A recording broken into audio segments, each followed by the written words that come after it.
The hooligans beat the guy. They tell him not to dare to come close to the girl.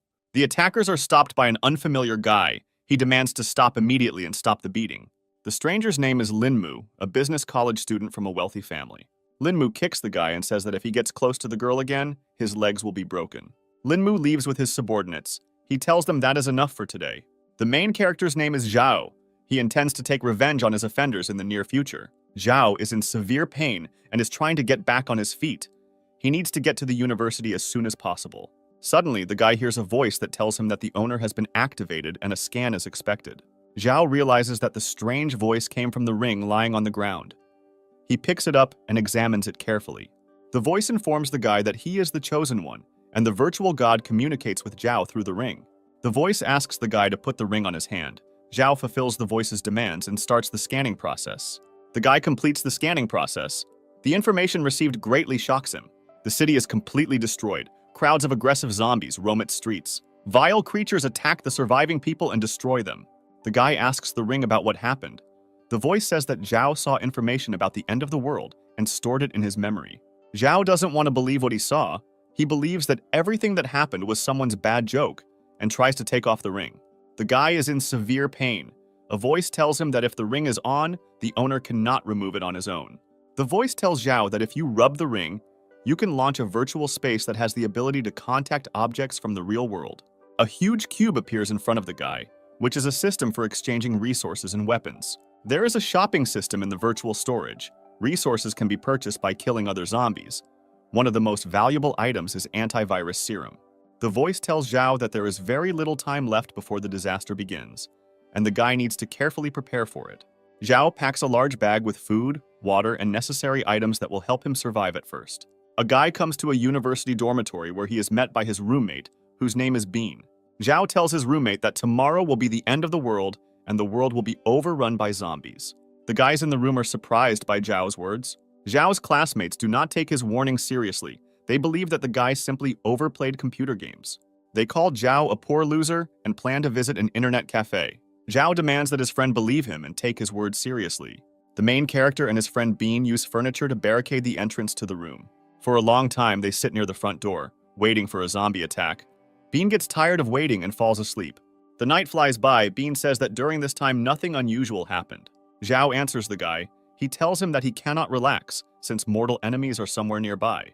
Bean is about to leave the main character and go to bed, as he is tired of the pointless waiting and is tired. Suddenly, they start knocking hard on the barricaded door, and loud cries for help are heard in the corridor. Bean is very scared. He asks Zhao about the reason for the terrible screams coming from the corridor. Zhao and his friend go to the window to look out at the street. The city street is captured by a large number of aggressive zombies. They attack people who did not have time to hide. Bean begins to become very hysterical. He strongly doubts the veracity of his friend's stories. Zhao's voice is heard. He asks Bean to calm down. The guy tells him that they need to hide until the zombies leave. Zhao invites his friend to find a place where they can hide. He says that the zombies have not yet evolved much, and they have time. Zhao is going to go down to the first floor to the fire shield to arm himself with an axe. The guy understands that it will be much easier for him to fight zombies if he is armed. Zhao asks Bean not to open the front doors to anyone after he leaves. Bean asks the guy to return quickly and be extremely careful. Bean is overcome by a strong feeling of fear. He does not want to be alone and asks Zhao to take him with him. Zhao agrees to take the guy with him, but only on the condition that he does not interfere with him. A zombie is slowly moving along the deserted corridor of a student dormitory. Zhao runs sharply around the corner and delivers a strong kick to the zombie in the corridor. The guy tries to reach the fire shield as quickly as possible. He asks his friend to move faster and keep up. After some time, Zhao reaches the fire shield. He invites Bean to go out for reconnaissance. The guys go outside and see a huge number of zombies standing in their way. Bean begins to feel unwell and has difficulty controlling his gag reflex.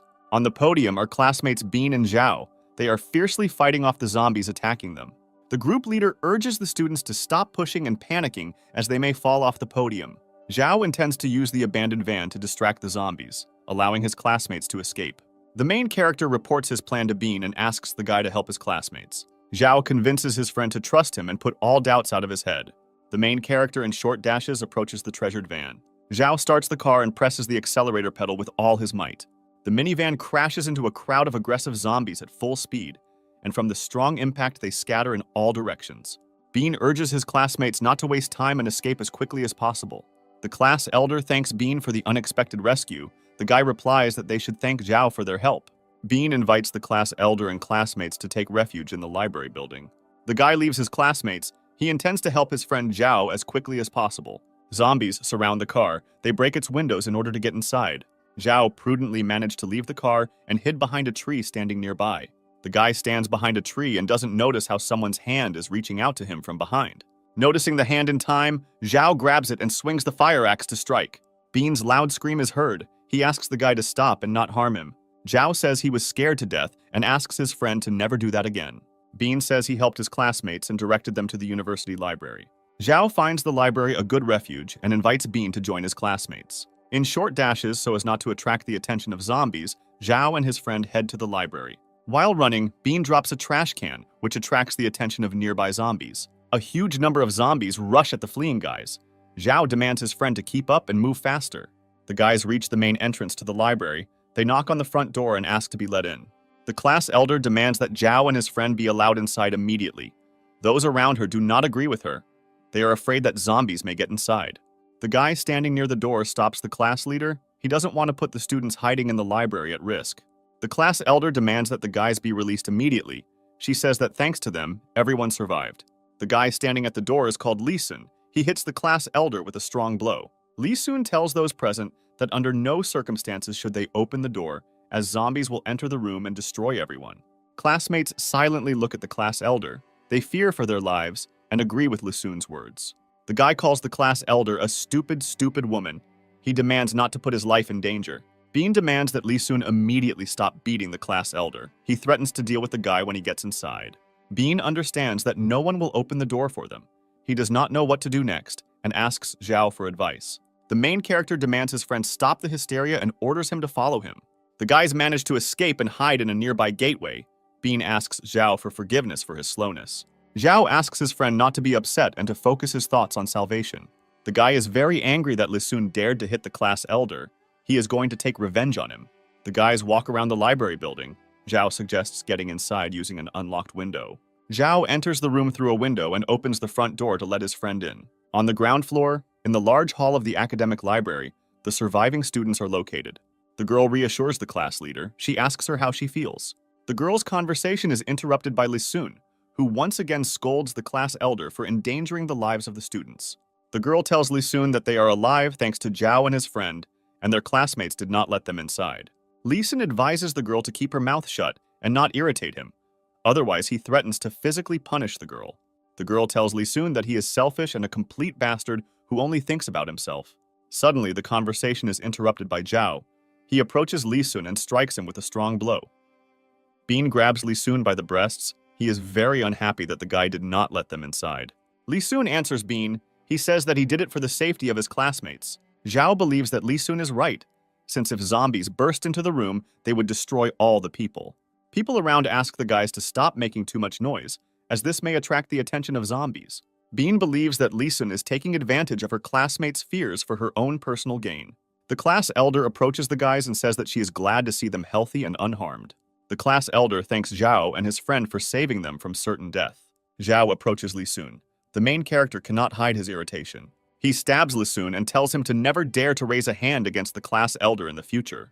Lee Sun is enraged by Zhao's actions and curses him with anger. Zhao does not allow Lee Sun to finish.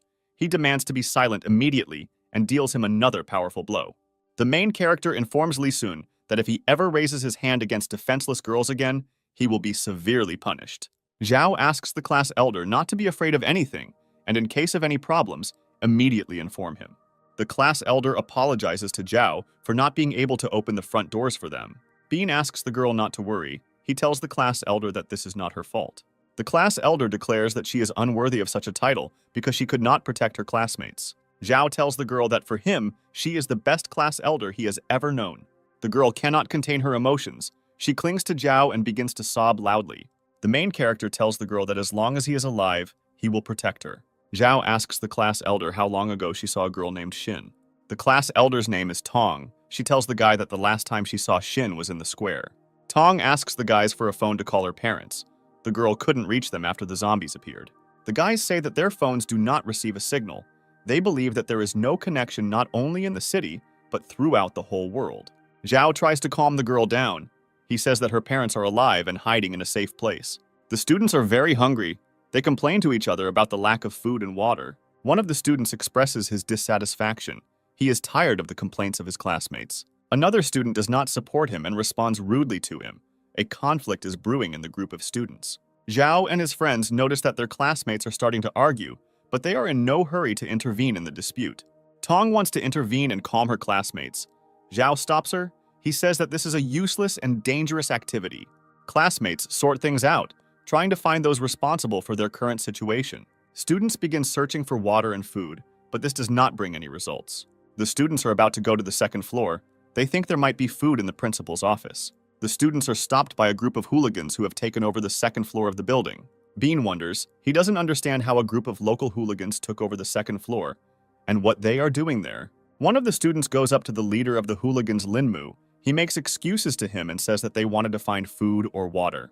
The leader of the hooligans, Linmu, kicks the guy. The student falls down. Classmates are very outraged by Linmu's behavior. Their loud indignation can be heard.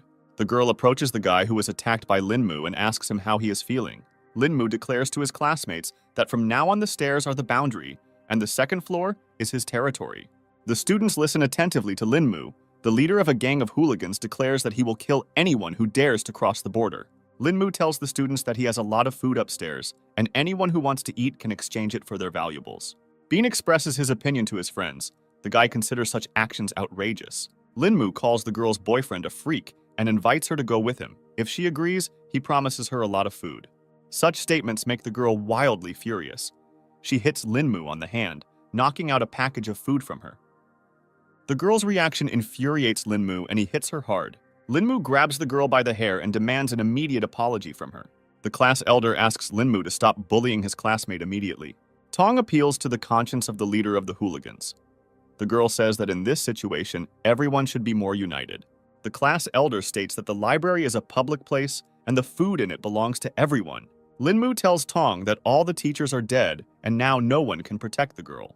The leader of the bullies orders his subordinates to attack the class elder. Linmu's subordinates happily begin to carry out their master's orders. Zhao stands up for the girl. He comes forward holding an axe in his hand and asks Linmu not to go too far. Linmu demands Zhao to step aside and threatens him with a painful death if he disobeys the order. Zhao tells the leader of the hooligans that his time has passed, and as a sign of his strength, he hits the doorway with an axe. The subordinates of the leader of the hooligans, Linmu, ask not to contact Zhao since the guy is armed and serious. Linmu once again announces to his classmates that the entire second floor belongs to him personally. The leader of the hooligans and his subordinates retire to their floor, their classmates silently watching them. Linmu demands that his subordinates immediately find him some weapons. Bean believes that Linmu greatly frightened the class elder. He tries to calm the girl down. Zhao tells his friends that in extreme situations, people reveal their inner nature. The guy asks Tong to change his attitude towards people.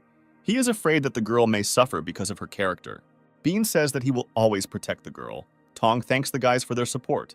Tong believes that the students are safe for now, but she fears that sooner or later they will all starve to death. Zhao believes that students should not openly confront the gang of bullies, as there are too many of them. He invites his friends to explore the surrounding area to find water or food. Among the students, there is a girl named Shin. She looks blankly at her neighbor on her desk. The girl's friend asks Shin if she is okay. She is worried about the girl's appearance. Zhao and his friends slowly walk through the deserted corridors of the library. The guy is about to leave the room in the library and go to the cafe located opposite. He asks his friends to open the door for him upon his return. Tong asks the guy to stay in the library. She considers such an outing dangerous, since there are a lot of dangerous zombies on the streets. Zhao asks his friends not to worry about him. He tells them that everything will be fine. Bean hopes that his friend will not be noticed by the zombies and will return safe and sound. Zhao moves along the street in short dashes. He hopes that the zombies on the street will not notice him. In one of the gateways, a guy notices dead students. He decides to take away food and water that they no longer need. Zhao opens the dead student's backpack and sees a large amount of water and food in it. The main character activates his ring to launch a vault into which he will place the necessary items. The guy decides to completely fill the storage, since over time it will be more and more difficult to find food. A loud, terrible roar distracts Zhao from filling the vault, and the guy slowly turns around. Screaming loudly, a huge 2-meter zombie attacks the main character. Zhao dodges the attacking zombie and hits him hard with a fire axe. The guy realizes that the noise of the fight has attracted the attention of the zombies around him, and they slowly begin to surround him. Zhao notices a window and tries to use it to escape inside the building. The main character finds himself in the kitchen of a large restaurant. He hopes to find a large amount of food. Zhao finds a large container with a lot of cooked rice inside. Bean and the class elder hear a knock on the door and Zhao's voice. The guy asks his friends to let him in. Tong rushes to the guy and hugs him tightly. The girl is very happy that the guy returned safe and sound. Bean tells his friend that the class elder was very worried about him. Zhao tells his friends that he did not return empty-handed and invites them to eat rice. The friends happily eat the offered treat. They have not eaten hot food for a very long time. The class elder asks Zhao why the guy doesn't eat with them. Zhao responds to his friends. He says that he already ate at the cafeteria and takes out full bottles of drinking water from his bag. The voice of the main character is heard asking his friends not to tell their classmates about the food, as he fears that they may be attacked. Bean considers such actions fair, since none of their classmates helped them, and Zhao risked his life. Zhao approaches the front door. He realizes that zombies are very close. The main character understands that a long absence will arouse suspicion among his classmates and offers to join them. Linmu comes down from the second floor, and in a mocking manner he tells his classmates that he is very worried about them. Zhao invites his friends not to react to such provocations, since the gang of hooligans is very strong. Linmu approaches Shin and tells the girl that he has food and water. He invites her to join him. Bean watches their conversation carefully, knowing that his friend has a thing for Shin. Shin's friend says that they haven't eaten anything for a long time, and if Linmu gives them some food and water, they will be grateful to him. Linmu orders his subordinate to immediately provide water and food to Shin and her friend. The leader of the hooligans tells Shin that she is in an unsafe place and invites the girl to go with him to the second floor. Shin thanks Linmu for the food and water and tells the guy that she intends to stay with her classmates. Linmu grabs the girl's hand. Shin's friend tries to calm the guy down and asks him to let the girl go. The leader of the bullies orders Shin's friend to shut up immediately and threatens to beat her up. Shin does not intend to tolerate the guy's boorish behavior. She calls Linmu a disgusting freak and hits him in the face. The girl says that she does not intend to obey Linmu's orders and tolerate his vile behavior. She throws food and water at Linmu's subordinate and demands that the bullies leave. Linmu says that he will wait a few days and enjoy the moment when the girl begs for food on her lap. Shin's friend calms the girl down.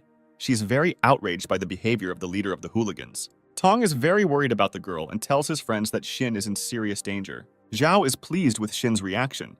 He would start to despise the girl greatly if she went up to the second floor. The guy approaches Shin and her friend and asks if the girl is okay. The girl's friend asks Zhao not to disturb Shin and let her calm down and rest a little. Zhao is not going to bother the girls. The guy offers them water and food. The main character asks Shin and her friend to accept some food and water from him. The guy says that he does not pursue selfish interests and says that he just wants to help the girls. Lee Sun stands on the threshold of the hooligan leader's office, asking to listen to him. Linmu asks the guy why he is taking up his precious time. Lee Sun tells the leader of the hooligans that they had a very good relationship in the past and says that he can be very useful in the gang. Linmu asks to name at least one reason why he should accept the guy into the gang. Lee Sun promises to bring the leader a woman he likes. Shin's friend was very surprised by Zhao's action. She asks what the relationship was between them. Shin answers his friend. She says that she doesn't know Zhao at all. They were just in the same class together. The girl tells Shin that they are in great danger, and the best way to protect themselves is to find someone they can rely on. Shin's friend's name is Eliza. She believes that Zhao is an attractive young man who can protect them. Zhao asks his friend why the class elder is depressed. Bean tells Zhao that Tong was very upset about his communication with Shin. Zhao's conversation with his friends is interrupted by the loud impact of a body falling from the second floor. Zhao pushes his classmates aside and wants to get closer to find out what's going on. A gloomy sight appears in front of the guy. A dead girl lies on the floor, having fallen from the second floor. Lee Sun tells his new master that he will bring him a new girl in the near future. Zhao's heart is filled with anger and hatred. The guy wants to avenge the girl, but he understands that this is impossible now, since the Linmu group is very strong. Zhao approaches the murdered girl. He covers her with his jacket and reads a farewell prayer. Lee Sun informs his new master that his classmates were greatly affected by the girl's murder, and they intend to take revenge. Zhao says that Linmu will sooner or later pay for his crimes and beg for mercy. Night has fallen. Tired and exhausted students sleep on the floor of the first floor. A loud noise wakes up Zhao. The guy opens his eyes. He is very frightened by incomprehensible sounds. A large crowd of zombies has found an emergency exit to the library and is trying to break down the doors to get inside. Students panic. They are very frightened and run chaotically around the floor. Zhao orders his classmates to calm down and begin barricading the door to prevent the zombies from breaking in. The guy tries to run to the emergency exit as quickly as possible, as he considers it the weakest point of the building. One of the students turns into a zombie. Her classmates don't understand how this could happen. The zombie stands in front of the students and looks attentively at his classmates. After a moment, the zombie lets out a loud scream and rushes at the students. The guy can't stand on his feet and falls to the floor, attracting the attention of zombies. The monster sees a guy lying on the floor. She screams loudly and attacks him. Suddenly, Zhao comes to the rescue and slashes the zombies with his fire axe. The students have barricaded the front door, but are finding it very difficult to hold back the onslaught of zombies. The back door of the library opens and a huge crowd of aggressive zombies rushes into the room. The zombies move towards the students and Zhao's voice is heard, ordering the students to run away. Zhao shouts to his friend. He asks Bean to stay with the class elder and protect her. Creepy creatures have broken into the library and are attacking defenseless people. The surviving people run to the stairs, trying to escape on the second floor of the building. One of the students suggests going up to the curator's office to hide there. Access to the second floor of the library has been blocked by hooligans led by Linmu, who are refusing to help students in trouble. In the crowd of people distraught with horror is Shin. The girl is disoriented and very scared. Zhao finds Shin in a crowd of people and invites the girl to follow him to save her life. The guy asks the girl to trust him. He promises to take her to a safe and secure place. Zhao and his friends run down the corridor to the far end of the building. Young people run into the men's toilet, which has a window leading to the street. Zhao tells his friends that almost all the zombies have entered the library, so there aren't many left outside. The main character invites Bean to pick it up so his friend can see what is happening on the street. Bean tells his friends that there are no zombies on the street and there is a parked car in the playground.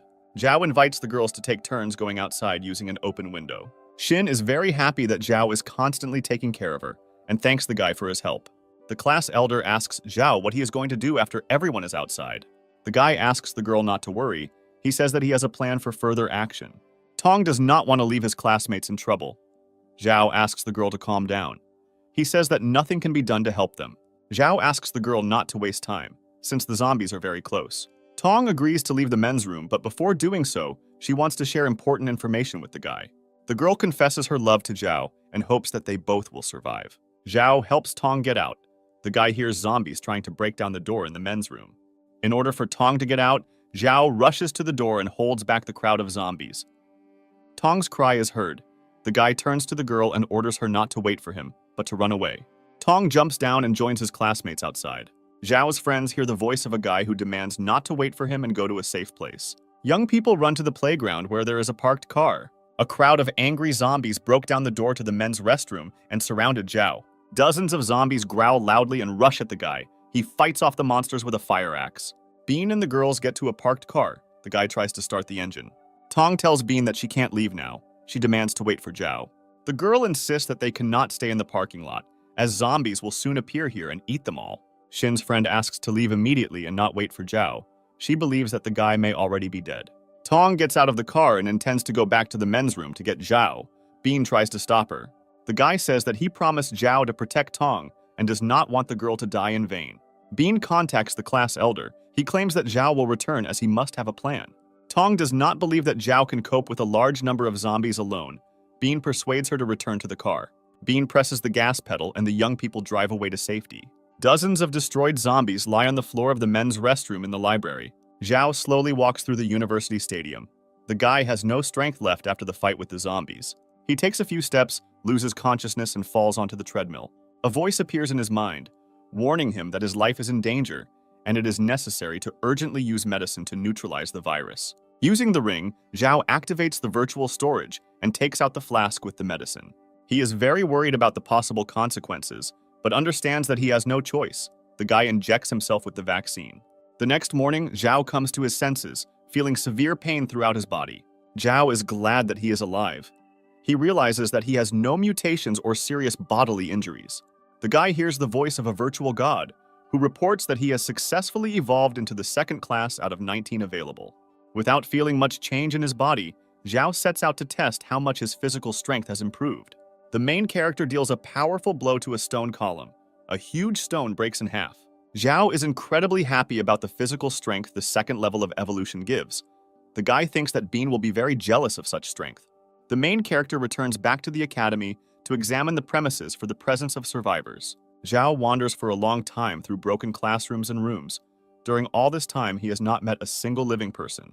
The guy finds a working shower. He is going to wash off the dirt and get himself in decent shape. Zhao sits on the couch and watches TV. The news channel reports an outbreak of an unknown biochemical virus. The guy hears rustling sounds coming from the closet. He quickly jumps off the sofa and approaches the source of the sound. Zhao suddenly opens the closet doors and raises his fire axe to strike. There is a young girl in the closet. She screams loudly and asks for mercy. Trying to calm the girl down, the guy tells her that he is a human and not a zombie. The girl is very scared. She constantly cries. The guy tries to calm her down. The girl's name is Chung. She is a student in the fine arts department. Chung says that he and his friend were very scared and hungry. Lee Sun offered them food and protection. When the girls went up to the second floor, they began to be intimidated and humiliated. Chung's friend could not stand it and jumped down. Zhao remembers well the girl who jumped from the second floor yesterday. The terrible picture of the girl's death is before the guy's eyes. Chung says that zombies made their way to the second floor. Hooligans used the window to go down. The girl was afraid to jump from the window and hid in the closet. Zhao considers the bullies to be moral monsters because they ran away and left the girl to be eaten by zombies. Chung asks the main character what his name is. The guy answers that his name is Zhao. The girl has heard a lot about Zhao's heroic deeds. She is delighted with how the guy taught Lee Sun a lesson. Zhao tells the girl that there is nothing heroic in his action. He believes that any well-mannered person should have acted this way. The guy realizes that the girl is very hungry and offers her some food and water. Chung starts crying again. She is very happy that Zhao is next to her. New friend Zhao asks permission to take a shower, since she has been in the closet for a very long time. Chung gets out of the shower and heads towards the sofa where Zhao is sitting. The girl sits down next to the main character and starts crying again. The guy says that he has never seen such whiny girls. Chung says that she again remembered how her friend jumped from the second floor. The girl cannot calm down. She says that currently zombies are everywhere, and she does not know what to do. Zhao tells the girl that he heard on the news how the government created a base for survivors and suggests that the girl get to the base together. Cheng accepts the guy's offer and thanks him for his help and care. Zhao invites the girl to change into the clothes he took from the dorm. Chung cannot contain his emotions. The girl approaches the guy and kisses him deeply. Chung tells Zhao that she doesn't have the money to pay him back and suggests they discuss alternative options. Zhao did not expect such a proposal from the girl. The guy cannot contain his anger and irritation. Chung tells the guy that he misunderstood everything. Her feelings are selfless and sincere. Chung asks the guy if he kissed girls before her. The guy reacts strongly to her words. Chung is happy about the fact that she is the first girl that a guy has kissed in his life. People can be heard asking for help over the speakerphone. They report that they are in the radio room. Zhao realizes that there are living people in the university. He intends to save the trapped people. A huge number of zombies roam the corridors of the university. They move slowly and emit eerie howls. A group of people escape to the radio room of the university. They barricaded the front door in the hope of protecting themselves from zombies. Zhao climbs a tree opposite the radio room and tries to draw people's attention to himself. The radio room window opens and the people inside loudly greet the guy. Zhao orders people to speak quietly and not make noise, as a loud voice may attract the attention of zombies. The main character is going to throw a rope to people so that they get out of the radio room. The people in the radio room securely fasten the rope, and with the help of it, one by one they go down to the street. Zhao looks around as Cheng helps people get out of the university building. One of the guys couldn't hold the rope. He falls to the ground and screams loudly. The guy's fall was too loud. It attracted the attention of nearby zombies. Zhao orders everyone to run to the car park next to the university. People rush headlong towards a car parked in a parking lot. Zhao tries to organize and calm people down. He demands that they let the girl go ahead. The rescued people do not listen to the guy.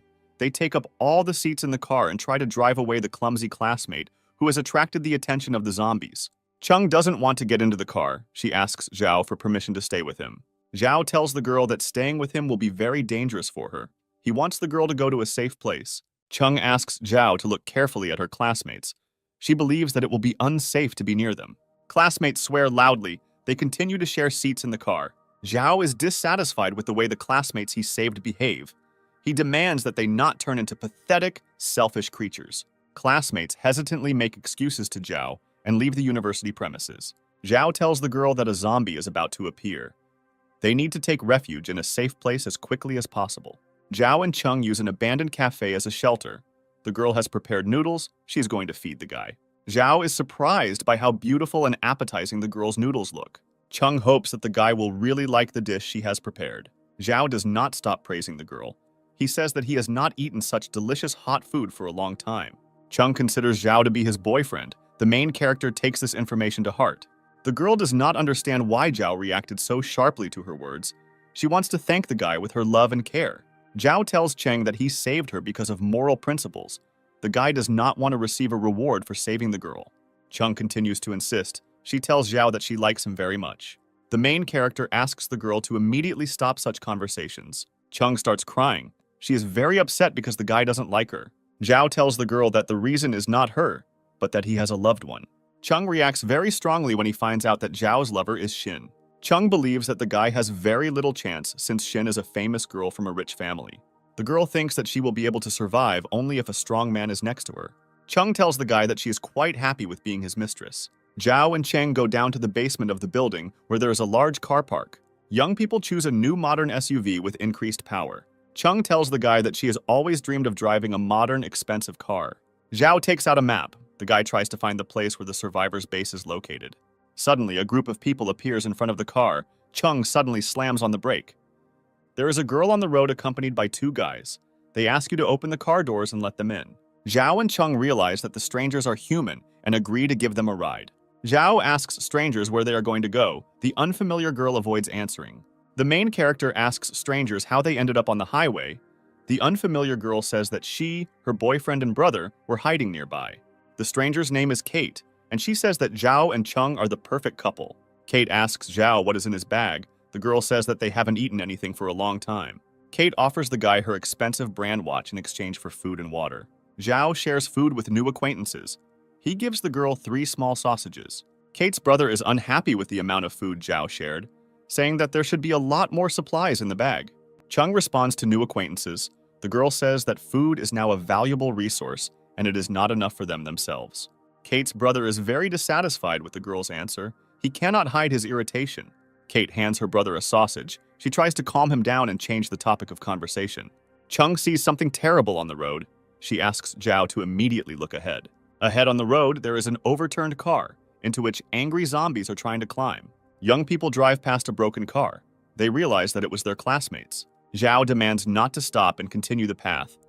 Some of the zombies separate from their group and try to catch up with the young people. Chung believes that his classmates deserve this fate because they behaved selfishly and disgustingly. Kate understands that they are going to the city.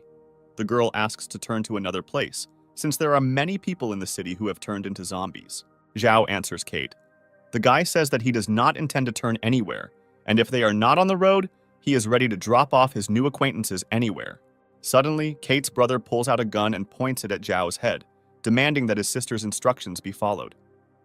Chung is very frightened. She is trying to pull herself together with difficulty. Kate demands that she follow her commands. Then she will leave the young people alive. Kate says that they are not bad people, but the world has changed recently, and they only need to think about themselves. Kate's boyfriend demands to give up the car and food, in which case he will leave the prisoners alive. Kate laughs loudly and tells Cheng that their gang has already killed 3 people. Cheng intends to stop the car because he realizes that the strangers are not bluffing. Zhao agrees to give up the car and food supplies if he and Cheng are left alive. Kate tells young people that they are sweet and obedient children. Zhao asks Cheng to slow down and park the car on the side of the road. Zhao and Cheng get out of the car. The guy asks the girl not to make sudden movements and leave slowly. Kate's brother says that he has changed his mind. He intends to take Chung with him. He believes that Zhao is not worthy of having such an attractive and seductive girl as Chung. Zhao ignores Kate's brother's words. He holds the girl's hand and slowly walks away with her. Kate's brother did not expect such a reaction from the guy. He gets out of the car and showers Zhao with insults. The guy points a gun at the main character and invites him to pray before he dies. Zhao turns sharply and delivers a lightning strike with his fire axe. Kate's brother screams loudly. He lost his right hand in this fight. Chung can't look at it and covers his face with his hands. Kate and her boyfriend rush at the main character. They intend to avenge their relative. Zhao accurately throws a fire axe. It hits Kate's guy in the head and cuts him down on the spot. The main character, with a well-aimed shot, knocks a huge combat knife out of Kate's hand. Zhao realizes that since he injected the treatment serum for the virus, his reactions have become much faster. Kate asks the guy to spare them and leave them alive. She says that they had no choice. Kate tells Zhao that she and her brother are not guilty of anything since they were held hostage by her boyfriend. The girl asks to spare her. She promises to fulfill any desires and fantasies that Zhao has. Chung does not believe a single word the girl says. She considers Kate a deceitful and shameless woman. Kate tells Zhao that she is much better than Chung, as she is an older and more experienced woman. Zhao promises to leave Kate and her brother alive. The main character understands that the sound of the gunshot will soon attract many zombies here. Kate is very surprised that the guy left her alive and didn't ask for anything in return. Zhao and Chung get into the car and drive away. After a while, zombies appear at the scene of the fight. Creepy creatures scream loudly and instantly attack Kate and her brother. Chung can't calm down. The girl is trembling violently. Zhao is thinking about how to calm the girl down. Zhao believes that Chung is afraid of him. He tells her that he had no choice. Chung answers the guy. She says that she is fine and needs time to accept the new reality. The girl tells the guy that she is scared, not because she saw Zhao killing people, but because she might be left alone. Chung recalls the terrible moments on the second floor of the library when everyone ran away and left her alone to be eaten by zombies. The girl is grateful that she met Zhao and intends to be a useful member of the team. The young people's path is blocked by many abandoned cars left on the bridge. Zhao and Chung get out of the car and continue on foot. The girl is frightened by the eerie silence that reigns around. She asks Zhao if there could be ghosts here. Zhao believes that it is much better to face ghosts than a crowd of aggressive zombies. Chung hears a strange sound. She rushes to the guy and screams loudly. A large black cat stands in the way of the young people, looking at them in bewilderment. Zhao tells the girl that he hears the sounds of zombies approaching, and tells her that these are not single zombies, but a large group. The guy intends to get closer and find out the reason why the zombies gathered in one place. Several hundred aggressive zombies are trying to enter a large shopping center. People inside the shopping center have barricaded the entrance doors with furniture and are trying to hold off the monsters. Zhao sees a large window on the upper floors of the building and intends to climb up there to see what is happening inside. A young man inside a shopping center comforts his injured sister. People around him demand that the guy immediately throw his sister out into the street because she was bitten by a zombie. The girl demands the guy to immediately get rid of his sister, since she will soon become a zombie and can destroy all the people inside. The guy says that the wounded girl is his own sister and he cannot raise a hand against her. The girl insists that the guy kill his sister immediately, explaining to him that his sister is no longer human. The guy's name is Dennis. He asks the girl to be more humane since his wounded sister saved her life. Sister Dennis is conscious. The girl says that she does not want to become an ugly zombie. The surrounding people demand that Denis immediately get rid of his wounded sister. Otherwise, they will destroy them both.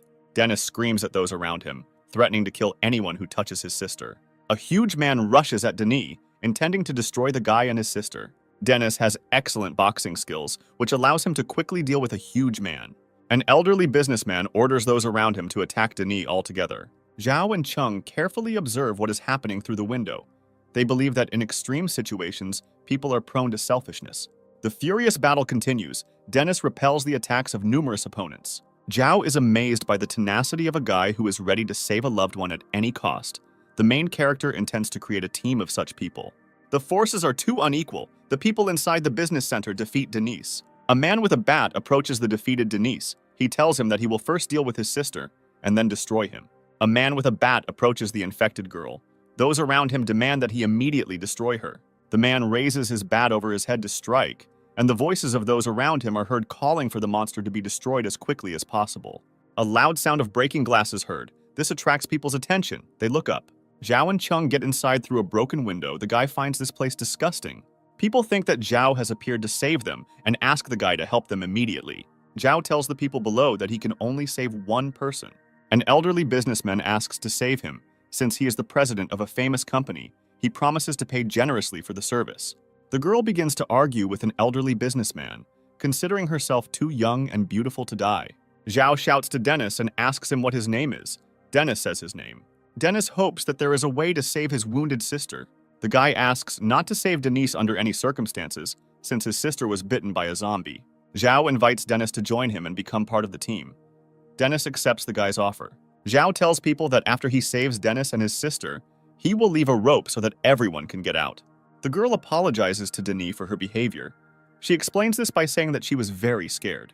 The girl turns out to be Dennis's fiancée. She says that she still loves the guy very much. The voice of Dennis is heard, telling the girl that now they have nothing in common. Zhao and Cheng examine Sister Dennis. The wounded girl is feeling very bad. Dennis's sister moans quietly and coughs up dark liquid. Soon the girl will turn into a monster. Cheng asks Zhao if there is any way to save Dennis's injured sister. Dennis says that he will not leave his sister and will be with her until the very end. Zhao invites his team to leave the business center and find a safe place. The main character and his team find shelter in an abandoned warehouse. Dennis reassures his sister. He promises her to find a doctor soon. Chung considers the situation hopeless. The girl is very worried about Dennis and his sister. Zhao understands that the injured girl is too weak, and even if there is a cure, there is no chance that she will remain human. The main character tells Dennis that there is only one way to help his sister. Dennis asks what this way is. Zhao invites the guy to take the fire axe from him and stop the girl's suffering. Dennis says that even if his sister becomes a zombie, he will not allow anyone to hurt her. Chung invites the guy to look at the situation realistically. The girl believes that her sister cannot be saved.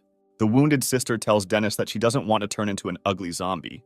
She asks her brother to kill her before she attacks everyone. Sister Dennis asks Zhao and Chung to look after her brother after her death. Zhao promises the girl to keep an eye on her brother and not let him do anything stupid. The wounded sister Dennis tells her brother that she will watch him from heaven and loses consciousness. Dennis cries and screams loudly. He tries to bring his sister back to consciousness. Zhao demands Dennis to immediately destroy the girl, as she has begun to turn into a zombie. Sister Dennis has turned into a zombie. She makes inarticulate sounds and begins to approach her brother. Zhao understands that Dennis cannot raise a hand against his sister. Even after she became a zombie, the main character delivers a precise blow and destroys the monster. A large fire is burning in the backyard of the warehouse. Dennis and his new friend say goodbye to his sister. Zhao extends his hand to Dennis and invites the guy to join his squad. The main character and his friends decide to spend the night in an expensive hotel. Zhao introduces Dennis to Cheng. The guy briefly talks about himself and his new girlfriend. Cheng asks Dennis to tell about herself, since the girl knows nothing about the guy. Dennis says that he comes from a poor family, their parents died early, and he was left alone with his sister. The guy studied martial art to become a master and feed his sister. Cheng asks Denny not to despair. She is sure that such a good guy will do well in the future. Zhao tells his new friends that he hears the sounds of approaching zombies. Chung is surprised by the protagonist's abilities, since she herself is unable to hear the approaching zombies. Zhao temporarily acquires the ability not only to hear zombies, but also to clearly see them from a distance. The girl does not understand where the zombies in the corridor could have come from, because before that they checked the entire hotel. Zhao invites Dennis to go out into the corridor and immediately deal with the zombies. The main character asks Dennis to turn off his fear. He tells the guy that this will help in the battle. The zombies in the corridor discover the students and immediately rush to attack. Zhao, with the help of his fire axe, deftly deals with numerous zombies, and for each killed monster, he is awarded points. Dennis barely fights off the zombies, while another monster sneaks up on him from behind. The zombie, who crept up from behind, jumps on Dennis and knocks the guy to the floor. Chung opens the door of the room and screams loudly. The loud noise attracts the attention of the zombies, which saves Dennis from imminent death as all the monsters rush at the girl.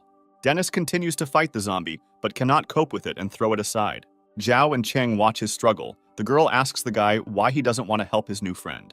Zhao believes that Dennis should cope on his own, since the guy does not need a weakling on the team. Zhao invites the girl to leave and leave Dennis alone with the zombie that attacked him. Dennis becomes furious at Zhao's words. He throws off the zombie and begins to vigorously beat the monster. Zhao and Chung carefully watch Dennis's fight. The girl is surprised where the guy got so much strength. Zhao approaches Denny to stop the guy. He tells him that the zombie is already dead. Dennis is in a state of clouded consciousness. He turns to Zhao and raises his hand to strike. Zhao effectively blocks the guy's blow and tells his new friend to calm down. Dennis is very angry with Zhao because the guy did not help him in difficult times, but simply watched the fight indifferently. Zhao responds to Dennis, saying that he saved him so that the guy would help fight and not be a useless burden. Zhao wants Dennis to stop thinking about his sister and not show pity towards the monsters. Dennis apologizes to Zhao and asks for forgiveness for being too impulsive and not understanding the guy's actions. Dennis thanks Zhao for saving him and promises not to be so soft in the future.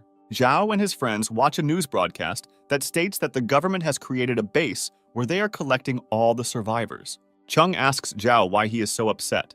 The guy tells her that the base will not solve all problems. Zhao says that tens of millions of people live in the province, and the base can accommodate no more than 100,000. The guy worries about the fate of people who will not have time to get into the defense base. In addition, Zhao is worried about where the government will get resources to support people's livelihoods. Cheng wonders what they will do next, go to the base or stay in the city. Zhao decides that he needs to move towards the base, but not to place high hopes on it. The main character tells his friends that they don't need to trust everyone and rely only on themselves. The conversation between Zhao and his friends is interrupted by a laser beam that appears in their room. Zhao realizes that the laser beam is coming from the opposite building. He goes to the window to determine the source of the radiation. In the building opposite, there are people who begin to be very happy that they saw Zhao and his team in the next building. Zhao begins to shout to the people in the building opposite, but the guy quickly realizes that they are far away and cannot hear him. Dennis tells his friends that he masters the art of conveying information through gestures. The guy is trying to convey information using gestures, but the people in the building opposite do not understand him. Zhao is going to cross the street and help the trapped survivors. Wiping is the CEO of the company, and he and his employees are in a locked building. Company employees tell Wiping that they saw living people in the hotel opposite.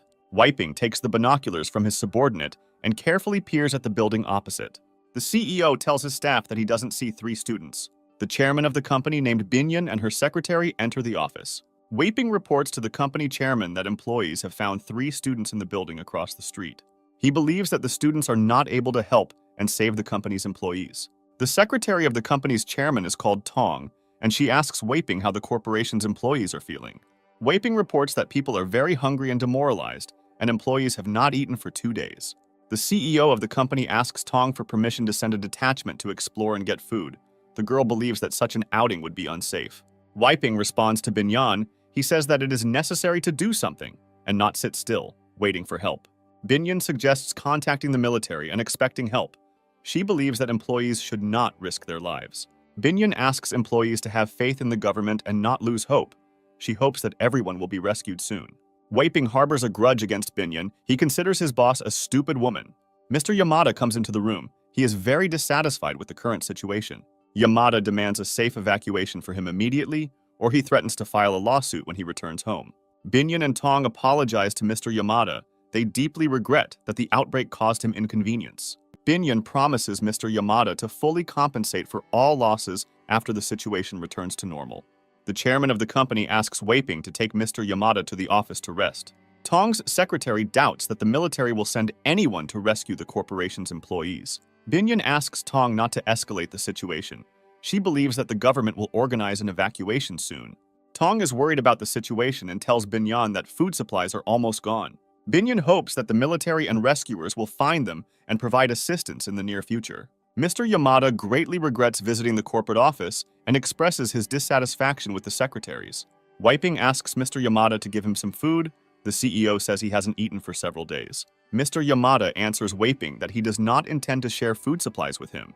He demands that he not interfere with his rest and leave the office immediately. At the last moment, Mr. Yamada asks Wiping to stop. He promises to share food with him if the CEO fulfills his request. Mr. Yamada tells Wiping that Binyan is the most beautiful woman he has ever seen. He promises to share food if the CEO brings the girl to him.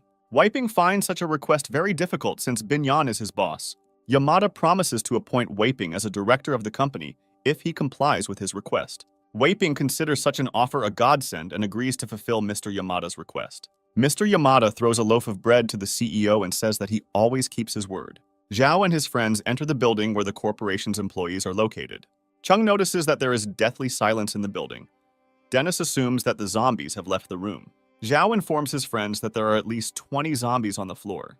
Dennis and Chung are very surprised at the guy's abilities, since they themselves do not hear any suspicious sounds. Zhao activates the virtual vault, and mannequins with huge battle swords appear in front of him. He takes a combat sword from one of the mannequins and hands it to the surprised Dennis. The guy believes that Dennis's effectiveness will greatly increase if he uses a combat sword. Dennis appreciates the combat sword, noting its sharp edge and good balance. A loud roar is heard, and a moment later a crowd of angry zombies attacks Zhao and his friends. Zhao asks Dennis to stay put and protect Cheng while he deals with the zombies. Wiping comes into Binyan's office and tells the girl that he has an important proposal that needs to be discussed. Tong asks the CEO what he wants to offer Binyan. Wiping tells the girls that they have no food left and are in danger of not surviving until rescuers arrive. The CEO reports that he and Mr. Yamada have come up with a plan to save the corporation's employees. Tong warns Binyan. She says that she feels threatened by Mr. Yamada. Wiping invites the girls to go to Mr. Yamada's office to discuss the rescue plan together. Dennis, using his combat sword, mercilessly destroys aggressive zombies. Chung is very surprised by the effective sword technique that Dennis uses. Zhao and his team approach the elevator. They decide that it will be unsafe to use the elevator. They decide to use the ventilation shaft to get to the upper floors. Wei asks Mr. Yamada for permission to enter the office to discuss the rescue plan. Mr. Yamada lounges imposingly in his chair and greets Binyan and Tong. Binyan is ready to discuss the rescue plan that Mr. Yamada came up with together with Wei. Tong looks carefully at the table where there is a large amount of food. She expresses her dissatisfaction with Mr. Yamada. He has large supplies, but nevertheless he asks for food. Mr. Yamada answers her. He says that he forgot about the food that was in his luggage. Tong does not believe Mr. Yamada's words. She believes that in such a difficult moment, it is necessary to share food with other people. The chairman of the Binyan company tries to calm Tong down. The girl believes that now is not the time to escalate the situation. Mr. Yamada pounces on Binyan and offers the girls his food supplies in exchange for the favor. Tong is very shocked by Yamada's behavior and demands that such behavior stop immediately. Mr. Yamada says he will pay for the service with a huge amount of food. He throws the chairman of the Binyan company onto a chair and attacks the girl.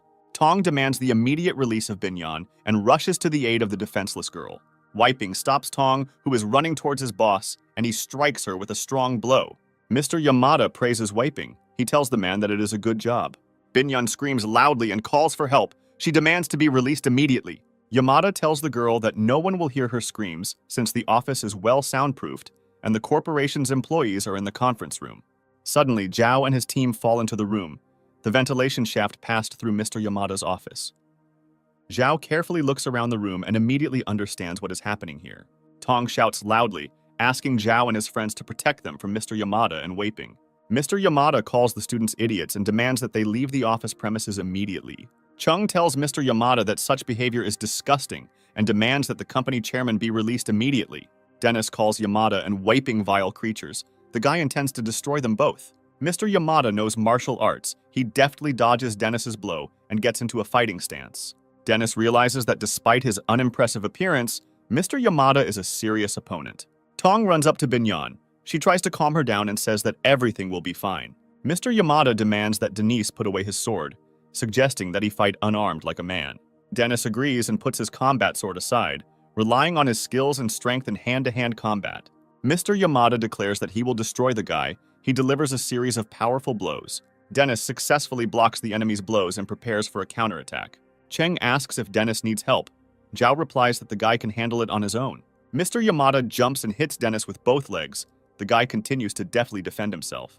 Dennis successfully implements the hold and applies a throw, causing Mr. Yamada to fall to the floor. Mr. Yamada cannot get up after a successful technique. He lies on the floor and wheezes quietly. Dennis decides not to finish off his opponent. He turns and heads towards his friends. At this time, Mr. Yamada takes out a knife and tries to attack the unsuspecting guy from behind. Dennis blocks the enemy's hand, which contains the knife, and strikes him with a strong blow to the head. Chung is very outraged by the behavior of Mr. Yamada, since he suggested fighting in hand-to-hand combat, and he himself cowardly used edged weapons. Dennis thanks Zhao for helping him choose the right path to protect the weak and defenseless. Zhao believes that Dennis has always been a fair and noble young man. The doors to the office open and excited corporate employees rush into the room. Wei falls to his knees. He says that Mr. Yamada forced him to do this and asks for mercy. Tong is full of anger and hatred. The girl approaches Wei and strikes him hard. The corporation's employees attack Wei, intending to beat up the traitor. Binyan orders the beating to stop. She wants the corporation employees to tie up Yamada and Wei and lock them in a utility room. Mr. Yamada tells the corporation employees that they do not know who they are dealing with and demands that they release him immediately. Tong and the chairman of Binyan thank Zhao and his friends for their assistance. Binyan tries to calm down after suffering an attack. Her assistant Tong meets Zhao and his team. Chung recognizes Binyan as a Business Academy graduate who is an honorary representative of the university. Zhao recalls that last summer he came to Binyan for an internship, but his application was rejected. Binyan answers the guy. She tells him that the company's employees are highly qualified specialists who made a fair decision. Binyan believes that refusing the internship was the right decision, but promises to study applicants more carefully in the future. One of the company employees asks Binyan when the military will come to their aid. He tells the girl that they have no connection with the outside world. Zhao tells company employees not to rely heavily on military help. The man is upset by this information. He hopes that there is some way out of this situation and asks Zhao to help them. Zhao says that there are a large number of zombies around the building, and if you get out, they will immediately attack people. The voice of the main character is heard, telling Binyan that he has options for salvation, but he and his friends need to get a good rest first. Binyan and her subordinates leave the office. The girl asks her assistant to find plans for the building in preparation for the evacuation. A corporate employee asks Binyan if she has any food left. He tells the girl that people haven't eaten for several days. Tong answers the man. She says that all the food available has already been distributed to the company's employees earlier. A man comes into the room. He is in high spirits and says that he has food. Binyan realizes that the man is holding a backpack that belongs to Zhao. The man says that as soon as the three teenagers left the office, he snuck inside and stole their backpack with food. Binyan is outraged by the actions of her employee and demands that the backpack be returned immediately. The man believes that it is impossible to think about morality at this time and offers to eat the stolen food. Binyan continues to consider his employee's act immoral, since the backpack was stolen from people who were going to help them. A corporate employee tells Binyan that the students are bluffing. He has explored the building and believes that there is no other way out other than the ventilation shaft. The men intend to eat the stolen food and then go on reconnaissance to inspect the surrounding area. Using a ventilation shaft, a corporation employee descends to the first floor of the building. Other men join him. They try not to make noise so as not to attract the attention of the zombies. The man tells his colleagues that the students have been deceiving them since they do not observe any zombies. Corporation employees are walking along the first floor of the building. They believe that Zhao and his friends have misled the company's chairman. Suddenly, one of the men sees a dead zombie around the corner. He is very scared and is unable to contain his scream. The squad leader notices an unusual object on the dead zombie's waist belt. The excited exclamations of the corporation's employees can be heard. The dead zombie had the keys to all the premises of the task hanging on his belt. Suddenly, the man is grabbed by the arm, and the zombie lying on the floor begins to move. The corporation's employees run back in horror. The zombie gets to its feet and begins to slowly walk towards people. The zombie growls loudly. He stretches his arms forward and runs towards the frightened people. The man grabs a large stone statue and hits it on the zombie's head with all his might. Corporation employees praise the man. They say that he is a brave warrior. Zhao and his friends are walking down a long corridor. They think that people who call themselves the elite are pretty stupid when it comes to security. Zhao considers the management's decision to block the door of their company and leave the entrance open very stupid. The guy says that the higher a person's position, the more responsibility he should have to his subordinates. Chung believes that Zhao is a natural leader with strong analytical skills. Zhao and his friends enter the office. They immediately notice that a backpack has disappeared from the table. The students come to the office of the chairman of the Binyan Corporation. They tell her that their backpack is missing. Young people see empty food packaging in the office that was in their backpack. They demand immediate explanations. Zhao asks Binyan why the corporation employees treated them so meanly. Tong agrees that this act is disgusting and is willing to compensate for any inconvenience caused in the future. Dennis says that Tong and the corporation's employees are unscrupulous people who repaid their help with theft. Binyan explains that the food was needed to feed the men who went on exploration, and they would soon return with provisions. Zhao believes that the corporation's employees may not return. He asks Binyan how much time has passed since they left. Binyan and Tong try to remember what time the employees left. They think more than 2 hours have passed. With the help of the found keys, the men enter the restaurant and eat the prepared lunch with great pleasure. One of the employees offers to go back. His colleague does not want to go back and suggests creating his own squad. The man says that he is tired of obeying stupid management, and besides, they have keys to all rooms of the building and food supplies. The corporation's employees decide to stay and appoint a man named Chun as their commander. Chun tells them that they have always been good colleagues. He thanks them for their trust. The man believes that they will have a better chance of staying alive if they act on their own.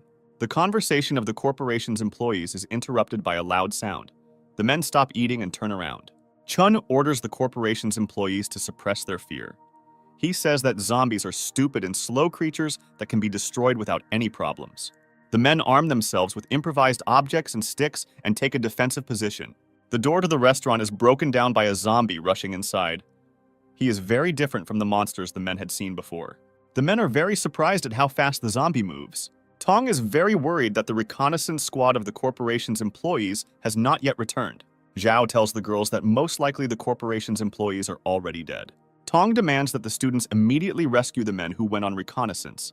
Dennis does not intend to help the corporation employees after they stole their food. Their argument is interrupted by Zhao, who reports that they have the opportunity to save people in trouble, but to do this he asks them to beg him. Tong reacts emotionally to the guy's words. She believes that the young man is insubordinate.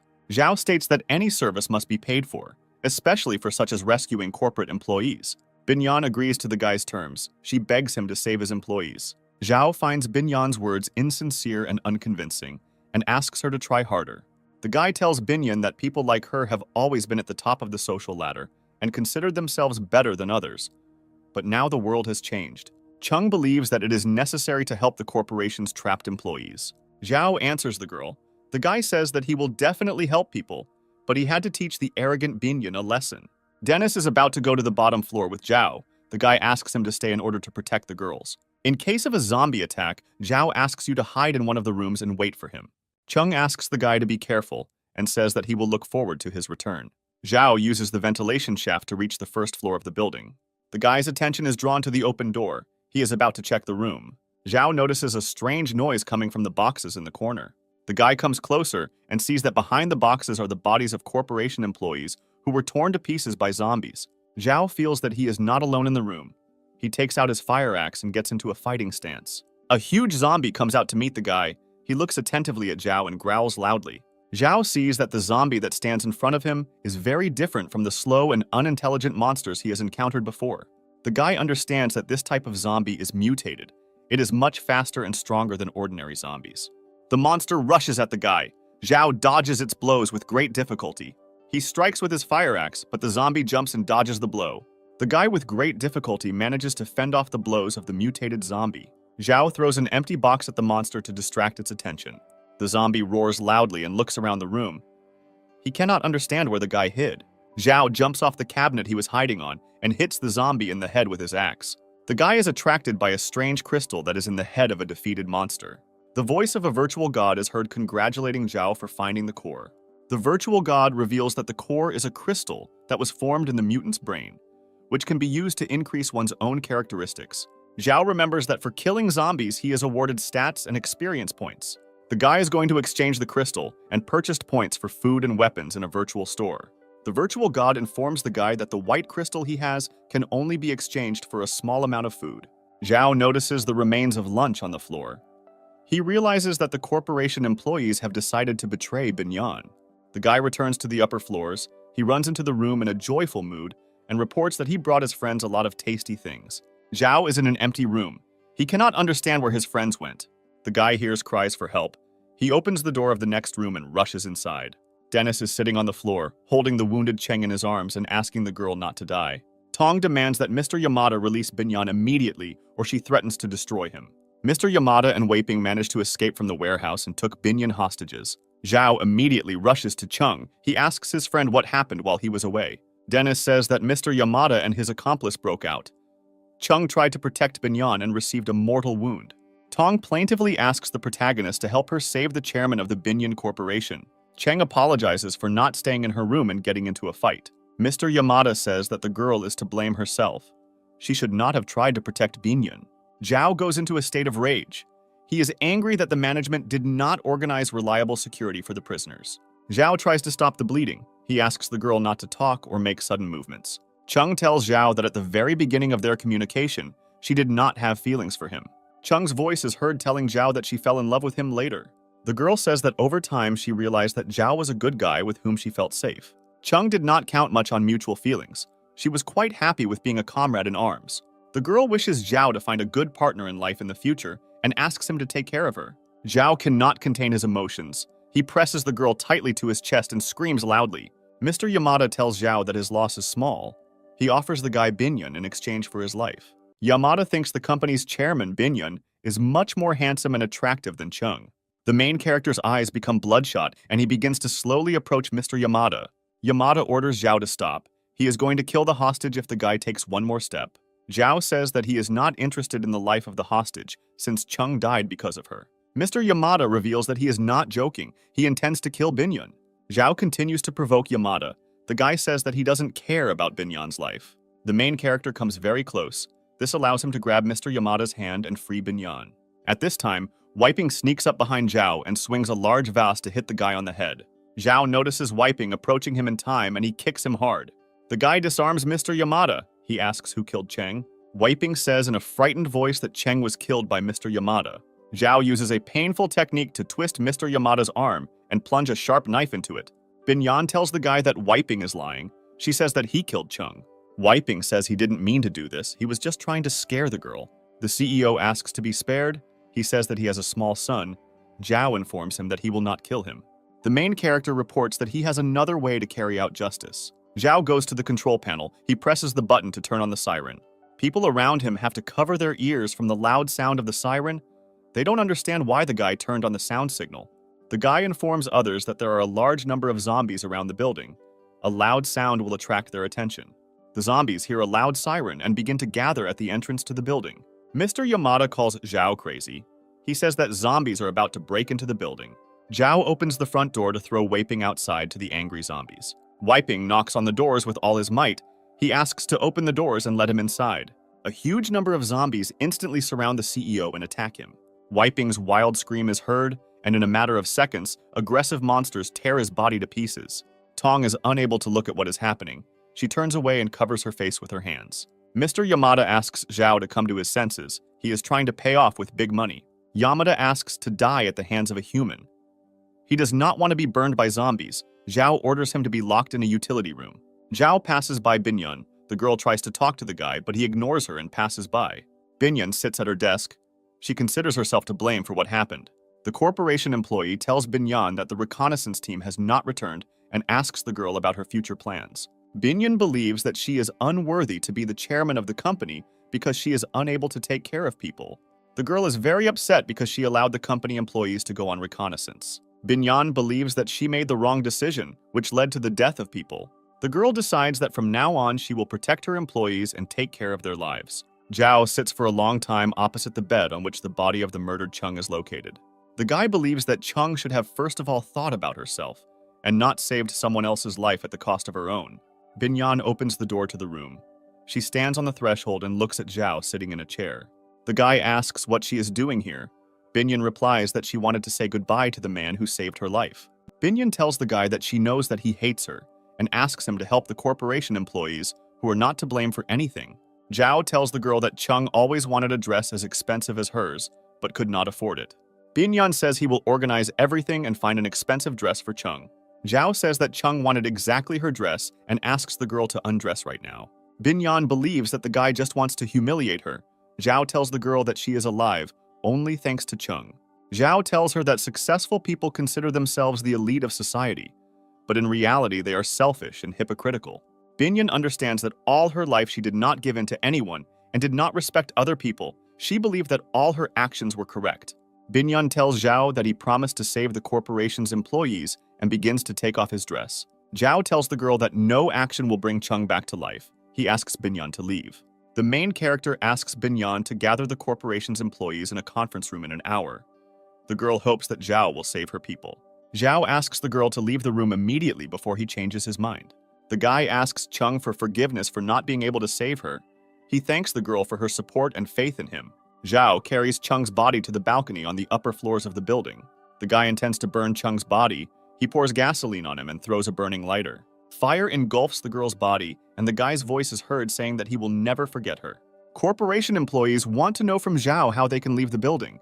Dennis tells the guy that after the siren turns on, the building is surrounded by a huge number of zombies. Mr. Yamada calls Zhao. The prisoner asks the guy what he is going to do. The main character asks Mr. Yamada not to worry. He says that he will not kill him and will take him with him.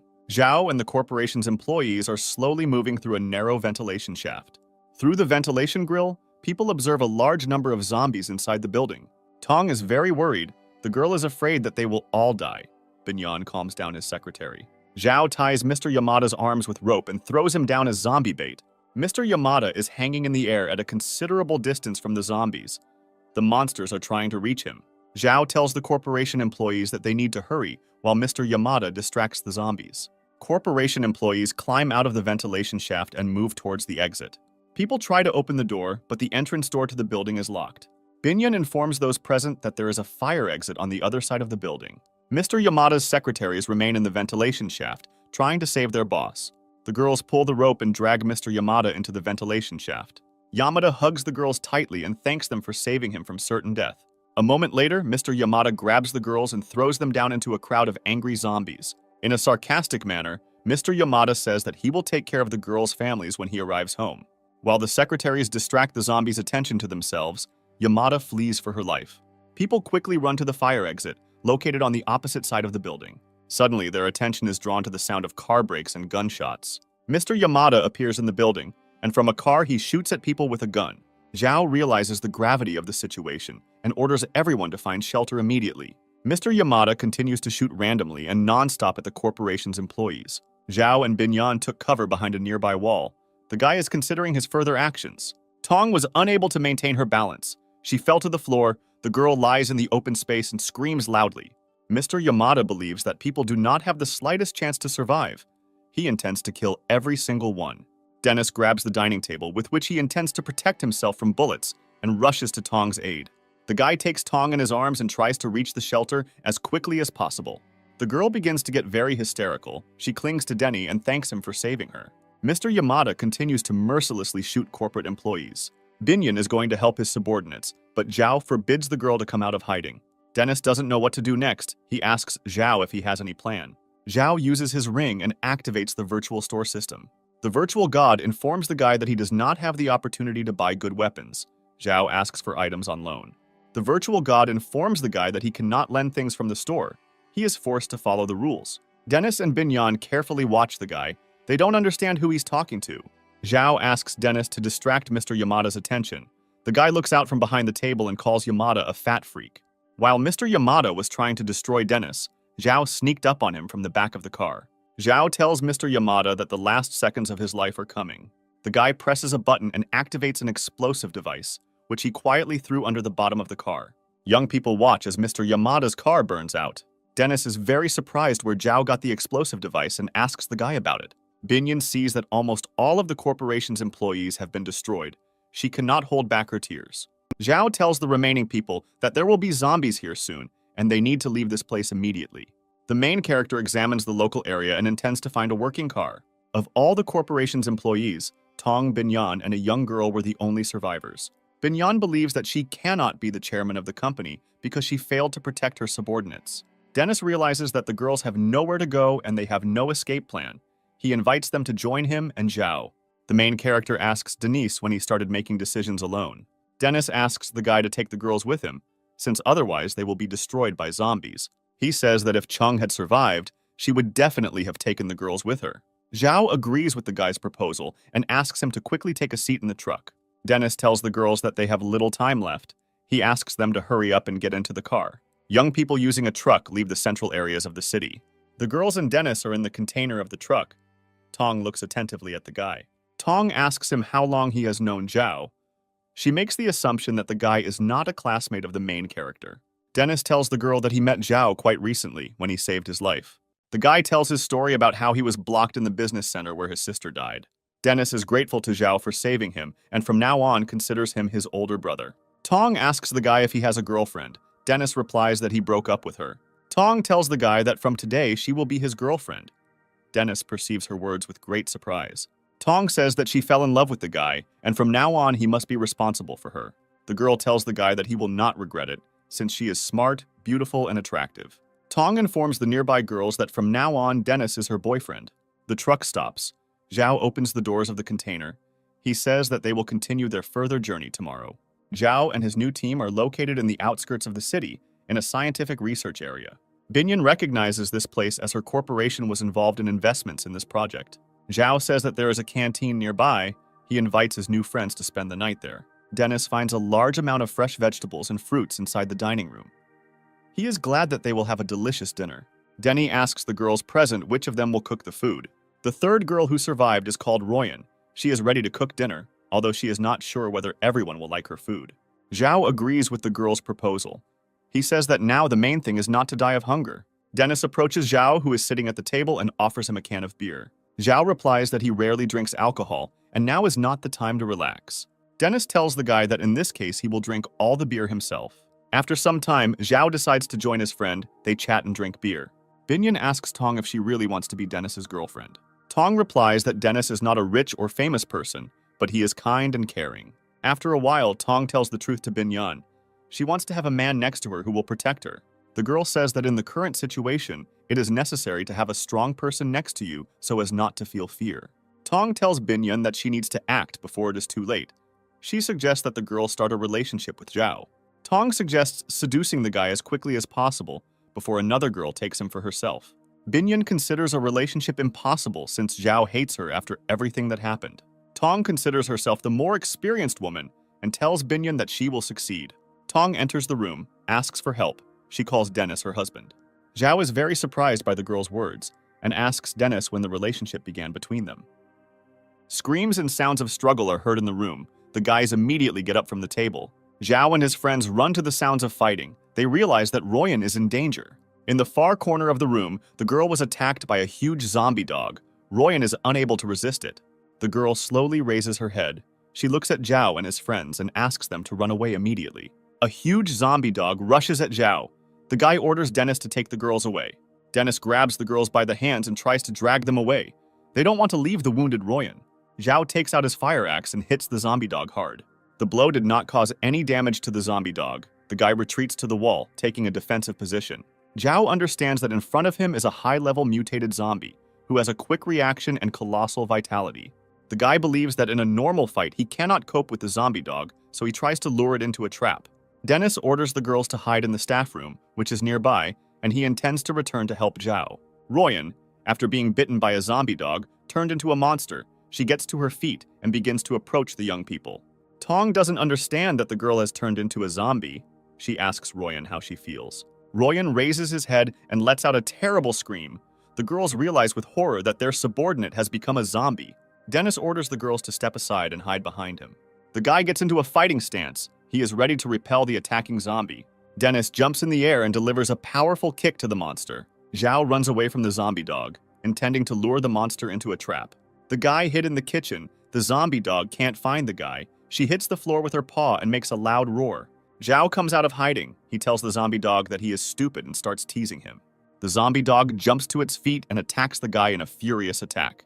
The monster cannot calculate the distance and crashes into the door of a metal cabinet with all its strength. Zhao kills the trapped zombie dog with a powerful blow from a fire axe. The virtual god congratulates the guy on successfully killing a mutated zombie and awards 2 experience points. Zhao climbs into the closet, trying to find a mutated core in the zombie's severed head. The guy believes that the mutated core should be worth a lot, but the virtual god informs him that animals do not have cores. Dennis comes into the kitchen and asks the guy who he was just talking to. Dennis is jealous of Zhao's fighting qualities and asks the guy to teach him how to fight just as effectively. Zhao asks his friend how the girls are feeling. The guy replies that he sent the girls to the shower because zombie blood got on them. The guy is surprised that there are not a large number of zombies around. He asks everyone to be on guard. Dennis tells Zhao that Royan has died, and now the guy doesn't know who will cook dinner for them. The girls praise Zhao for the cooked dinner, noting that it looks beautiful and smells delicious. Zhao tells his friends that he learned to cook while living in a student dormitory. Tong thinks the girls are lucky to have Zhao because he can cook well. Dennis answers Tong. He says that cooking is not a man's job, but a woman's responsibility. Tong says that women are born to do fine things, and hard work is the responsibility of men. Zhao says that now he doesn't care who anyone was before, and that the days when girls were leaders and commanded people are gone. Tong sees that the situation is heating up. She tries to change the topic and says that she was joking. Binyan drank a large amount of beer. The girl asks Zhao why he considers himself in charge. Binyan tells the guy that he always mocks her. The girl believes that being the chairman of a company is very hard and responsible work. Tong realizes that the girl drank and said a lot of unnecessary things. She tries to calm her down. Zhao is immersed in heavy thoughts. The guy realizes that he is treating Binyan very harshly. Tong tells her friend that she has been drinking a lot and needs to rest well. She brings the girl into the room and puts her on the bed. Binyan asks not to leave her alone and states that she can fight zombies on her own and survive without men. Binyan intends to defend himself and invites Tong to leave the group of guys tomorrow. The girl states that Zhao is a nasty, impudent, and arrogant young man, and that she has never met such people in her life. Binyan wakes up with a severe headache, suffering from a severe hangover. Zhao staggers along the corridor. Dennis offers to help the guy get to his room.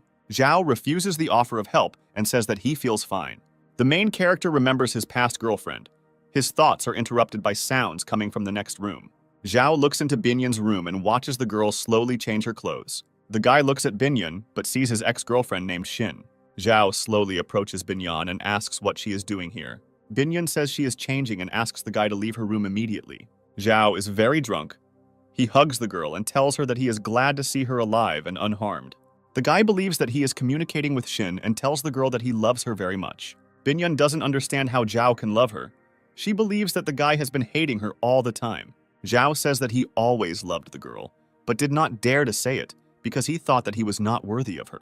The main character is going to use all his strength to protect the girl. Binhyun was very emotional. She did not expect to hear such words from Zhao.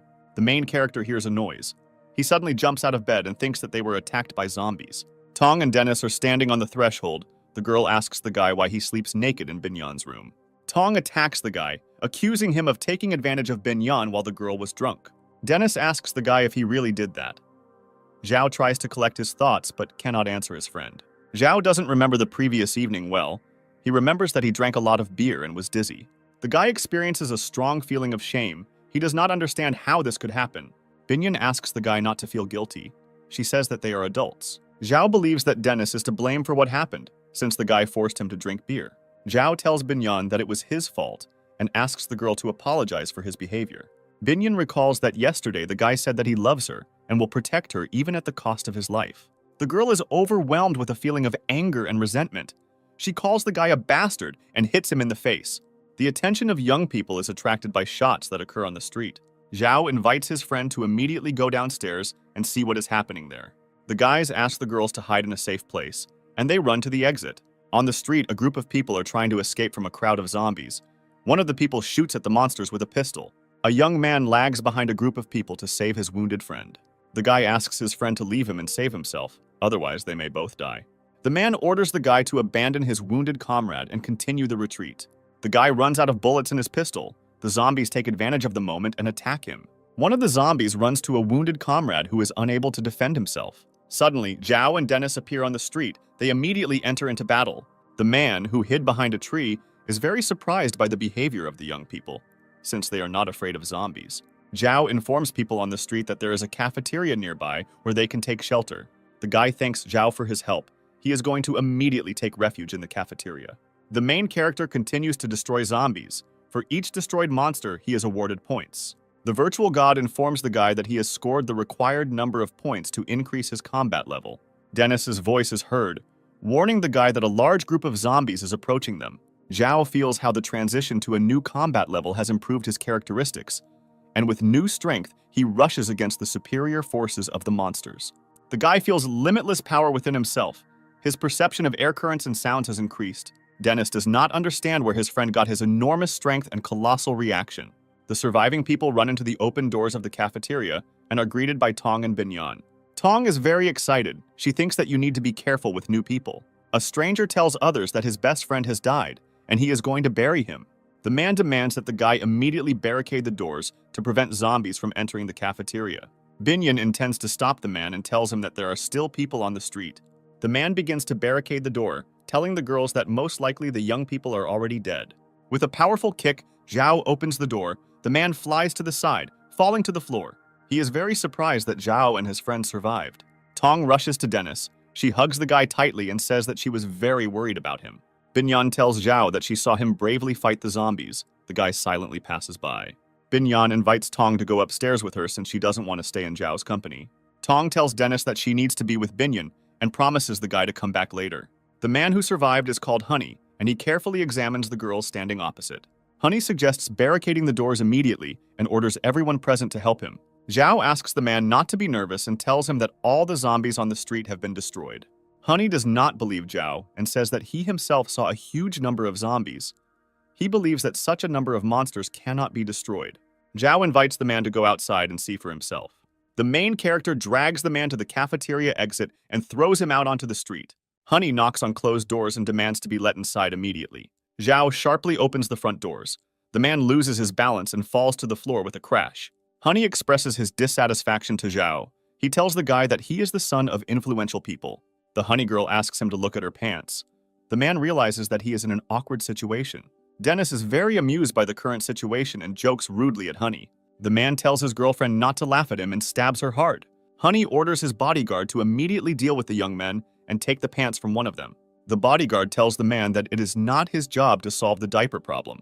Honey becomes furious and tells his bodyguard that if his order is not followed, he will not receive his salary this month. The man once again orders the bodyguard to take away one of the guy's pants. Honey is outraged by the fact that his father spends a huge amount of money every month on security. He considers this a sufficient condition for carrying out all his orders. The bodyguard calls Honey a stupid and spoiled person. He says that his loved one died because of him. Max demands that the man treat Zhao and his friend with respect, since the guys saved them from death. Honey does not intend to listen to such speeches from the subordinates whom his father hired to work. Zhao approaches Honey and gives him a prophylactic kick to his soft spot. Honey is outraged by what is happening. He believes that no one dares to treat a person of his level in such a way. Zhao tells the man that if he doesn't calm down, the guy will throw him out into the street among the zombies. Honey tells Zhao that his father will find out and will punish him severely for his behavior. Zhao asks the bodyguard's name and meets a guy named Max. The guy tells Max that he considers him a good person and invites him to join his squad.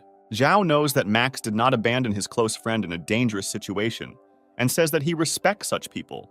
Honey begins to get very nervous. He is afraid that he may be left without the protection of a bodyguard. Max thanks Zhao for saving him and tells him that he cannot join his squad. Dennis is very surprised by the guy's decision. He doesn't understand why he should protect a person like Honey. Max informs the young people that he has a contract. His moral principles oblige him to fulfill the terms of the contract. Zhao is very pleased with the guy's answer. He begins to respect him even more. Zhao believes that there is a solution to this situation, and it is the death of the employer. Honey experiences great fear from the guy's words. He threatens the guys with his powerful father. Dennis tells Honey that the man acted vilely. He barricaded the doors while the young people were still on the street. Dennis hates such people. He swings his combat sword to strike. Dennis's attack is suddenly blocked by Max's bodyguard. He holds the hand in which Dennis is holding the sword. Max apologizes to the guy. He says that he cannot allow anyone to harm his client.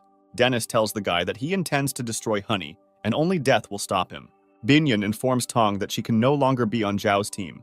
The girl says that Zhao does not love her and uses her as a replacement for his beloved Shin. Binyan intends to leave Team Zhao. She believes it will be better for everyone.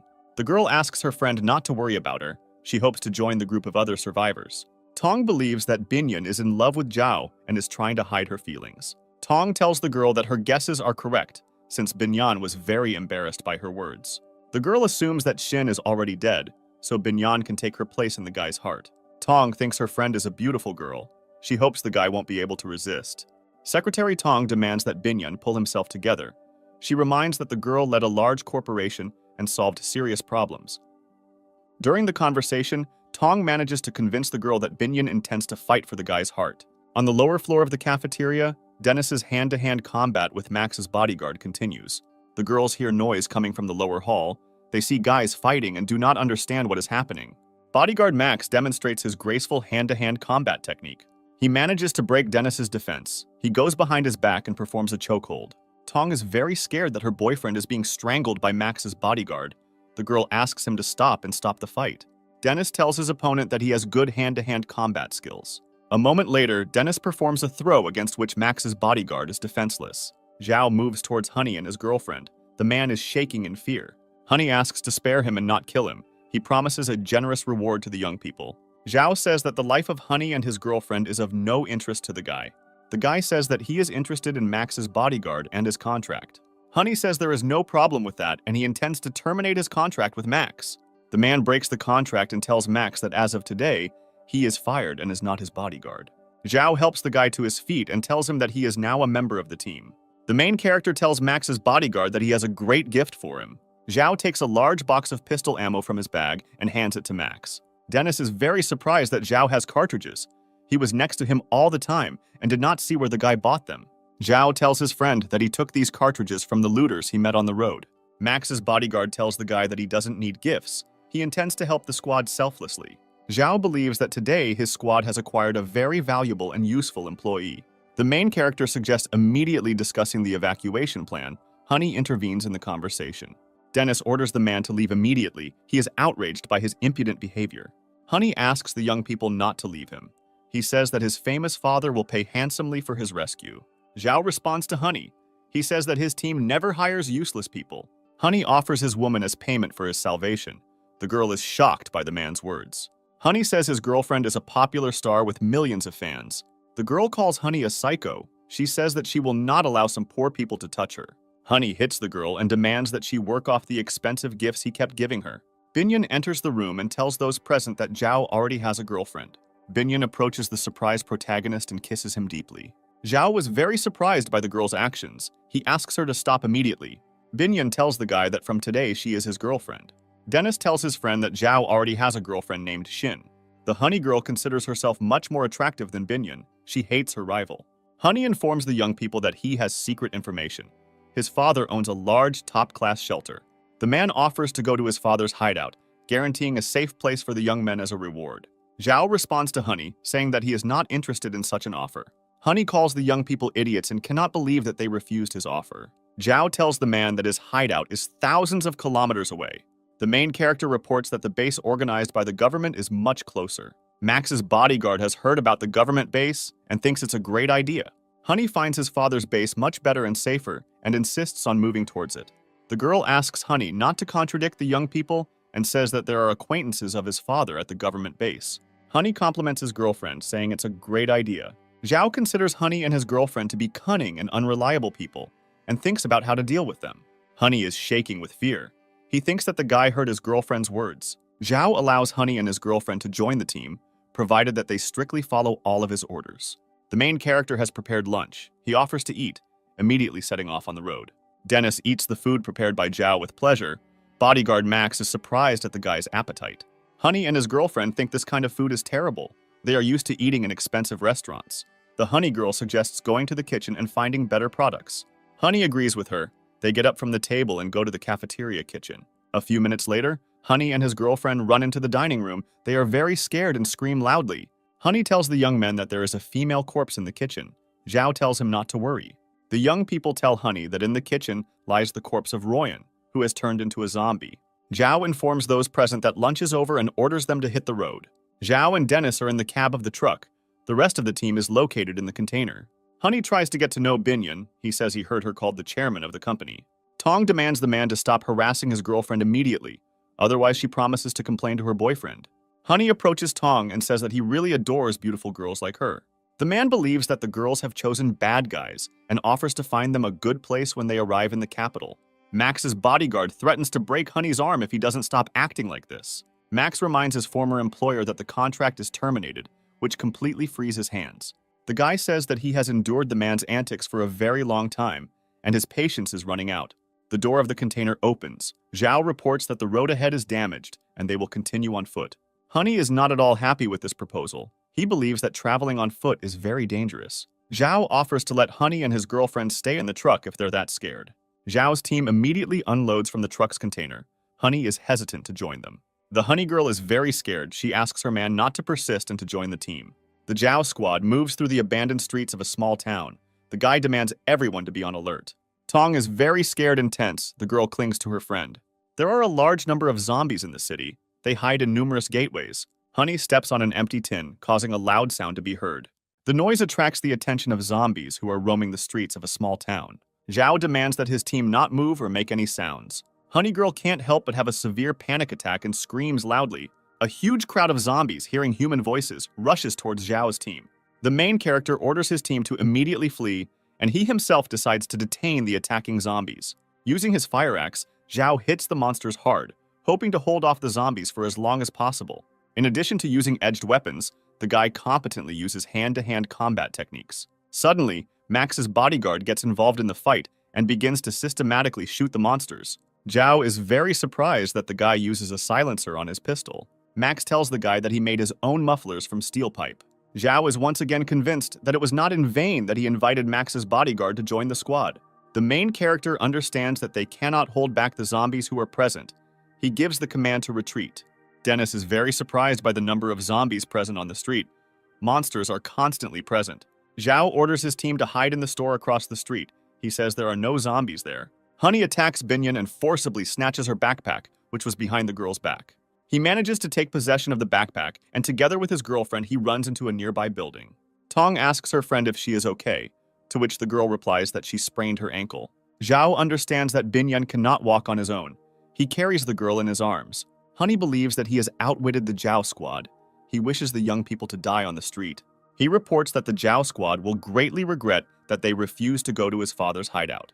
Honey's voice is heard telling the young people that he considers them the scum of society and is looking forward to the moment when they are devoured by zombies. Max's bodyguard takes out his pistol and fires several shots at the glass door of the room. Honey's fear is replaced by intense joy as armored glass is installed on the doors. A man tells young people that they are not strong enough to cope with him. Tong informs his friends that a large number of zombies are approaching them. Zhao warns Honey. The guy says that he will get the man and punish him severely. The main character orders his team to follow him and not slow down. Young people run into an open room. Zhao demands to immediately barricade the doors.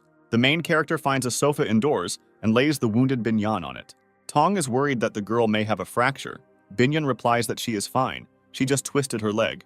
Zhao examines the girl's wounded leg and asks her to be patient. The guy realizes that there is no fracture and is going to go outside to find a cure. Binyan asks the guy not to go outside. She says that the wound is minor and it will go away soon.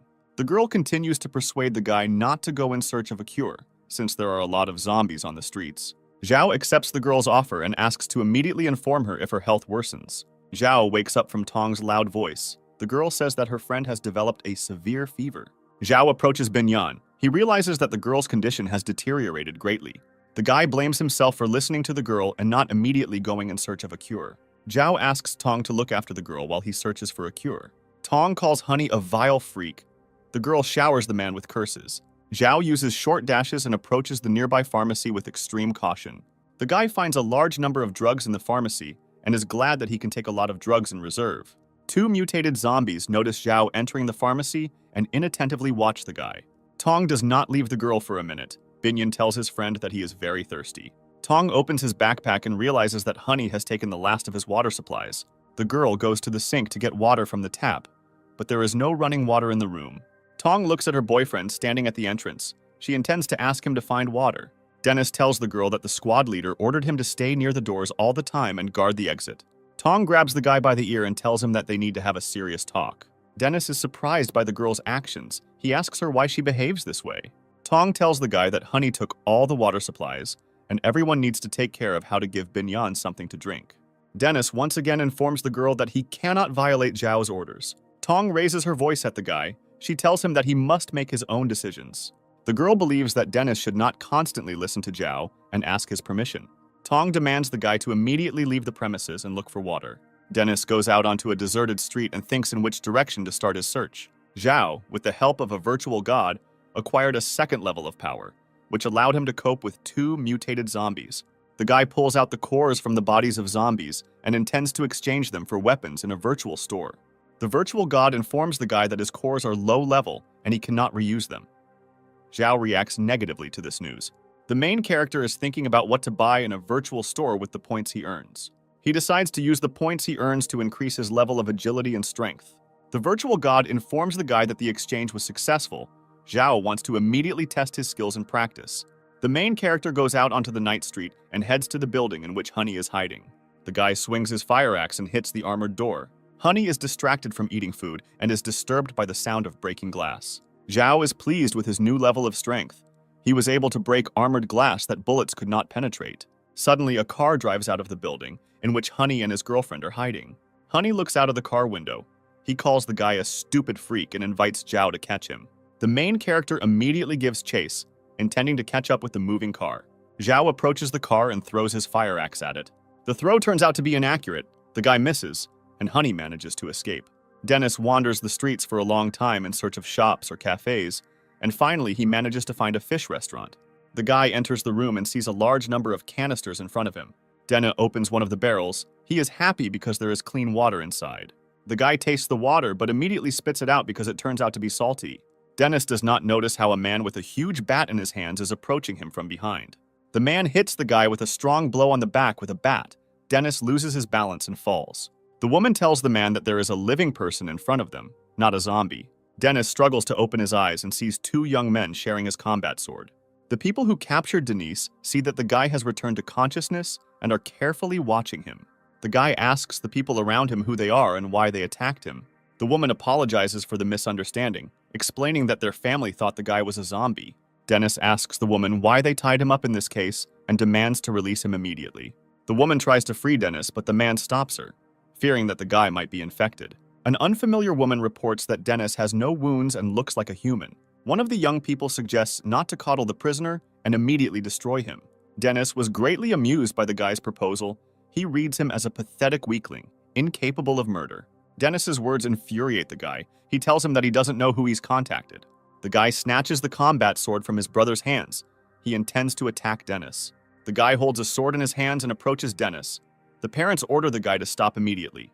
Dennis manages to unnoticed free his bound leg and strikes the guy. The guy loses his balance. He falls to the ground with a roar. The combat sword flies out of his hands. The combat sword hits the wooden stand to which Dennis was tied. It cuts the ropes and frees the guy. Dennis frees himself from his bonds. He asks the guy if he wants to kill him now. Young people hide behind their father. They ask him to protect them from Dennis. Dennis considers the people present in the restaurant to be an ordinary frightened family and not professional killers. The woman asks Dennis to forgive her son's antics. She says that her children are young and stupid. Dennis asks the people standing opposite him how they ended up in a fish restaurant. A woman tells a story about how they were celebrating a birthday with the whole family, after which an outbreak occurred. The head of the family asks Dennis how he got into the restaurant. The man hopes that the zombies have left the city. Dennis tells the frightened people that the city is full of aggressive zombies. The brothers do not believe Dennis's words. They believe that the guy is blatantly deceiving them. The man tells Dennis that he believes his words. He asks to help him and his family. The head of the family apologizes to Denny for the attack on him. He says that he was scared and defended his family. A man asks to join the Jow Squad, but his relatives are against it because they are afraid to go outside. The head of the family asks his relatives to shut up. He believes that if they stay in the restaurant, they will die. The man says that Dennis and the Jow Squad are their only hope for salvation. The woman agrees with her husband. She asks Dennis to take them to the Jow Squad. Dennis promises to fulfill the request of his new acquaintances, but in return he wants fresh water. One of the sons immediately goes to the kitchen and brings out a large barrel of drinking water. Tong begins to get very worried since Dennis has not yet arrived. Zhao is dissatisfied that the girl sent the guy alone to the street. Tong leaves in the direction of the front doors. She is going to wait there for the guy to arrive. Zhao applies healing ointment to Binyan's wound. The guy says that the medicine should help the girl. Zhao apologizes for the words he rashly said to the girl in the evening. Binyan tells the guy that there is no need to apologize because she acted too confident yesterday. Zhao thinks Binyan is a very brave girl. He tells her this in a quiet voice. The guy tells Binyan that she is a charming young girl who has a lot of qualities. Binyan is trying to find out what the main character's past girlfriend was like and what attracted the guy to her. Zhao tells the girl that he didn't know Shin at all and never even really spoke to her. These words make Binyan furious. She doesn't want the guy to suffer from unrequited love. The girl notices that Zhao brought her new sneakers along with the medicine. She is grateful to the guy for his care. Zhao believes that the girl needs to change into more practical and comfortable shoes. Binyan believes that she is very lucky to have a young man who protects and takes care of her. Binyan intends to become the only woman in the guy's heart. She says that she will make him forget about his last girlfriend. Dennis enters the room. He is holding a large canister of drinking water in his hands. Tong realizes that a romantic conversation is taking place between Zhao and Binyan and orders Dennis to leave immediately. Zhao praises Dennis. He is proud that the guy was able to extract valuable water on his own. Dennis asks the guy to come with him. He wants to show him something. Zhao is very surprised that Dennis came with an unfamiliar family. The head of the family introduces the guy to his family. He says that his name is Li, and next to him are his two sons, Hai and Yong. The woman's name is Mila. She sincerely thanks Zhao and his friends for saving her. Dennis says that he only promised to take the family out of the restaurant. The decision to join the squad will be made by Zhao. Hai sees Zhao as an ordinary guy and doubts that he can be a good commander. Yong notices the food lying on the table and informs his family. The guy runs up to the table. He cannot control his feeling of hunger and tries to take food. A fire axe flies past Yong, and the guy drops a loaf of canned bread from his hands. The guy hides behind his parents. He tells them that Zhao wanted to kill him.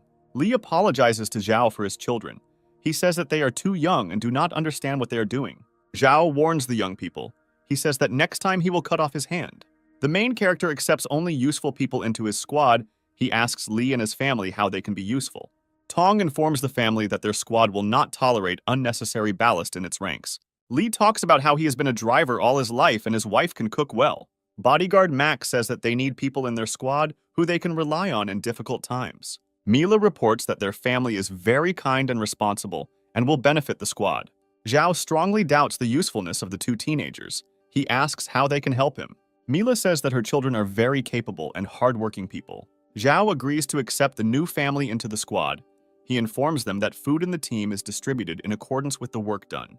Hai is very unhappy that they will have to work tirelessly and follow the instructions of the commander. Zhao is bent over a map of the city, discussing evacuation options with his friends. Dennis suggests taking a shortcut and fighting your way through the zombies. Max offers a longer but safer route since they only have 3 experienced fighters in their squad.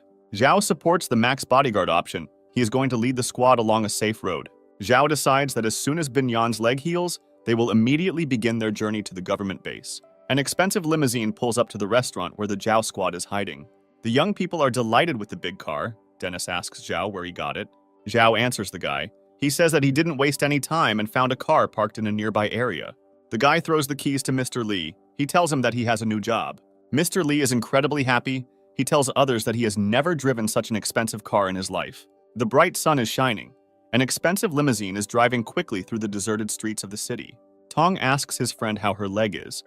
The girl replies that she feels good and the pain is almost gone. Yang studies a large number of different devices that are installed in the car. After some time, the younger brother finds a bottle of expensive vintage wine. The brothers are going to taste it. Mila orders her children to immediately put the bottle back and stop playing around. Hai tells his brother that he is very dissatisfied with the strict discipline and order in the Zhao squad. Max's bodyguard tells Zhao that they are going in the wrong direction. The guy says that he knows about it. He is going to visit a very interesting place. Zhao and his team arrive at the police headquarters building.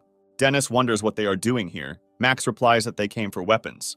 Hai does not understand how the guys will be able to get inside the police station, at the entrance of which there are dozens of zombies. Zhao is tired of Hai's chatter. He says that if the guy does not shut up, he will go to the police station with him. Hai thinks it's utter madness to fight so many zombies. Zhao tells his new friends that it's time to listen to some fun music. The guy turns on the car's audio system at full volume and attracts the zombies' attention. Zhao gets out of the car. The zombies standing at the exit of the police station are trying to catch up with the guy. Max's bodyguard reports that Zhao has distracted the zombies and says that they need to head to the police station. Hai thinks Zhao is a crazy person and thinks that the guy is doomed to die. Dennis informs the guy that if he doesn't stop chatting, he will be thrown out to be eaten by zombies. Dennis tells the girls that he and Max are going to the police station. He asks them to stay in the car. Max's bodyguard tells Lee and Yang that he will accompany them to the police station. Dennis asks Max why they need untrained fighters. Max replies that if you leave the family together, they will steal the car. Yang says he doesn't want to go outside. Mila wants to go to the police station with her sons. Max refuses the woman. He says either they go with them or the whole family gets out of the car.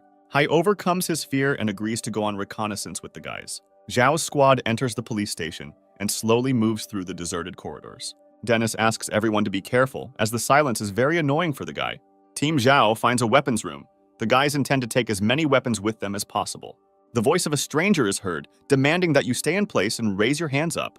A police captain appears in the corridor, with a group of police officers standing behind him. Dennis informs the police captain that they have come to the police station for help.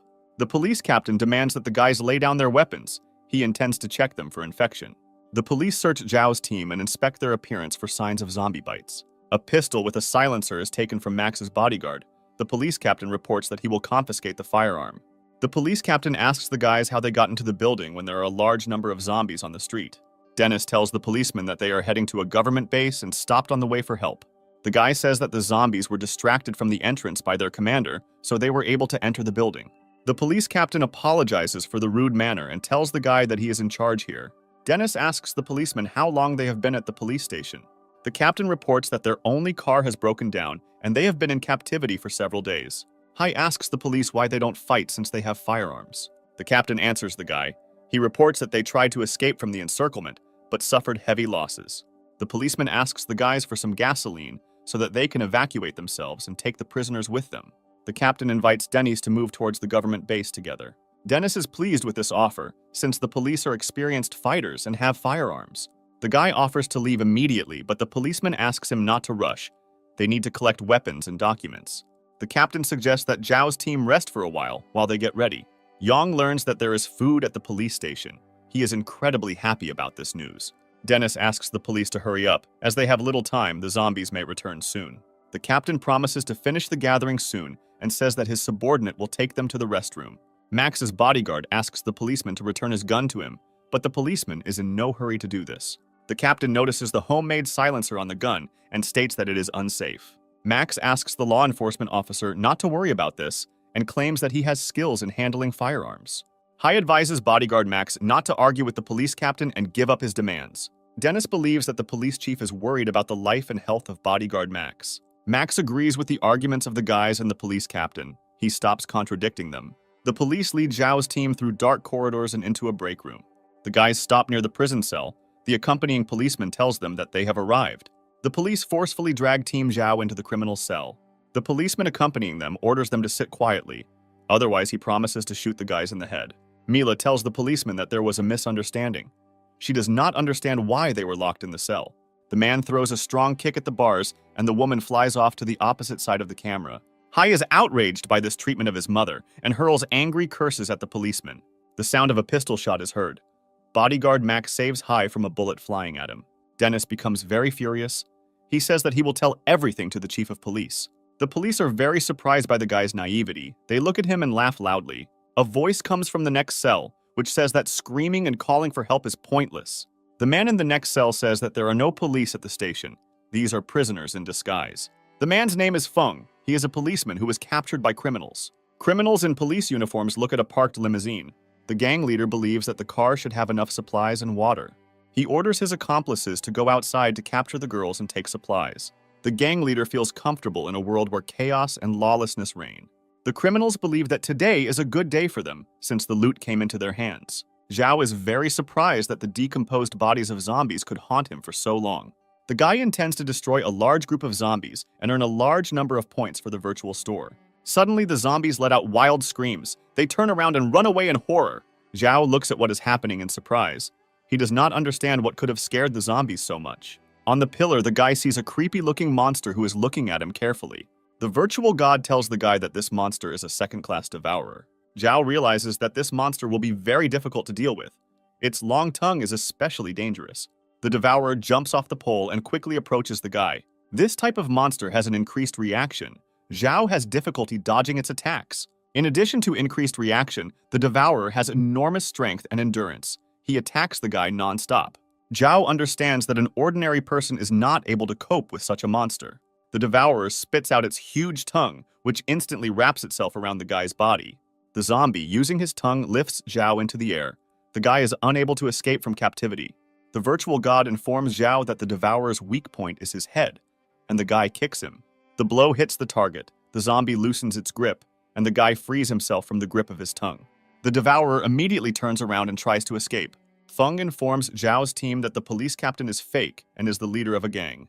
The policeman says that during the outbreak, the criminals broke out and killed his colleagues. Max's bodyguard says that he immediately noticed strange behavior in the fake police officers. Max asks Feng why the criminals left him alive and did not kill him along with his partners. Feng says that there are many places in the police station where a fingerprint or eye pupil test is required. Dennis tells the policeman that their commander is outside and he is not an ordinary person. The guy says that Zhao will soon come to the rescue and free all the prisoners. Yang asks Mila how she is feeling. The woman says that her stomach hurts a lot and that she might be injured. Dennis decides to help the woman. He approaches her and asks permission to look at her wound. Mila tells the guy that her death is inevitable and asks him to take care of her sons. She asks her sons to grow up to be worthy people, start families, and have children. Dennis tells the woman that she only has a small bruise. He asks her not to make sudden movements. Max's bodyguard tells his friend that the bandit leader knows about the car outside. Dennis offers to get out of the cage with the help of wet clothes. He says that he saw in the movies how by twisting clothes you can bend the bars. Hai thinks this idea is idiotic. He tells the guy that he won't succeed and asks him to put on clothes. Yang tells Dennis that he needs to be polite to his brother since he is the only person who can open the door. Hai asks the young people to give him a pin or something similar to a needle. The captive cop from the next cell throws the guy his police badge. Hai says he has never worked with a police badge before and is using it to try to open the camera lock. Yang tells Dennis that his brother is the best lockpicker and once even snuck into the director's office. After some time, Hai opens the cell lock. Dennis realizes that he greatly underestimated the guy.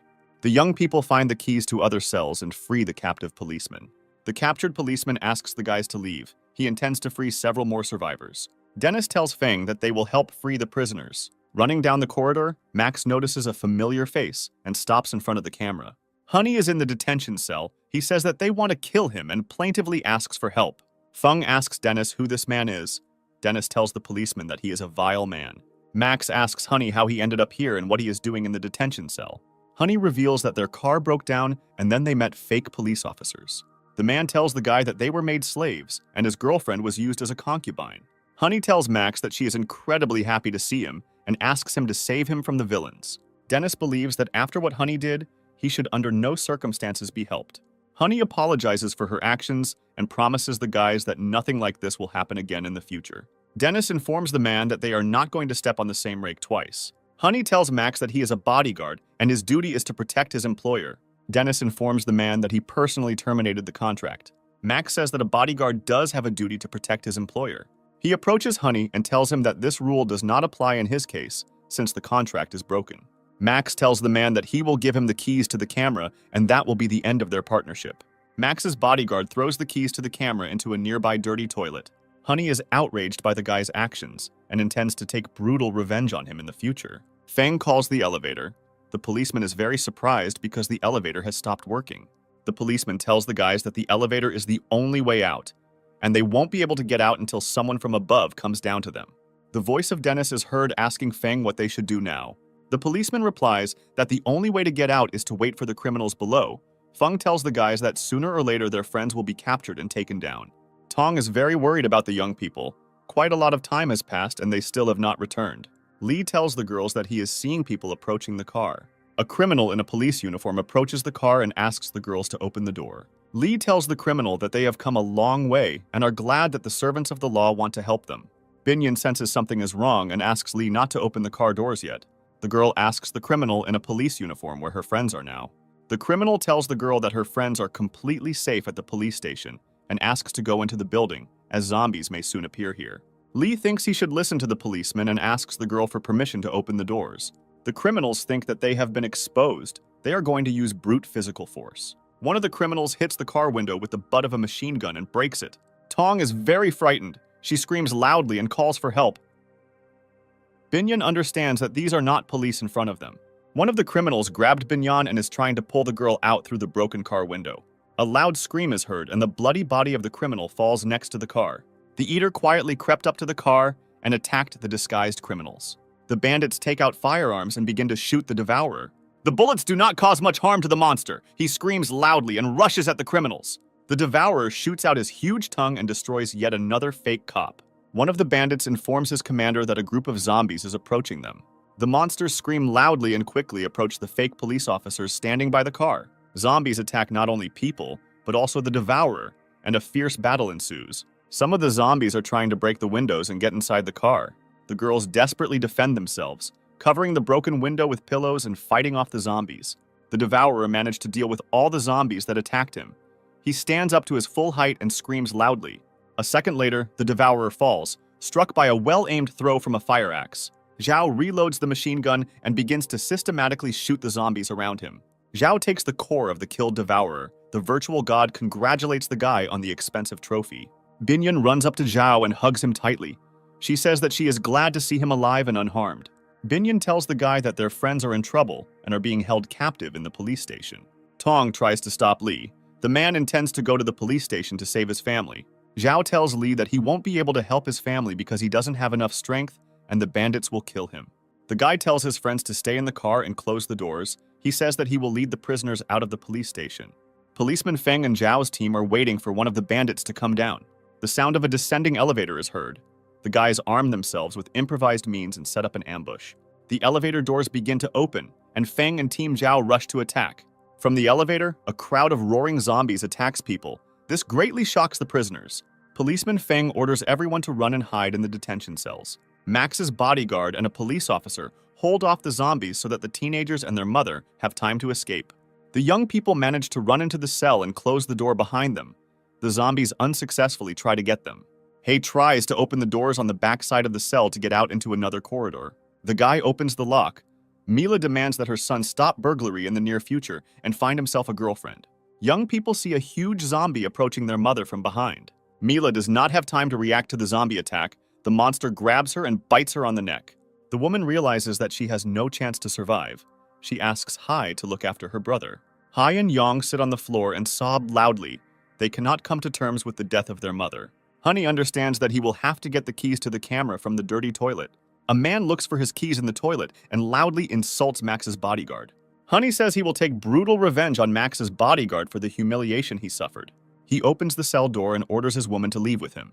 A man becomes very angry because a woman does not obey his orders. Honey tells the girl that she is defiled and unworthy of being his woman. The man runs out into the corridor. He intends to leave the police station. A moment later, Honey sees people running towards him.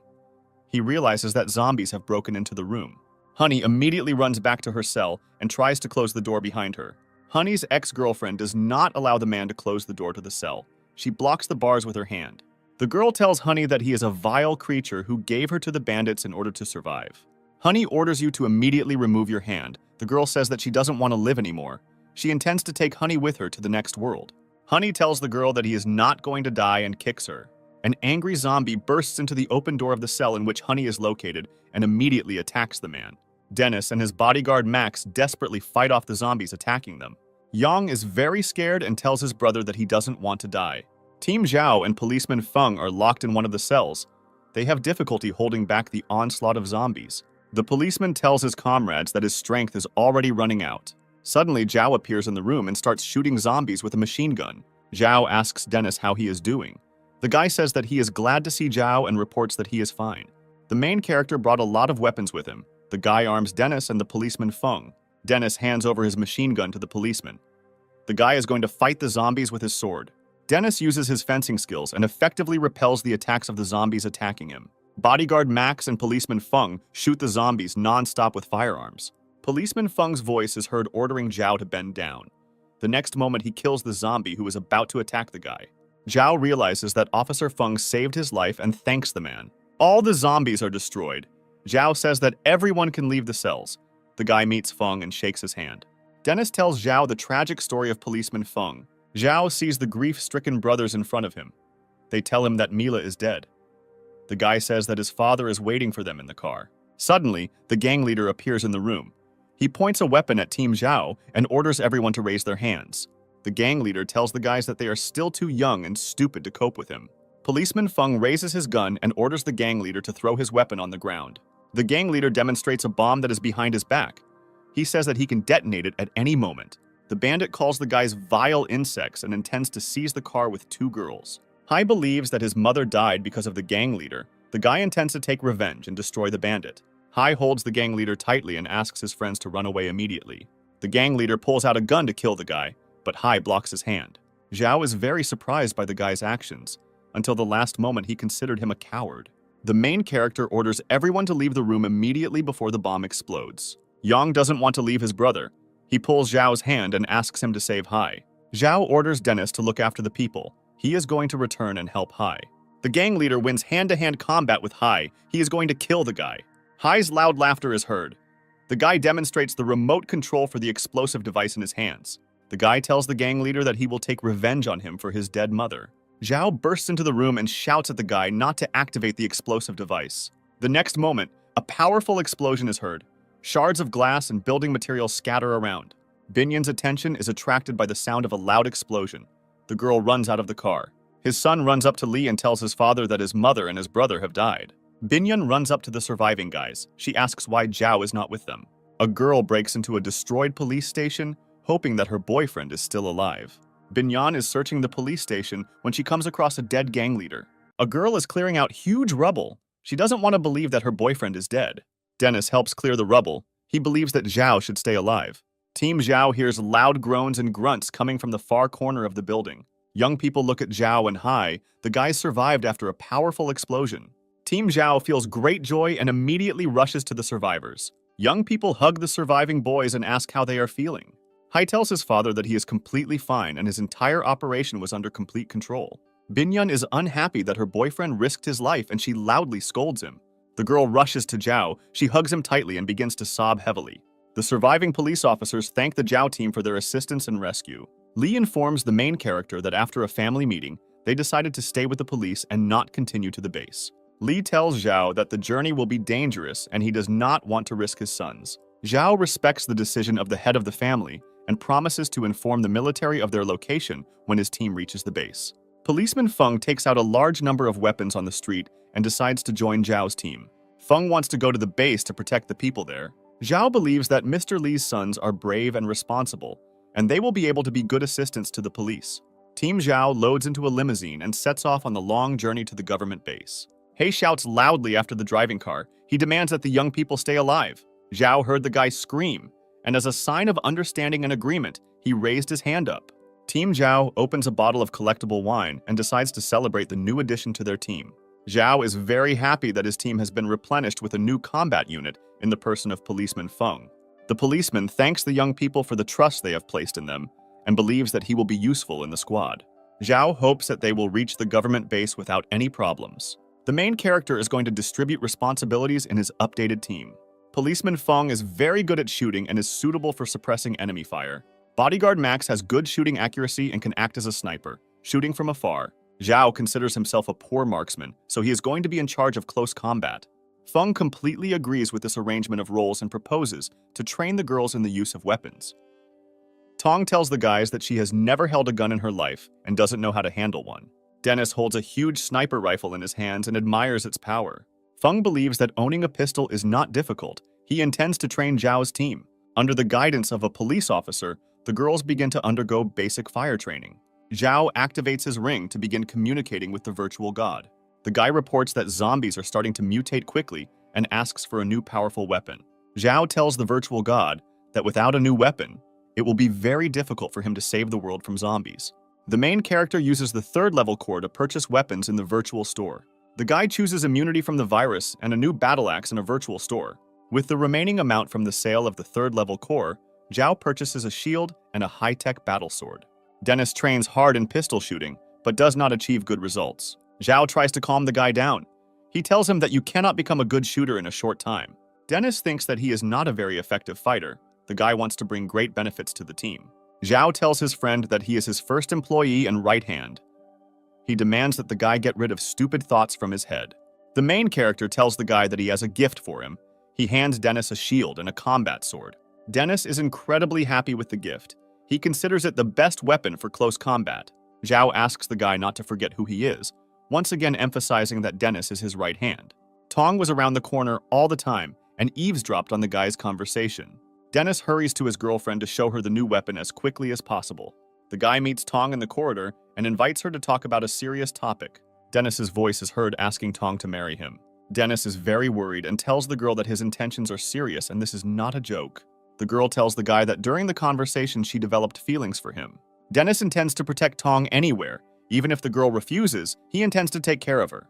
The guy is very worried about the fact that he comes from a poor working family, while Tong is from the upper echelons of society.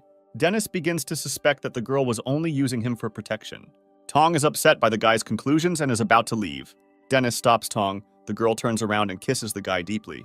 Tong says she wants to be with a guy and doesn't need another man. Dennis receives this news joyfully. He raises his hands and shouts loudly.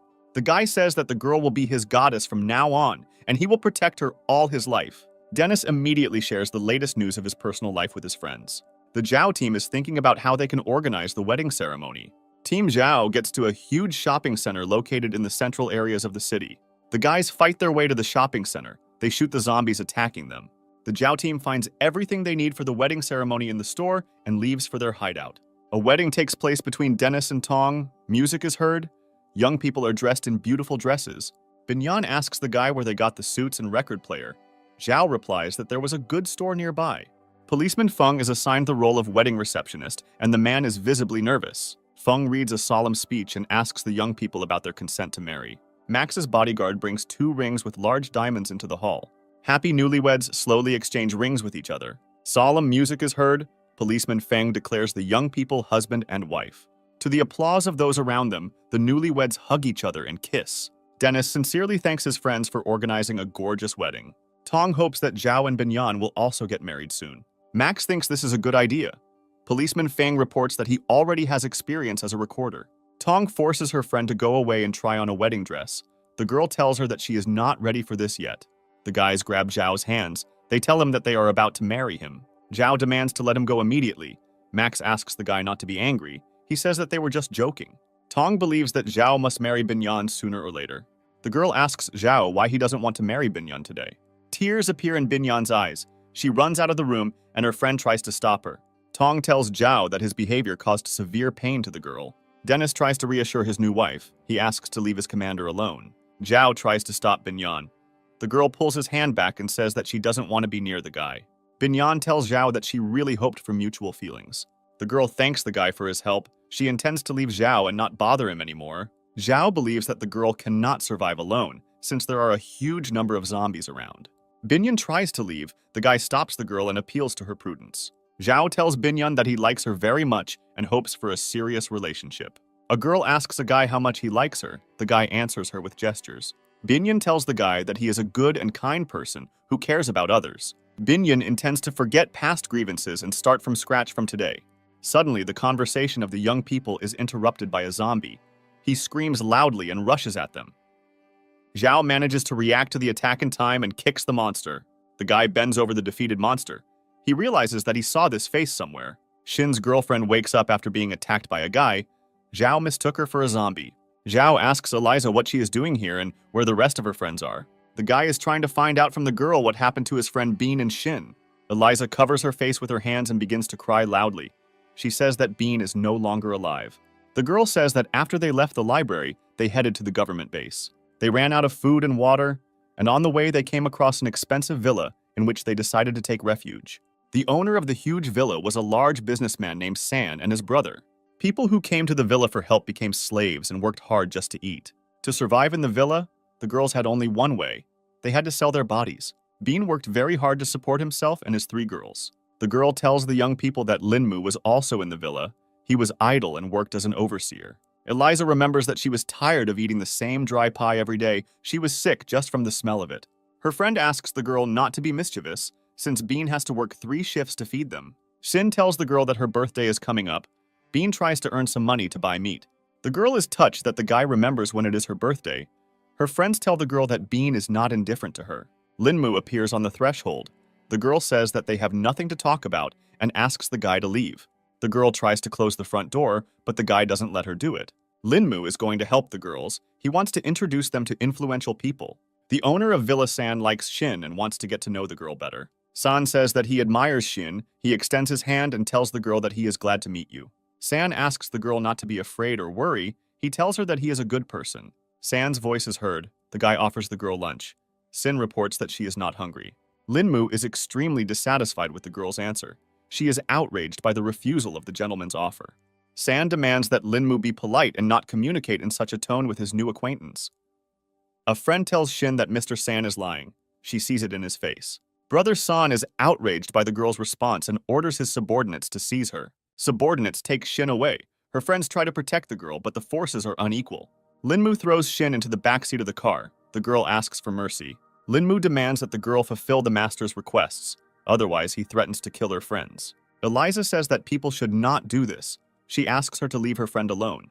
Brother San is outraged that the girl touched him, and he strikes her hard with his hand. Shin's friend can't contain her emotions. She calls the villa owner's brother a dirty animal. The guy gives orders to his bodyguards to immediately grab the defenseless girl.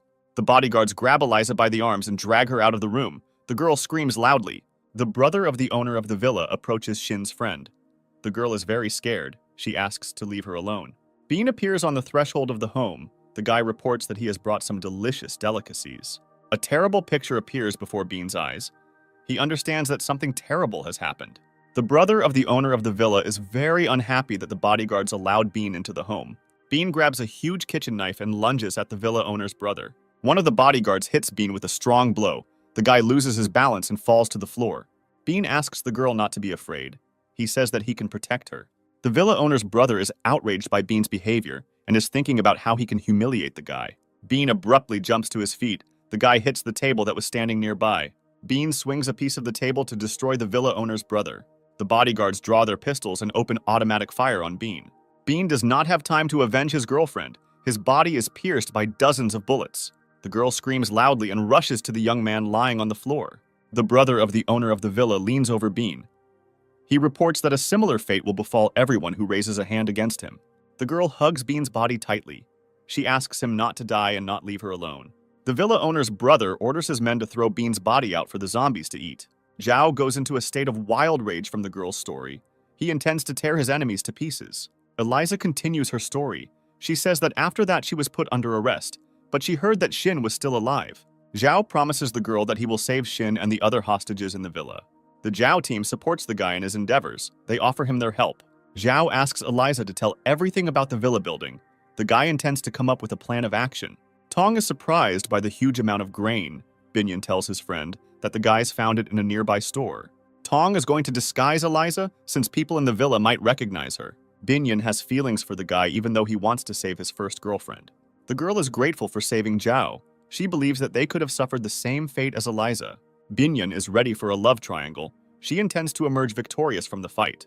Tong advises the girl not to worry. She believes that Shin may already be dead. Tong cuts and applies makeup to Eliza so that the girl will not be recognized in the villa.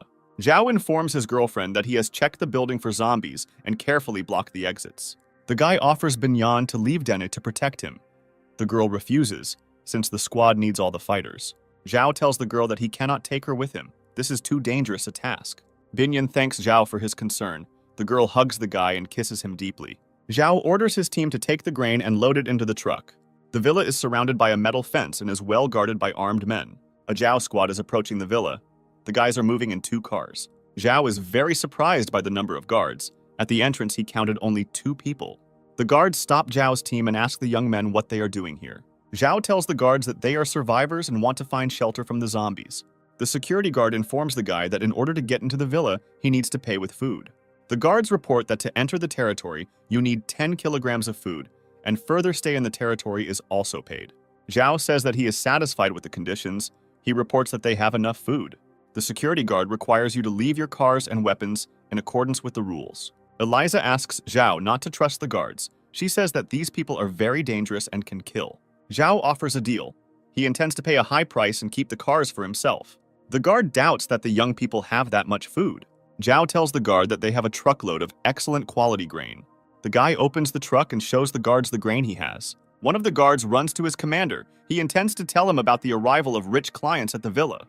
Mr. San goes to the Zhao detachment. He personally wants to verify the veracity of his guard's words. Mr. San meets Zhao. He tells the guy that he is the owner of the villa. San asks the guy where he got such huge reserves of grain. Zhao offers to pay a good price to keep the cars. Mr. San is interested in cooperation. He allows the guy to keep the cars. The owner of the villa tells the guy that his base is the best place where people can be safe. The guard orders the gates to be opened and the vehicles of the Zhao squad to be allowed into the territory.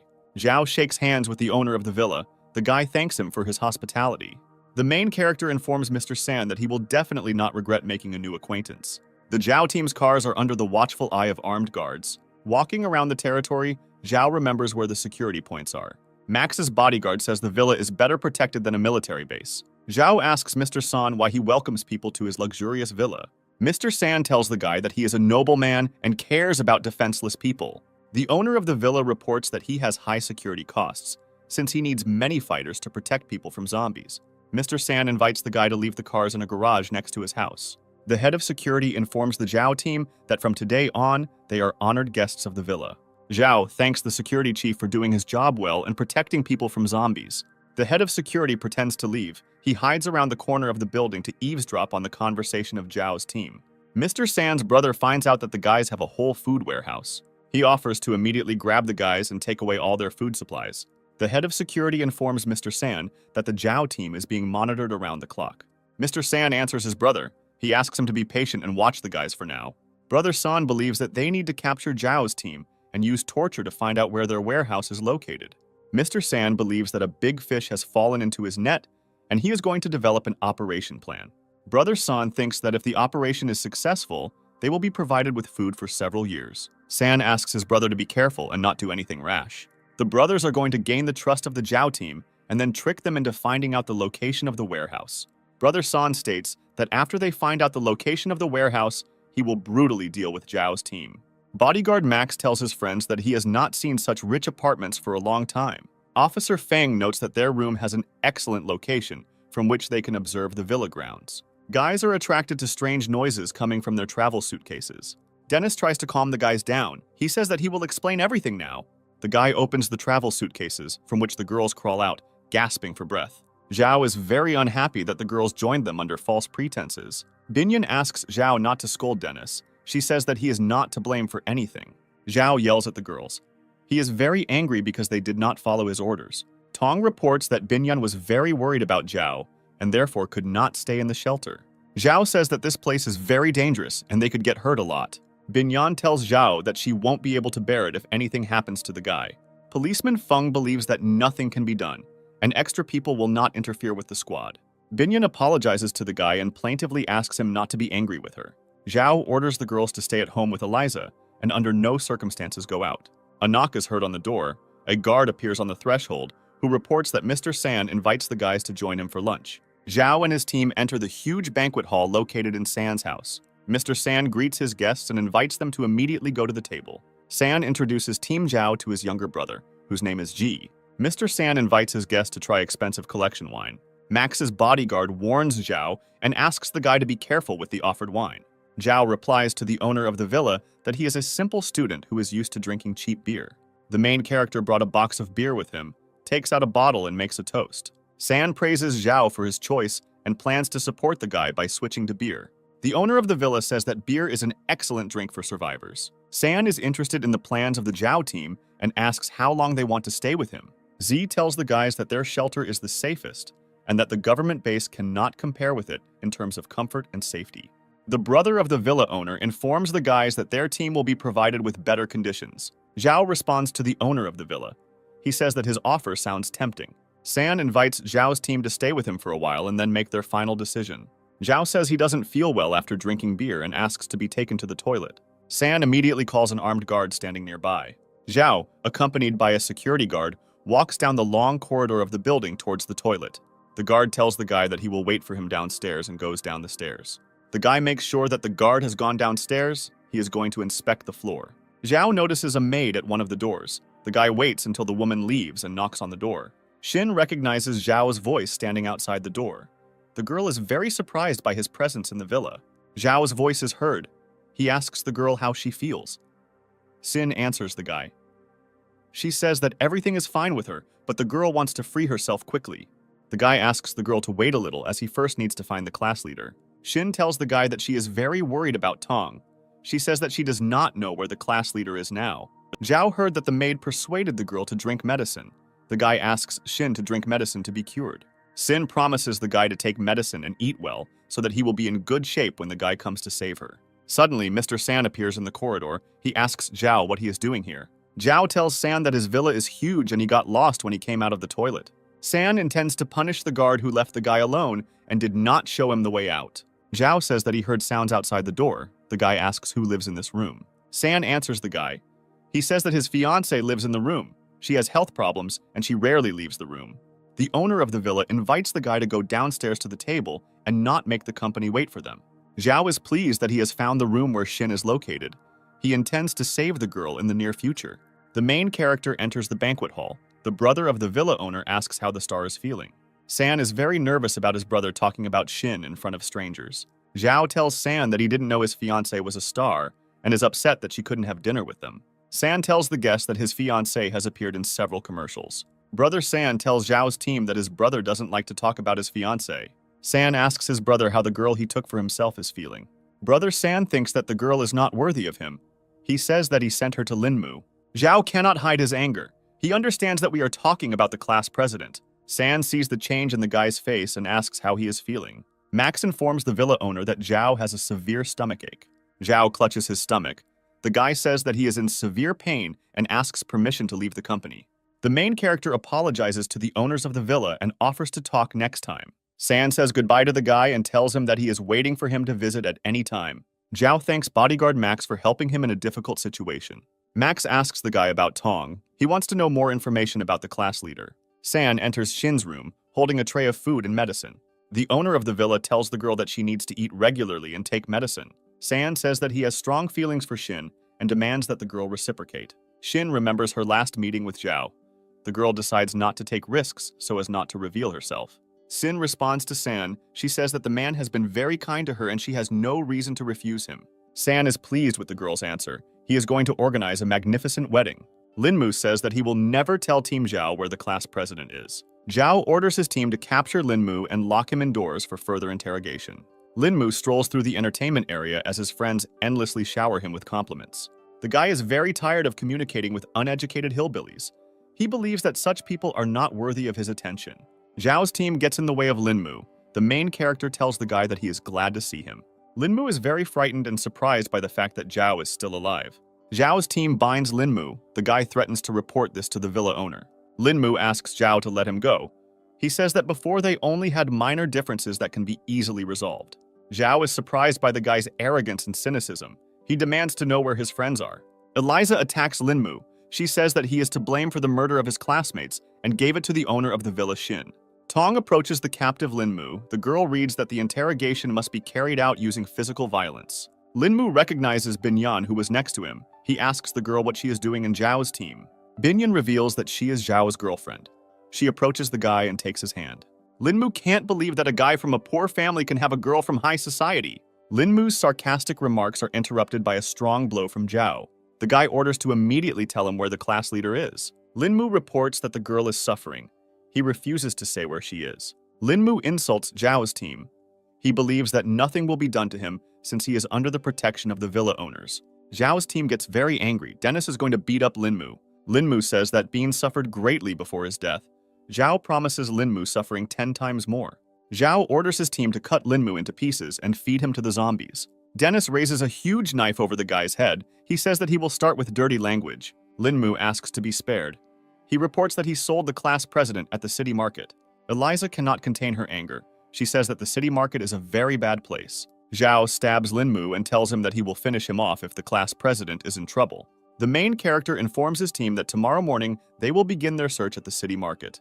The city market is a dangerous and dirty place where women offer their services for a bottle of water. Max says that he has only seen such places in films. He did not expect to see something like this with his own eyes. Policeman Feng observes the three guys. He says that they were previously arrested for disorderly conduct. Zhao says that sooner or later, the government will take control of the entire territory and restore order. The girl asks one of the hooligans to pay her for services rendered. The bully rudely pushes the girl away and tells her to get out. The bully refuses to pay for the services provided. He did not like the quality of the services provided. The group of hooligans is stopped by the loud whistle of Policeman Feng. At the same moment, Policeman Feng strikes the bully, causing him to lose his balance and fall to the ground.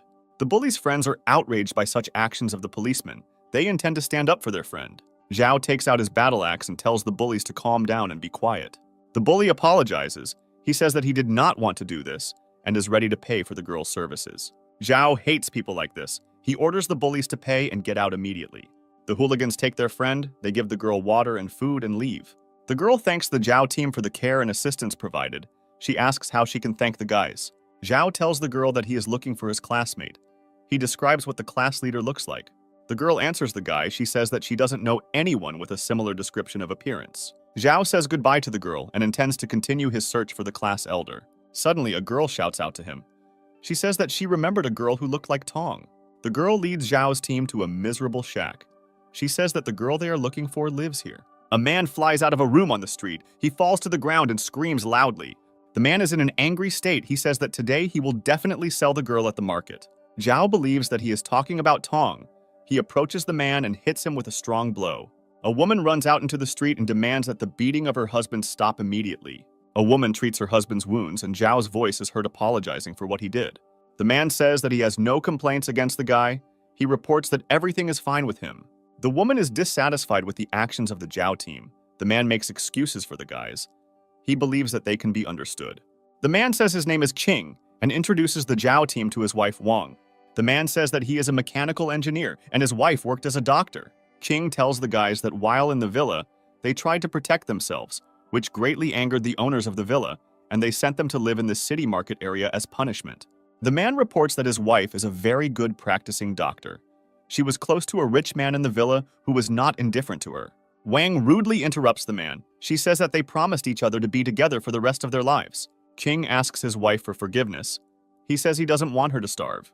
Zhao looks at the married couple with emotion. The guy is going to help his new acquaintances. Zhao's voice is heard telling the man that in the near future, he will give him 100 kilograms of grain. Zhao promises the man that he will soon deal with the owners of the villa, and all residents will be able to live in peace.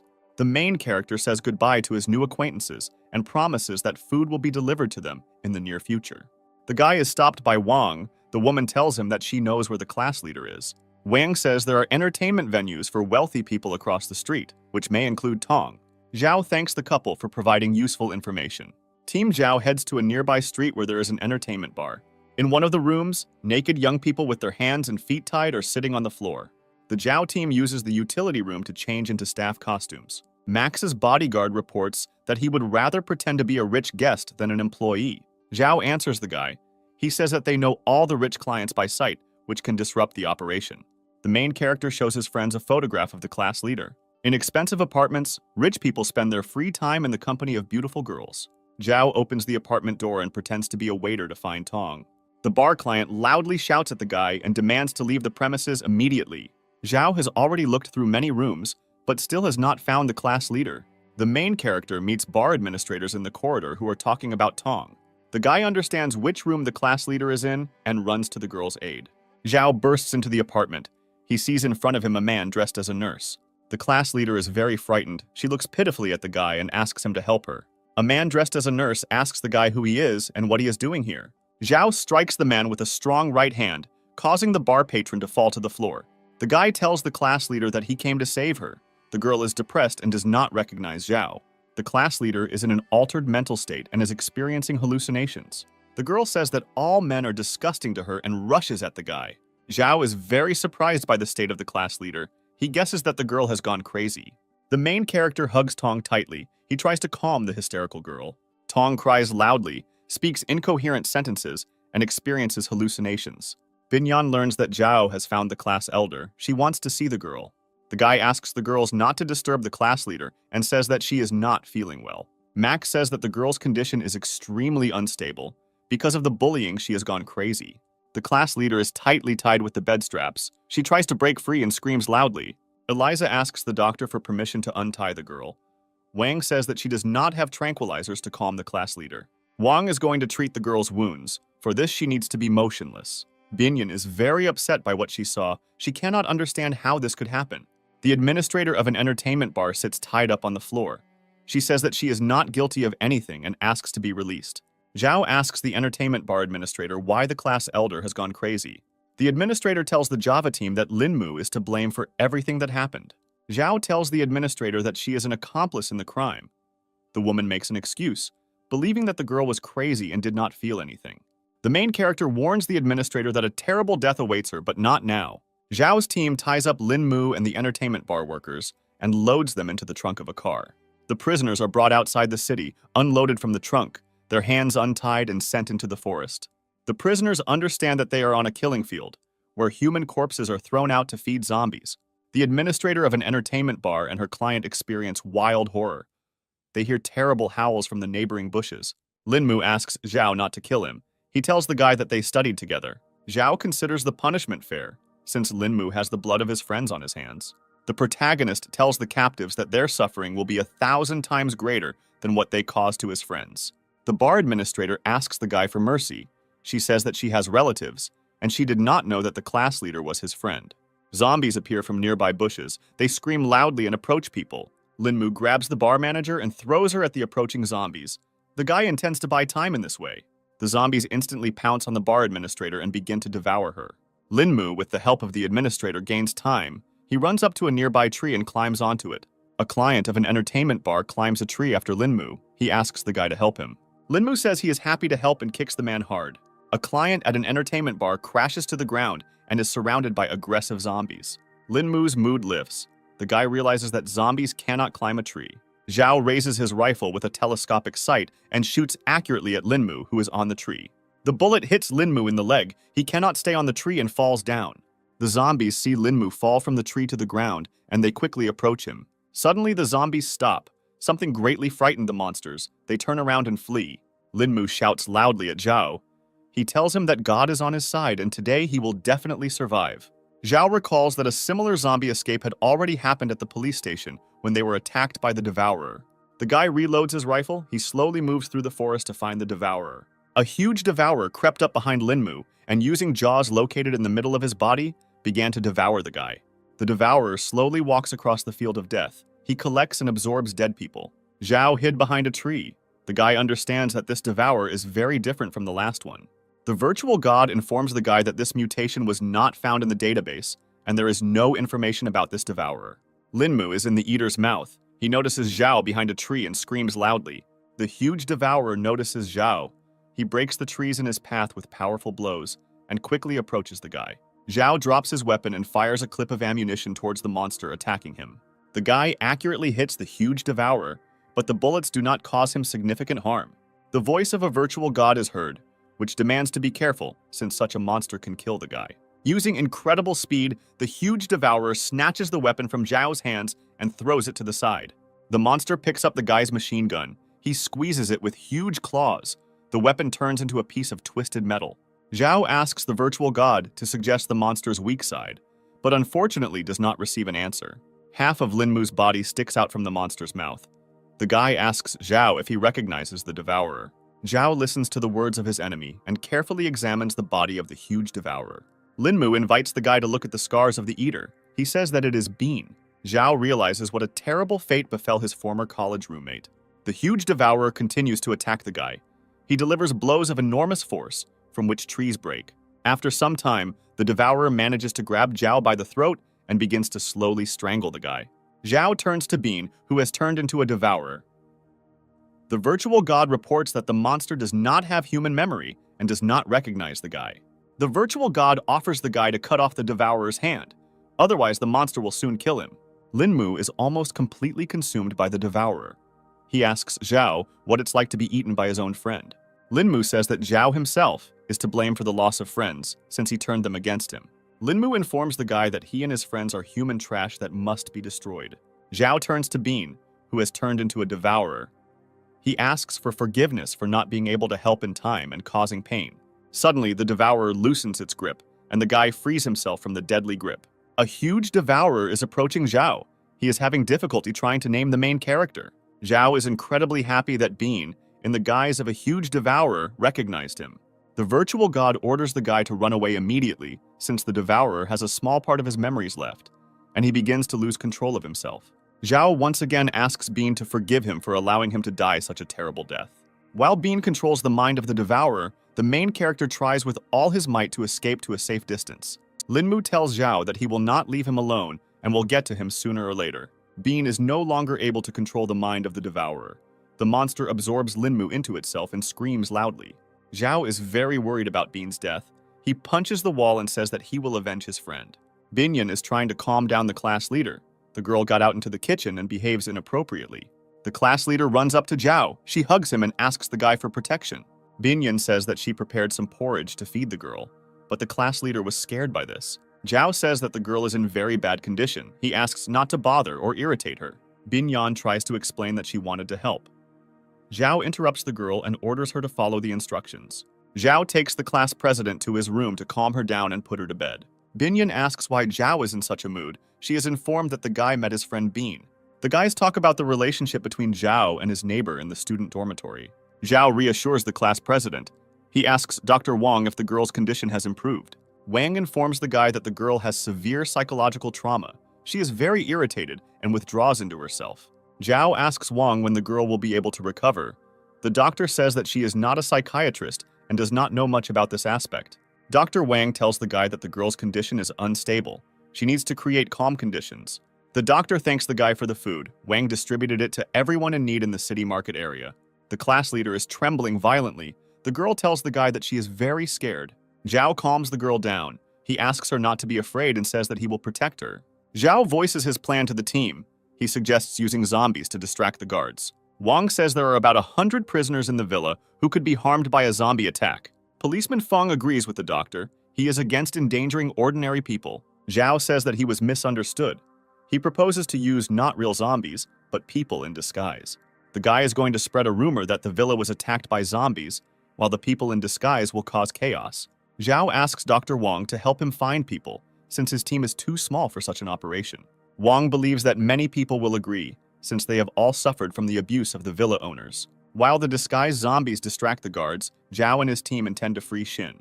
King believes that the despotism of the villa owners must come to an end. He hopes that the villains will be held accountable for the pain and suffering they brought to people. Wang always thought that her husband was a nerd.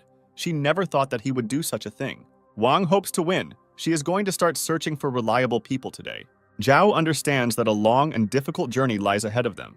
He asks Qing to put the car in order. A loud noise is heard coming from the kitchen. Zhao and his friends immediately run there. There are girls in the kitchen. The class leader is standing in front of a broken plate. Zhao runs into the kitchen. The guy asks the class leader if she's okay. The guy starts yelling at the girls, as he previously warned not to annoy or disturb the class leader. Tong asks the guy not to shout at them, as he has not understood the situation and is drawing the wrong conclusions.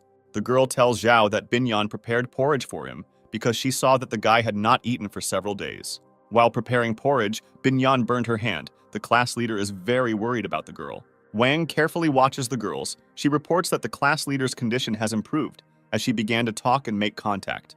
Zhao apologizes to Binyan. The guy agrees that he was very impulsive and did not figure out the situation. Dennis informs his friends that an uninvited guest has come to them. Brother San is near the door. Dennis asks everyone who is not part of the guest group to immediately hide, because if the villa owner's brother sees them, there will be problems. Zhao orders the girls to hide in the back room and not make unnecessary sounds. Brother San sits imposingly in a chair.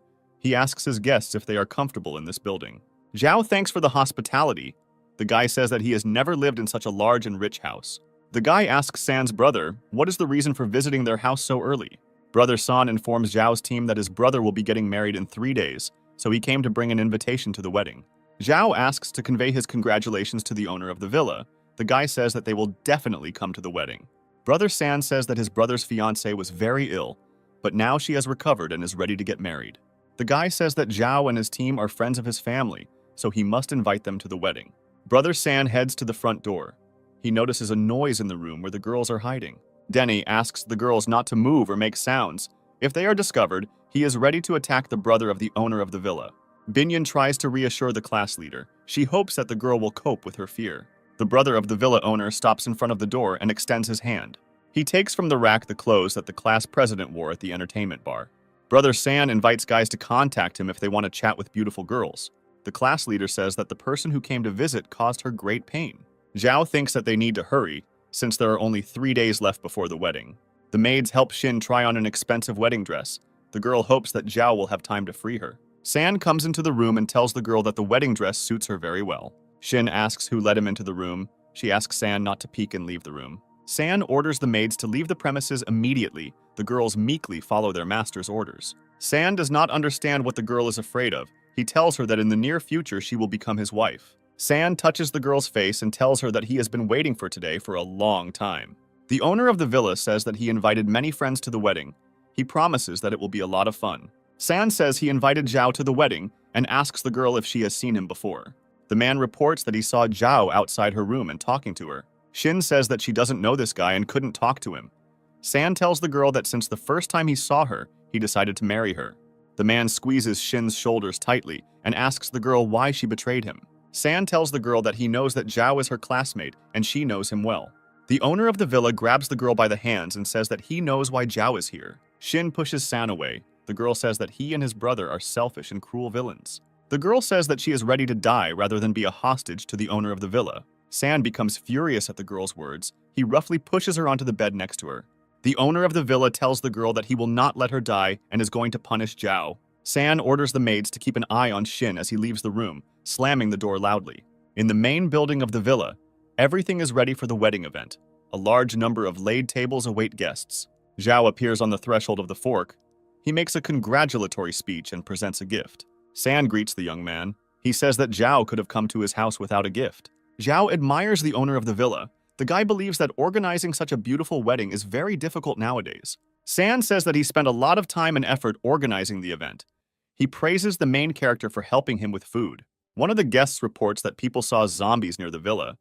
His interlocutor considers this very dangerous. San reassures his guests. He says that no zombies will break into the villa, as it is well guarded. Zhao asks the owner of the villa why he still doesn't see the bride among those present. San responds to the guy, telling him that there is no need to rush things and everyone will meet her soon. The owner of the villa's answer alarms the guy. The guests nearby joke cheerfully about this. San reports that Xin is upstairs in his room and will be downstairs soon. The guest conversation is interrupted by a security guard who runs into the room and reports that the villa has been attacked by zombies. Panic begins among the guests. They get up from the tables and begin to chaotically look for shelter. San tries to stop the frightened guests. He reports that the situation is under complete control and there is nothing to be afraid of. Zombies are moving around the villa. People are running away in horror and trying to find shelter. Taking advantage of the situation, Zhao goes upstairs to Shin's room and knocks on the door. The guy notices that the door is open. He enters the room and observes the girl standing by the window. Zhao approaches the girl and tells her that he has come to free her from captivity. In the middle of the room stood a mannequin dressed in a wedding dress. At the guy's touch, it fell to the floor. A moment later, a huge metal cage falls from the ceiling onto the main character. The guy does not have time to react and dodge the trap. Zhao is held captive in a metal cage. A bright light turns on in the room, blinding the guy. The owner of the villa is standing at the door of the room. He tells the guy that he considers him impatient. San's voice is heard. The owner of the villa asks where Zhao wanted to take his wife. The main character answers. He says that he wanted to make sure that the girl was safe. The guard leads Shin into the room. The owner of the villa thanks the guy for taking care of his bride. The girl asks for forgiveness from Zhao. She tells the guy that the owner of the villa knows everything. Zhao asks San when the man began to suspect something was wrong and found out everything. San says that he immediately felt something was wrong, and in the future his suspicions were confirmed. The owner of the villa leaves the premises, and finally he informs the guy that the zombies are not real, but are his friends in disguise. Team Zhao and the people dressed as zombies rejoice at how much they scared the villa's guards. The girl says that before the guards and some residents of the villa abused them greatly, she is glad that today these roles have changed. The sounds of gunfire are heard. Dennis orders everyone to immediately run away and find cover. The brother of the villa owner stands surrounded by numerous guards. He says that the game is over. Dennis and Binyan hid behind a huge stone. The guy does not understand how their cunning plan was revealed. The brother of the villa owner gives the order to the armed guards to immediately open fire. Team Zhao is in a difficult situation. The guys are starting to shoot back desperately. Zhao is in a cage. He hears the sounds of heavy gunfire and realizes that his friends are in trouble. Shin asks the owner of the villa to leave the Zhao team alone and not touch them. She is ready to sacrifice herself to save her friends. San arrogantly answers the girl. He says that he is not going to listen to her words since she is unworthy of him. The owner of the villa takes out a gun and points it at Zhao. He wants the girl to see how he kills the guy. Shin screams loudly. He asks the owner of the villa not to do this and let the guy live. Suddenly, San drops the gun and grabs his wounded shoulder. A well-aimed shot wounded the owner of the villa. Max's bodyguard used a sniper rifle with a telescopic sight to wound the owner of the villa. Zhao takes out his battle axe and with a powerful blow cuts the steel bars of the metal grill. The main character runs up to Shin. He grabs the girl by the hand and offers to run away immediately. Zhao takes the girl in his arms. The guy runs up and jumps out the window. He breaks the glass. The young people get out. The villa owner curses loudly and orders his guards to stop Zhao immediately. The main character and Shin quickly run to the truck standing nearby. San is beside himself with rage. He demands that the guards not let Zhao leave under any circumstances. Max's bodyguard is on the roof, covering the fleeing young people with machine gun fire. One of the guards spots Max on the roof and orders San to be taken to cover immediately. Max fires a burst from a machine gun at the owner of the villa, but the man manages to hide behind a security guard. Zhao and Shin start the truck and manage to leave the villa without hindrance. San throws the body of the dead guard away from him. He intends to find the guy at all costs. The security looks at the deceased comrade who gave his life defending the owner of the villa. A furious battle continues between the guards and Zhao's team, with the guards firing non-stop. King tries to shoot back ineptly. He wonders when help will come to them. Binyan and his girlfriend are behind a large stone. The dense fire of the guards does not give them the opportunity to escape. Policeman Feng fires another clip from his pistol at the opponents. He reports that his cartridges are running out. Dennis asks Policeman Feng to hold out a little longer. He hopes that Zhao will come to the rescue soon. After some time, breaking through the metal gate, a Zhao truck enters the villa. The villa owner's brother is very perplexed. He does not understand why Zhao returned. Dennis feels great joy. He had no doubt that Zhao will return and come to the rescue. Z smiles. The villa owner's brother believes that Zhao and the runaway girl have fallen into a trap. He is approached by San, who intends to take brutal revenge on Zhao and his former fiancée. Zhao comes out from behind the truck and says that he had no intention of running away. Binyan runs up to Zhao. The girl asks how the guy is feeling and if he is injured. Shin is standing not far from them. The girl is very surprised that Zhao has a girlfriend. Zhao's voice is heard. The guy asks the guards how much they sell their lives for, protecting the owners of the villa. Zhao tells the villa guards that social status and money are not important now. The main thing is the food that is in abundance in his truck. The guy reports that there are thousands of kilograms of grain in the truck behind him. He invites the guards to take it for themselves. The villa's guards are surprised by such a proposal. They stop shooting and listen carefully to the guy. Z calls Zhao an idiot. He intends to kill the guy and take all the food for himself. Zhao says that when he dies, all the food will go to the guards. The guy believes that they will not share with Ji. The main character suggests that the guards provide themselves with food and not risk their lives protecting the owners of the villa. San believes that his subordinates are satisfied with the service. He hopes that the guards will not accept the guy's offer. The villa owner says he has a good relationship with the security guards and his people trust and respect him. Zhao reports that he saw bodies of people dressed in security uniforms near the villa. San answers the guy. He says that this squad was looking for food so that there would be no hunger in the villa. Shin believes that the owner of the villa is deceiving people. The girl says that the situation was not so critical as to send people to certain death. The girl reports that she saw that there was enough food in the villa.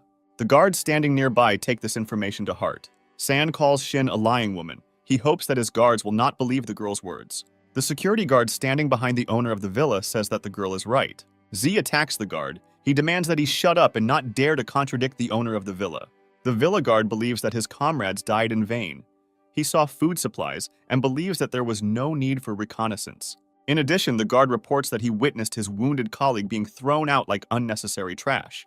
The guards decide not to be pawns that the villa owner can use as he pleases. San is very outraged by such statements. The man says that he is the owner of the villa and only he can decide who will live or die. The owner of the villa reports that everyone is alive only thanks to him. He demands that Zhao and his friends be shot immediately. Zhao tells the villa owner that he is not a king, but just a pathetic, selfish man who takes advantage of people. The guy invites San to stop resisting and surrender. He believes that his despotism has come to an end. San demands the guy to shut up immediately. He believes that his words are worthless, and the guards only need the food in his car. The owner of the villa raises his gun, points it at Zhao, and tells him that he is in charge here. San tells the guy that he can say goodbye to his food and his life. A loud shot sounds. The owner of the villa gets a bullet in the forehead. He dies instantly. At a small distance, there is a guard with a pistol in his hand. He decided to take action and destroyed San. Z cannot believe what is happening! The man screams loudly and curses the guard. The security commander orders the immediate arrest of the villa owner's brother. Z screams loudly. He calls the guards vile traitors and threatens with cruel reprisals. Zhao asks the guards not to kill Z right away. The guy believes that he is not worthy of a quick and easy death. Z is taken to the central square and is tied tightly to a wooden post. Many people who have been systematically humiliated begin to throw stones at Z. The security thanks Zhao and his team for helping to free the villa from the brothers. One of the guards asks for forgiveness for the fact that he could not overcome his fear and always obeyed the owner of the villa. Dennis answers the guard. He tells the guy that it's time to start a new life. The head of security is interested in the plans of the Zhao team. He invites them to stay in the villa. King joins the security chief's proposal. He wants Zhao to become their new leader. Zhao tells the man that they don't need a new leader. They can handle all the problems on their own. Zhao reports that his team is heading to a government base. Dennis does not understand why Zhao wants to get to the base, because he freed his first love. Zhao explains that his goal is to save people, and the base has a sufficient number of specialists and materials. Feng and Max also intend to get to the base. They believe that they will be very useful there. Dennis tells Zhao that he will always be by his side, wherever the guy goes. The head of security says that there are a large number of weapons in the villa. He intends to share them. King invites the guys to look at their luxury expensive car, which he has equipped with new engineering features. Thanks to King's engineering abilities, the limousine has become a powerful fighting machine. The guys are very surprised by the work done. They are especially pleased with the armored glass. Zhao tells King and Wang that they are talented people and invites them to join the team. Wang reports that there are many patients in the villa that she is responsible for looking after. The woman says that she has prepared all the necessary medicines that may be useful along the way. Wang asks to keep a close eye on the class leader since the girl has not yet recovered. Dennis asks Zhao which of the girls he chose as his girlfriend. Binyan and Xin sit opposite each other. An oppressive silence hangs in the air. Binyan asks the girl what she plans to do now that she is free. Xin intends to be close to Zhao since the guy is her old friend. Binyan invites the girl to stay at the villa and restore her health, since the road to the base is long and dangerous. Xin believes that she has enough strength and health to hit the road. Binyan continues to insist that the girl thank Zhao and stay in the villa. Eliza believes that the girl does not understand the situation.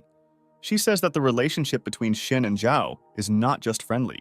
Tong reports that the guy confessed his love to her friend and will soon ask Binyan to marry him. Xin is shocked by this information. She believes that a guy should not marry an older woman. Binyan tells his rival that Zhao has been deeply in love with her for a long time. Xin doesn't believe the girl's words and intends to ask Zhao about it himself. Zhao is hiding at the window into the room. He is carefully eavesdropping on the girl's conversation. Max believes that Zhao is in a difficult situation and will have to make difficult choices in the near future. Zhao tries to leave and asks the guys to cover for him, telling the girls that he is very busy. Suddenly, the class president runs out of the bushes and attracts the girls' attention by calling Zhao by name. The girls understand that the guy was nearby all the time and possibly eavesdropped on their conversation. Team Zhao sets off to the government base. Max and Zhao have a casual conversation. Policeman Feng says Zhao is caught in a love triangle. The sound of brakes is heard. Max's bodyguard reports that they have arrived at the scene. Z is tied up in the trunk of the car. The man offers a large ransom in exchange for saving his life. Zhao's team pulls the prisoner out of the trunk and takes him to a high cliff. Z asks the guys what they are going to do. Zhao demands that Z realize all his sins before dying. In response, the prisoner lets out a quiet laugh. Z tells the guy that everything was done for the sake of survival, and in the world only the strongest survive. Zhao believes that a difficult life situation is not a reason to do terrible things. Z stands on the edge of a cliff and shakes violently. The main character slowly approaches the prisoner. Zhao says that Z will find a place in hell for his sins and pushes the captive man. Z still doesn't want to believe what's happening. He doesn't understand how they could treat him like that. Max believes that G received the punishment he deserved. He is glad that it is over. Zhao tells his friend that G's death will not resurrect the friends he destroyed. Z lies at the bottom of a deep gorge. Thanks to the thickets of vines, the man survived. Z struggles to get back on his feet, saying that God is on his side today. The sound of bushes breaking is heard, and a huge creature approaches Z from behind. Max hears a loud roar, from which the birds at the bottom of the gorge fly into the sky. The guy tells Zhao about this. The main character looks carefully out the window. He is very surprised by what he sees in front of him. A huge creature jumps out from the gorge onto the mountain road and tries to catch up with Zhao's team. Max asks his friend what it could be. Zhao replies that it is Bean who has turned into a devourer. The devourer smells the blood that was left in the trunk of the limousine. He runs after the car and roars loudly. Zhao asks bodyguard Max to speed up in order to break away from the pursuit. Despite the fact that the cars have increased speed, the devourer still catches up with Zhao's team. Max tells his friend that he cannot tear himself away from the devourer since the monster is unrealistically fast. The devourer catches up with the moving truck and begins to break down the door of the container. Policeman Feng intends to stop the monster. He takes a shotgun and begins to climb onto the roof of the container. Zhao asks not to kill the devourer. He says that this is his friend Bean, who is able to control the monster's consciousness. Feng asks the guy to really look at things. He says that the devourer will destroy them. Policeman Feng climbs onto the roof of the van, takes aim and shoots the eater. The bullets do not cause any tangible harm to the monster, they only make him angrier. Policeman Feng is in a state of great confusion. He understands that the bullets cannot stop the eater. The monster approaches the truck and jumps onto the container. The devourer attacks Policeman Feng. The man barely dodges the deadly blows. The girls inside the container experience great fear. They hear the sound of a struggle on the roof. The devourer manages to catch up with Policeman Feng. He covers the man with huge tentacles. Zhao appears on the roof of the container. He tries to shout to Bean's consciousness and stop the devourer. Zhao climbs inside the container. He asks Bean to recognize him and stop the attack immediately. Policeman Feng says that the mutated zombie will no longer remember Zhao. He demands that the devourer be destroyed. Zhao is experiencing severe mental pain. He does not want to destroy Bean, but the guy has no other choice. The class leader looks attentively at the devourer. The girl felt that the terrible monster was Bean. The devourer stopped his attack, and the class president was able to awaken Bean's consciousness. Zhao opens fire with his shotgun on the devourer, the monster receiving a powerful blast into its chest. The devourer is thrown out of the container, but he does not intend to give up and is going to catch up with the truck. The class leader says Bean's name and tries to jump out of the container. The girls struggle to hold her back. The devourer quickly comes to his senses, he gets to his feet and continues to pursue the truck. Policeman Feng is surprised by the power and endurance of the devourer. He demands to continue firing from the shotgun. Zhao intends to shoot, but a moving car prevents him from aiming clearly. The class leader covers the devourer. She tells Zhao that the monster is Bean. Max's bodyguard reports that they have serious problems, since the asphalt road will soon end, and he will be forced to slow down. Zhao asks the class president to step aside. He tells the girl that he has no other choice. The class leader asks to spare Bean. She says that he is scared and lonely. The girl tells others that Bean died defending her. She considers herself to blame for his death. The class leader tells Zhao that she is very glad to meet him and asks the guy for forgiveness. Pushing off from the container, the class leader jumps towards the running devourer. Team Zhao is greatly shocked by the girl's actions.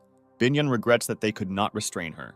The class leader approaches the devourer. She addresses Bean, who is in the monster's body, and says that she will free him. From a strong oncoming blow, the class leader and the devourer fall into a huge gorge. Zhao experiences extreme mental suffering. The guy screams loudly in a fit of impotent anger. For the whole day, Zhao does not leave his room. His friends try to talk to him and feed him. Dennis is very worried about his friend's state of mind and shares his thoughts with the team. Shin says that Zhao is experiencing severe mental pain. The girl suggests not to bother the guy and let him calm down. Team Zhao agrees with Shin. The young people leave the main character alone. Zhao sits in his room, leaning against the wall. The guy cannot come to terms with the loss of his friends. At the bottom of a deep gorge lie a huge devourer and a class leader. The class leader clings tightly to the monster. The devourer asks the girl not to die. A group of people approaches the devourer. They discuss the size of the monster. Strangers are trying to understand what happened and who was able to cope with the powerful monster. The man says that the monster is mortally wounded. He asks the girl what to do with him. The stranger takes off her mask and tells the man to bring the devourer back. The Zhao team eats dinner in complete silence. No one dares to be the first to start a conversation. The guys carefully watch the girls. They intend to quickly finish dinner and leave. Dennis thanks the girls for dinner and says that they have urgent matters. The girls are left alone. Tong offers to talk while the guys are away. Tong informs those present that the entire team knows about the relationship between Zhao and Binyan. Eliza answers the girl. She considers her statements unfounded. Binyan says that Zhao has feelings for her, and this is known to all team members. Eliza does not intend to argue with the girl and leaves the dining room with Shin. Tong supports her friend, believing that her competitor does not have the slightest chance. Binyan believes that Shin did not believe her words and intends to talk to Zhao soon. Eliza is dissatisfied with her friend's behavior. She demands that the girl be more courageous and persistent. Shin sees no point in talking to Binyan. She wants to discuss the situation with Zhao. Eliza believes that Zhao loves Shin, since the guy came a long way and risked his life to free the girl. Shin remembers that she has never communicated with Zhao before and is not sure about the guy's feelings. Eliza says that feelings arose between Shin and Zhao back in the library. She suggests taking the next step. Shin believes that now is not the right time for this, since the guy has not recovered from the loss of his friends. Eliza insists on immediate action. She claims that now every day someone is dying. Shin agrees with his friend and plans to talk to Zhao in the evening. Evening comes. Shin waited for the moment when Zhao left the room. The girl pretends that she happened to be nearby. Shin is wearing high heels and trips and falls to the floor. Shin quickly gets to her feet. The guy asks how she is feeling and if she is okay. Shin's voice is heard. She says that she is going to the toilet. The guy realizes that the girl has come to him. Shin tells Zhao that she came to him and wants to talk to him seriously. The girl does not dare to tell the guy about her feelings. She believes that the time has not yet come for this, since the guy is very upset about the death of his friends. Shin says that old friends cannot be brought back, and you need to find the strength to move on with your life. Zhao says that he searched for his friends for a long time to save them. However, despite all his efforts, he could not save their lives. The guy remembers people dear to him whom he will never see again in his life. A strong trembling permeates Zhao's body. The guy is very angry that he could not protect his friends in time. Shin says that Zhao risked his life to save her and dozens of classmates in the academic library. The girl asks the guy to keep his fighting spirit and says that the class president and Bean are watching him from heaven. Zhao thanks the girl for her honesty and assures her that he will take care of his team, not allowing any more casualties. Shin addresses the guy. She says that his close friends will always live in his heart. The girl insists that Zhao make a promise that the guy will never give up. Binyan was nearby all the time and carefully eavesdropped on the conversation of the young people. Shin stretches his bruised leg and thinks about what he will say about his feelings next time. Binyan appears on the threshold of the room. Sin asks the girl what she is doing here. Binyan gives the girl some ointment and assures her that her pain will go away within 2 days. Sin has questions. The girl thinks about how Binyan knew about her leg injury and why she is helping her. Sin has thoughts that the ointment may contain poison, and after using it, the girl may get sick or be fatally poisoned. Binyan tells the girl that she was a little surprised when she found out about Zhao's feelings for her. Binyan believes that the showdown should be postponed, since the guy is suffering greatly due to the death of his friends. The girl does not perceive Shin as a serious rival for herself, since Shin is young and inexperienced. Dennis meets Binyan at the door of Shin's room. The guy tries to talk to the girl, but she, being in a bad mood, does not make contact. Dennis repeats his attempt to start a conversation, but the girl ignores him and silently goes to her room. The next morning comes. The dining table in the living room is filled with a lot of delicious dishes. Zhao appears in the room. He tells his friends that he got up early today and decided to pamper them with a delicious breakfast. Zhao takes off his apron and tells his friends that he needs to go away for a while. Binyan asks Zhao where he wants to go and offers his help. Zhao says that they have very little food left, and he plans to explore the nearby area. The guys discuss Zhao's condition. They believe that he is on the mend and gradually began to recover after the death of his friends. The girls silently look at each other, realizing that soon they will be able to talk to Zhao. The wind blows through the streets of the deserted city, and there is an oppressive silence all around. Zhao thinks that high-level mutated zombies have become increasingly common lately. The main character believes that only by improving his combat characteristics can he become stronger. With this thought, the guy finds a group of zombies and attacks them. Zhao has already destroyed a large number of zombies. He is dissatisfied with the fact that the system gives him a small number of points for killing them. By killing zombies, the guy hopes to increase his combat class, for which he needs to acquire another 500 experience points. The virtual god informs the guy that he is fighting a group of lower zombies, for whom the system awards a small number of points. Suddenly, the zombies stop and begin to flee. The guy realizes that a high-level mutant is somewhere nearby. Zhao intends to destroy the mutant in order to take possession of its core and more points. The main character hears the distinct sounds of gunfire coming from the neighboring block. A group of Army Special Forces is engaged in an unequal battle with monsters in the next block. Army Special Forces are trying to attack and destroy a huge mutated worm. The Special Forces captain tells his subordinates to aim and shoot at the head, since this is the monster's most vulnerable spot. The huge worm cannot withstand intense shelling. It breaks through the asphalt and burrows deep into the ground. The soldier shares his joy with the captain. He says that the monster ran away from them. The captain orders not to relax, since the monster is somewhere nearby. A second later, a giant worm bursts out of the ground and takes the Special Forces team by surprise. The soldier is shocked that the worm unexpectedly destroyed his comrades. The Special Forces soldiers begin to fire heavy machine guns at the huge mutant. This does not cause much harm to the monster, and with its next attack, it manages to destroy several people. One of the soldiers decides to save his wounded captain. He shoots his pistol and runs towards his commander. The soldier runs out of ammunition. He takes out a huge assault knife, intending to fight the monster in hand-to-hand combat. A huge mutated worm notices a soldier approaching him. He opens his huge mouth and growls loudly. The next moment, Zhao knocks the soldier down and throws him aside, saving the soldier from certain death. A huge worm emits a sharp howl. It breaks through the asphalt and burrows underground. Zhao asks the soldiers near him to sit quietly and not make any sounds. The guy notices the unusual uniform on the soldiers and asks who they are and what they are doing here. The soldier replies that his name is Chen, and next to him is his wounded commander, Captain Fei. They are soldiers of a government base. Zhao is glad that the Special Forces are based at the government base and suggests that the military move to the east, where his friends are camped in a hotel. Captain Fei does not want to leave Zhao alone because he does not believe that the guy can fight a mutated creature alone. Captain Fei says that the monster has killed many of his friends and he must avenge them. Fei orders his subordinate to leave with Zhao. He himself intends to stay and deal with the monster. Chen says that he cannot leave his captain. Fei demands that his order be carried out. A Special Forces soldier gives Zhao a grenade. The guy says that he is underestimated.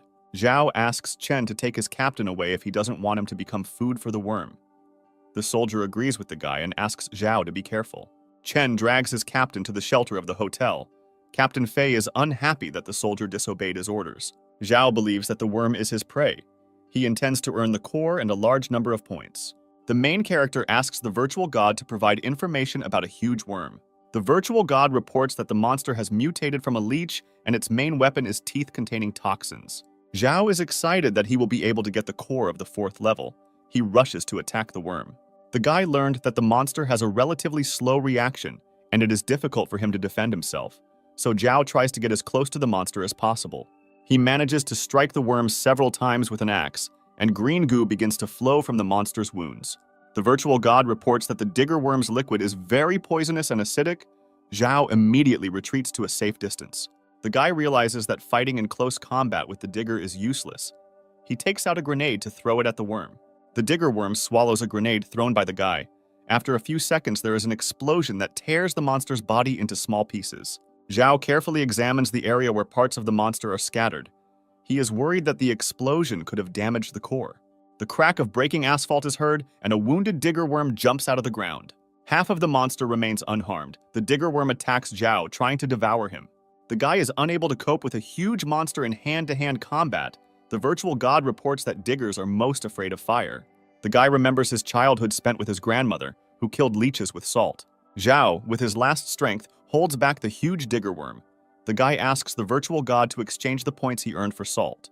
The virtual god makes an exchange, and a huge bag of salt appears in the air above the digger worm. The salt begins to act instantly, destroying the thin skin of the digger worm. The monster retreats and buries itself in the ground. Zhao is upset that the monster was able to escape a second time. He is standing next to a huge tunnel dug by a digger.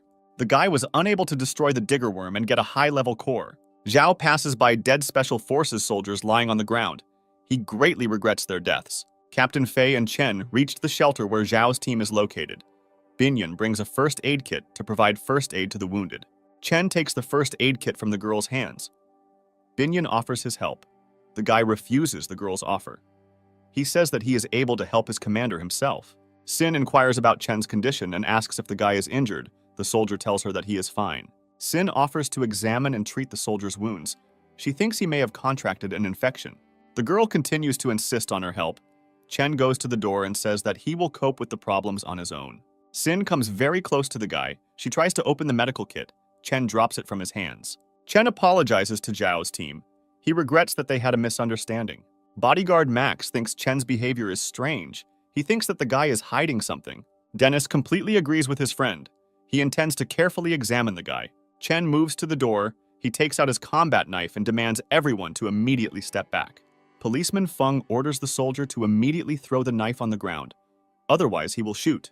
Bodyguard Max rushes at the soldier. He blocks the hand in which Chen has a knife. A hand-to-hand fight breaks out between the guys.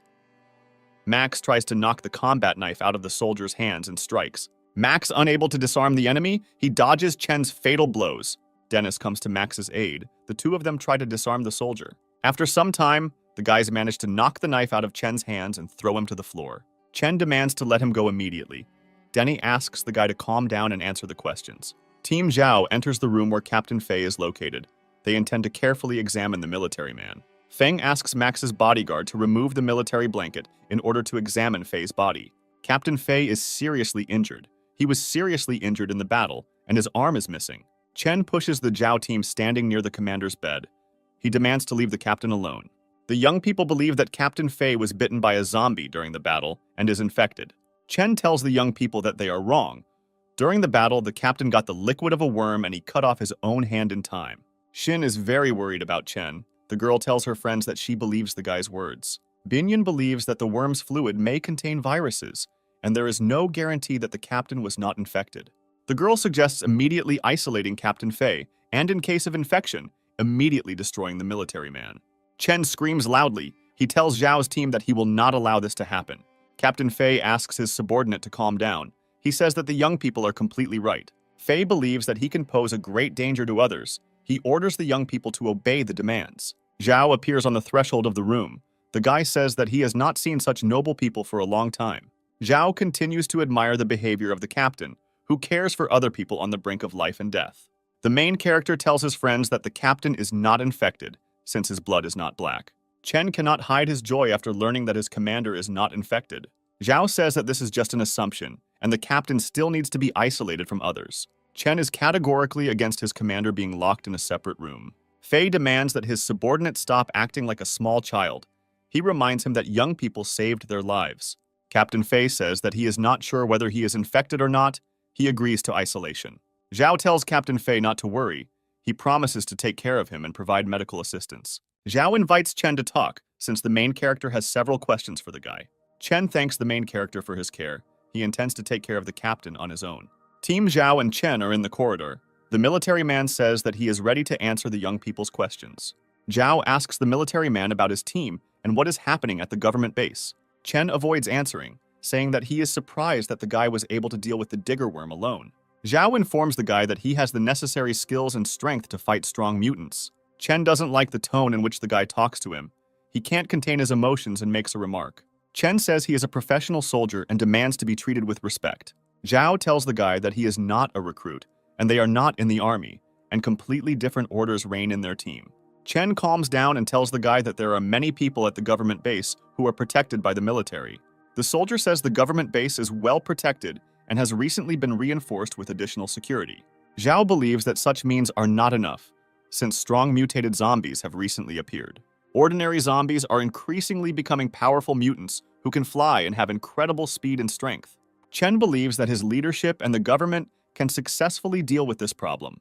The conversation is interrupted by Xin running towards the guys. She informs the young people that the captain's condition has become extremely unstable. Team Zhao comes to the room where Captain Fei is located. They see that the man is in serious condition. Feng tells his friends that the captain has lost a lot of blood and his chances of survival are extremely low. Captain Fei regains consciousness and asks Zhao to fulfill his request. He says that people's lives depend on it. The military man asks Zhao to hand over a notebook to the base, which contains important secret information. Fei asks the guy to inform the base management that new powerful mutants have appeared. The captain considers the base's defense insufficient. Zhao promises the military man that if he dies, he will hand over the notepad to the director of the government base. The captain's voice is heard asking the protagonist to take his subordinate Chen to the base. Zhao assures the captain that he will fulfill his request and promises to convey information, as well as bring his subordinate to the base alive. Chen is going to be on duty in the captain's room and monitor his condition. Zhao's team retires to their room. Chen intends to save his commander. He thinks about where he can get donor blood and equipment for transfusion. Night falls. Chen waits for the moment when Zhao's team falls asleep and goes into the city in search of blood. Using the map, Chen finds a rehabilitation clinic that has donated blood supplies. Inside the room, the soldier finds equipment for blood transfusion. His mood improves, as there is hope to save the commander. An unexpected noise distracts Chen from his thoughts. The guy raises his machine gun and points it at the source of the sound. There is a little boy on the threshold of the room. He stands motionless at the door and silently looks at Chen. The soldier does not understand what the small child is doing in the clinic and tries to talk to him. Suddenly, the little child turns into a zombie, using his huge tongue to attack Chen. The soldier dodges the blow of the tongue. The zombie lets out a wild scream and rushes at the guy. The zombie has a very fast reaction, but Chen manages to react in time and dodge the blow. The guy takes out 2 pistols from his holster and opens fire on the zombie attacking him. The dense fire scares the zombie. He hides in the dark corridors of the medical clinic. Chen finds a zombie in one of the rooms. The monster is holding his hand. The guy realizes that he wounded him. It is difficult for the guy to kill the monster, since the image of a small child is before his eyes. A loud crunch of a breaking ceiling is heard, and a zombie jumps on top of Chen. The guy carefully examines the 2 zombies opposite him. He realizes that they used to be a mother and a child. Chen, with a deft movement, reloads his pistols and opens fire on the monsters. Zombies have quick reactions. The woman was able to dodge the bullets flying at her and get closer to Chen.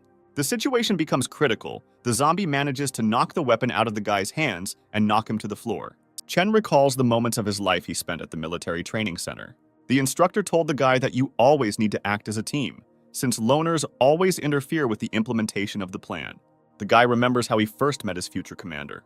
Chen recalls that Fei's captain told him to rely on and trust his teammates. The guy has difficulty holding off the attacking zombies. He realizes that he cannot trust his new comrades. Loud shots are heard. Bullets hit the attacking zombie and shoot off his tongue. Zhao's team enters the room. The guys showed up at the clinic on time and saved Chen's life. The wounds received have greatly angered the zombie, and he attacks the young people in the room. Dennis uses his combat sword and strikes the younger zombie with a deft, practiced movement. Bodyguard Max raises his machine gun and covers his comrades with accurate fire. Chen always wanted to become a lone hero. Captain Fei told him that everything in the world works differently. Chen hopes that there are superheroes in the world. Captain Fei replies that this is quite rare. Fei tells the guy that real heroes will never fight alone, because a hero attracts people as brave and strong as him. Captain Fei always hoped that Chen would one day become such a person. The guy realizes that the success of the Zhao team is that they are a brave and united team. Dennis strikes again with his combat sword and cuts the younger zombie in half. Max's bodyguard manages to hit the older zombie with his precise shooting. Zhao approaches the older zombie. He raises an axe over him and says that soon the monster will meet his child. Zhao's team approaches Chen. The guys ask the soldier how he is feeling and if he is injured. Chen wonders how the young people knew where he was. Zhao tells the soldier that he is predictable and behaves like a child. Chen explains his action by saying that he recently met with young people and thought that strangers would not risk their lives to save his captain. Chen informs the guys that he has found the necessary equipment and canned blood. Strong vibrations permeate the room. Zhao understands that there is a digger worm somewhere nearby. The guys' guesses are justified. Breaking through the concrete floors, a huge monster is approaching them. Zhao carefully examines the monster. He realizes that the mutant has become twice as large. The main character orders everyone to immediately run away and find shelter. The guys manage to escape from the digger worm. They run into an empty room and intend to take refuge in it. Chen throws the backpack with the equipment and blood to Zhao, and he runs out into the corridor. Zhao demands the guy to immediately open the door and join the squad. Chen asks the young men to return to the shelter and save his commander while he holds the digger worm. The soldier realizes that he will not cope in a fight with the monster, so he distracts him so that the young people can leave. With a powerful blow, Zhao knocks down the door that Chen closed behind him. Team Zhao is in an empty corridor. The guys ask their commander what to do next. Zhao tells his friends that he has a cunning plan with which they will destroy the digger worm. The monster drove Chen into a dead-end corridor. The guy has no escape route. He believes that his end has come. A huge worm slowly approaches the guy. The monster opens its huge mouth and intends to devour Chen. The guy thinks that his death was not in vain. Suddenly, a huge monster rushes to attack. The Zhao team appears in the corridor. The guys are holding a huge number of bottles of alcohol in their hands, which they throw at the monster. Chen is once again surprised by the nobility of the Zhao team. The guys did not abandon him in difficult times. Zhao's team continues to throw bottles of alcohol at the monster, and the monster's entire body becomes covered in flammable liquid.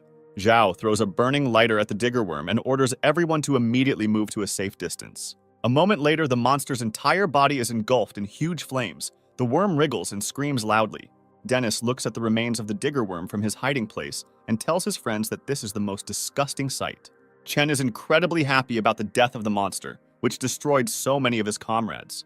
Zhao wanders among the remains of the digger worm. He intends to find a high-level core. The virtual god informs the main character that the core was destroyed because the fire had a high temperature. Chen doesn't understand who Zhao is talking to. Dennis tells the guy that his friend often talks to himself. Captain Fei's condition worsens. He experiences severe pain and often loses consciousness. Policeman Feng tells the young men that he has bad news. The package is damaged and the blood is contaminated. Chen intends to continue his search and look for other hospitals that may have blood supplies. Feng tells the guy that there is no way to find normal blood, since storage conditions in all hospitals are violated. Chen remains hopeful and believes that the city can have hospitals with working refrigerators. Zhao states that the most important thing is the equipment that can be used to transfuse blood.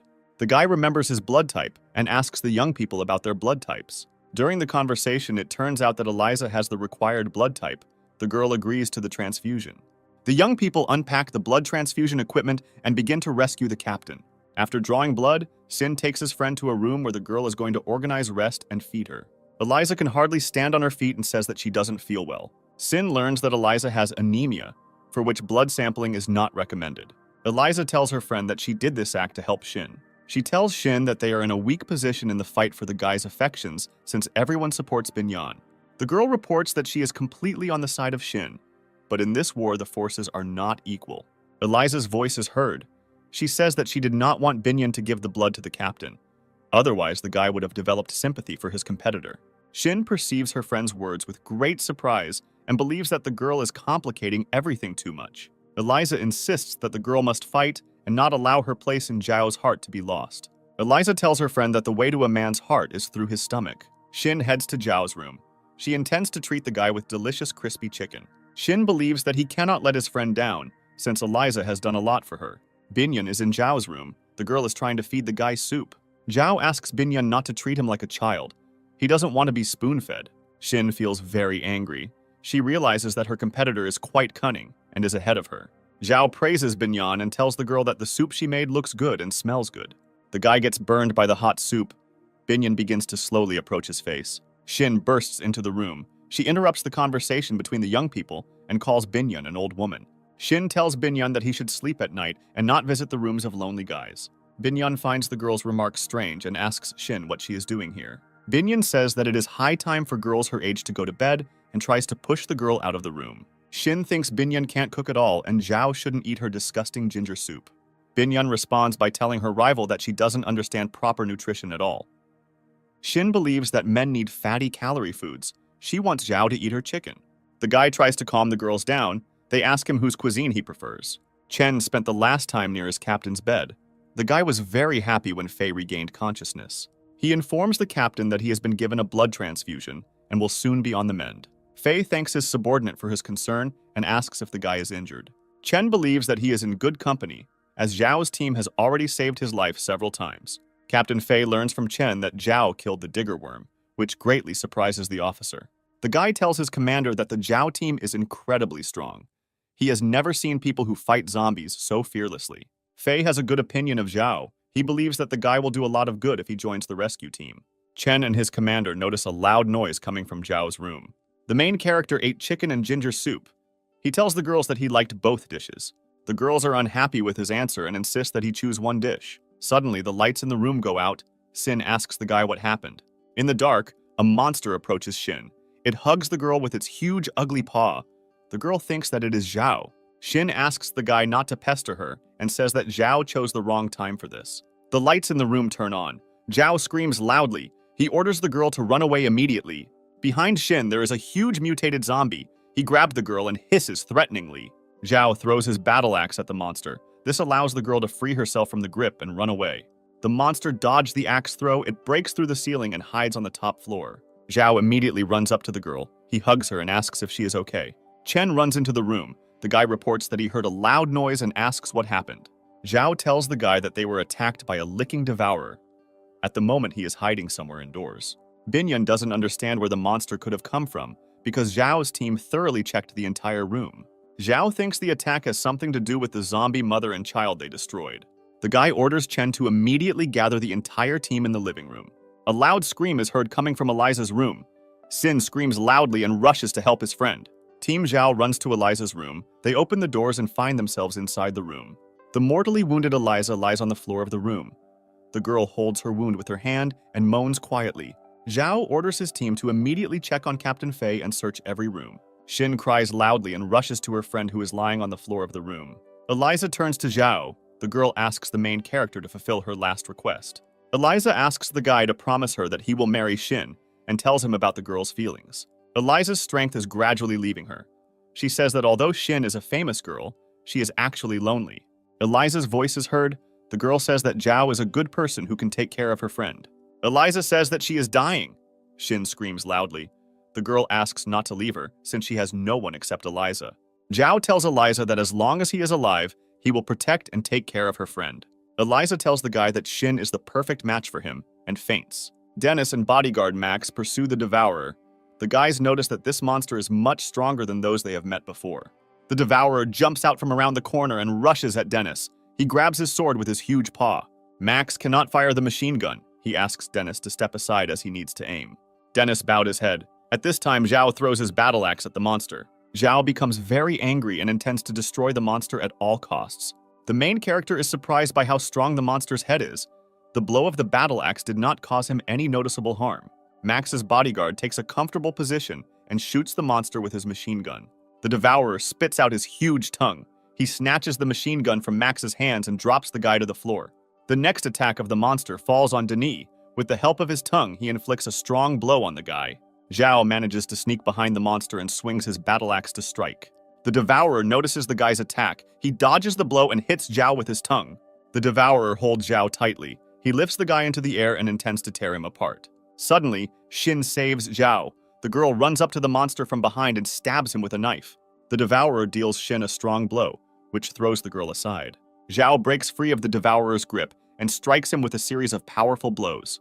The guy grabs the battle axe lying next to him and starts hitting the monster on the head non-stop. The devourer tries to defend himself from Zhao's attacks, but he cannot withstand the guy's furious pressure. Zhao and his friends are in Shin's room. Binyan says that the girl has a slight fever. Binyan asks the guy to stay with Shin, since the girl is very bad and cannot be left alone. Tong thinks it's a bad idea to leave a guy alone with Shin. Binyan says now is not the time for jealousy. The girl believes that Zhao is not indifferent to her, since he takes her feelings into account. Zhao and Shin are left alone in the room. The girl tells the guy about her past life. Shin talks about how she had no parents and had to achieve everything on her own. Zhao tries to support the girl in difficult times. The guy says that she has him. Shin suffers greatly from the loss of his friend. Eliza was the closest person to the girl. The girl abruptly interrupts her monologue and tells Zhao that she loves him very much. Sin reveals that she has had feelings for a guy for a long time, but she did not have the courage to talk about it earlier. The girl expects reciprocity. She takes the guy by the hand and asks him to give her a chance. Captain Fei informs Zhao that he urgently needs to head to the base. The guy believes that the officer has not yet fully recovered. Feng thanks Zhao and his friends for their help. He says that they can always count on him. Zhao suggests everyone stay together and go to the government base tomorrow. The girls are sitting in the back seat of the limousine. Binyan realizes that Shin is having a hard time and tries to make friends with the girl. Bodyguard Max sees an obstacle in front of him on the road. He presses the brake pedal.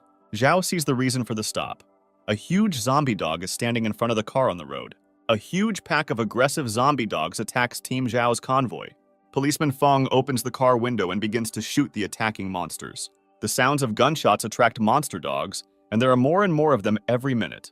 Zhao orders Officer Feng to immediately stop shooting and close the car window. A huge pack of zombie dogs surrounded the cars of the Zhao team. They do not dare to move, since the wheels of the cars are broken. Zhao orders his drivers to continue driving on their broken tires and run over the zombie dogs. The guy hears gunshots and looks out the window to see the shooter. A single gunman, wearing a powerful protective suit, approaches the column of Zhao and his friends. The zombie dog rushes at the shooter. It grabs his arm, but cannot gnaw through the powerful defense. The shooter takes out the sword behind his back and strikes the zombie dog. Zhao and his friends decide to help the shooter. The guys get out of the car and open fire on the monsters. The battle does not last long. Zhao and his friends manage to defeat the pack of monsters. The shooter takes off his helmet. It turns out to be an elderly man. He thanks the young people for their help. Max's bodyguard reports that they have big problems, since the wheels of the cars are punctured and they do not have spare tires. The old man reports that he has spare tires for cars at home. He offers to walk to his village. Zhao thanks the old man and asks Dennis to share food with the old man as a sign of gratitude. The old man refuses food and asks the young people to keep the food for themselves. Chen offers his help. He intends to go with the old man to the village and bring spare tires. Dennis really liked the unfamiliar old man. He shares his impressions with Zhao. Chen asks if there are still survivors in the village. The old man replies that everyone is gone and there are only dogs around that have turned into zombies. The guy asks why the old man didn't leave with everyone else. The elderly man replies that he is too old and does not want to leave the village in which he has lived his whole life. Chen invites the old man to join the team and head to the government base together. The old man rejects the guy's offer. He goes to buy tires and leaves the guy alone in his house. Chen wanders around the deserted house for a long time. His attention is attracted by a noise in one of the rooms. The guy slowly approaches the door. He is horrified by what he sees in the room. There are 2 zombies in it, chained to the wall. An old man approaches Chen from behind and points his gun at the guy's head. The old man tells the guy that the zombies in the room are his wife and child. He says that even though his family has turned into zombies, he wants them to stay alive. An elderly man tells the guy that his wife and children are the closest people, and he cannot leave them. Chen asks the old man to look at things realistically. He says that his loved ones are already dead and are not people. The guy offers to destroy the monsters. The old man rudely demands that Chen shut up immediately. He says that family is the whole meaning of his life. Chen says that keeping zombies in the house is very dangerous, since they can free themselves at any time and attack him. The old man answers the guy. He says that zombies are aggressive and dangerous only when they are hungry. Chen realizes that the old man killed and fed all the villagers to zombies. The old man says that people themselves are to blame for this, since they wanted to destroy the infected wife and his son. The elderly man is glad that he was ambushed by Zhao's team, since the zombies have not had enough to eat for a long time. The old man asks the guy to calm down and tells Chen that he won't be hurt at all. Chen turns to the old man and demands that he stop immediately. At that moment, a shot sounds. Chen tries to come to his senses. He turns to the old man and realizes that it was not his shot. Zhao is in the room with his friends. Max managed to wound the old man in time and save Chen's life. The old man takes advantage of the young people's confusion and rushes to his gun. Dennis stabs the old man and tells his friends that the old man has gone crazy. Chen is very surprised by the presence of his friends in the house. He asks them how they realized that it was a trap. Zhao says that he carefully examined the road and saw a large number of scattered nails, after which he suspected the old man of organizing the ambush. The main character opens the door to the zombie room and tells his friends that he did not expect to see something like this. The zombies rush at Zhao and try to reach him, but they are prevented by the chains that bind their legs. Bodyguard Max points his machine gun at the zombies. He is going to kill the monsters. The captive old man screams loudly and demands not to touch the zombies. He threatens death to everyone who raises a hand against them. Zhao tells the old man that now he will test how much the man loves his family. The guy grabs the distraught old man and throws him into the room with the zombies. The zombies instantly jump up and rush to the old man. They see him as their food. The old man is very frightened. He presses himself against the wall of the room and plaintively asks for mercy. Zhao asks the old man where his strong love for his family went. The guy tells the old man that he did terrible things for selfish reasons. Zhao tells the old man that he doesn't have a drop of courage, The guy raises his machine gun and shoots the zombies. The old man begins to go hysterical. He curses fate for treating him this way. The old man stands in front of the dead zombies who were his family and asks for their forgiveness. Dennis is outraged by the old man's behavior. He asks Zhao what he should do with the elderly man. The old man says that now he has no reason to live. He asks the young people to kill him. The young people leave the room. Zhao says that the old man does not deserve an easy death. Denny believes that it was in vain for them to keep the old man alive, since he is very dangerous. Max answers the guy. He says that the old man will stop hunting people since the zombies are dead. Chen sincerely does not understand why Zhao did not punish the old man and left him alive. Zhao believes that for the old man, life will be a harsher punishment than death. A shot is heard coming from the house. Zhao tells his friends that the old man turned out to be an ordinary coward. The girls learn about the latest news. They are shocked that the old man fed living people to zombies. Zhao's team stops. Binyan asks the guy what's wrong. Zhao says that they can't move on because the road is destroyed. Captain Fei suggests abandoning the vehicles and continuing on foot to the government base. Zhao finds it too dangerous to walk, so he studies the map in hopes of finding a bypass road. Chen suggests taking a country road through a village he visited several times as a child.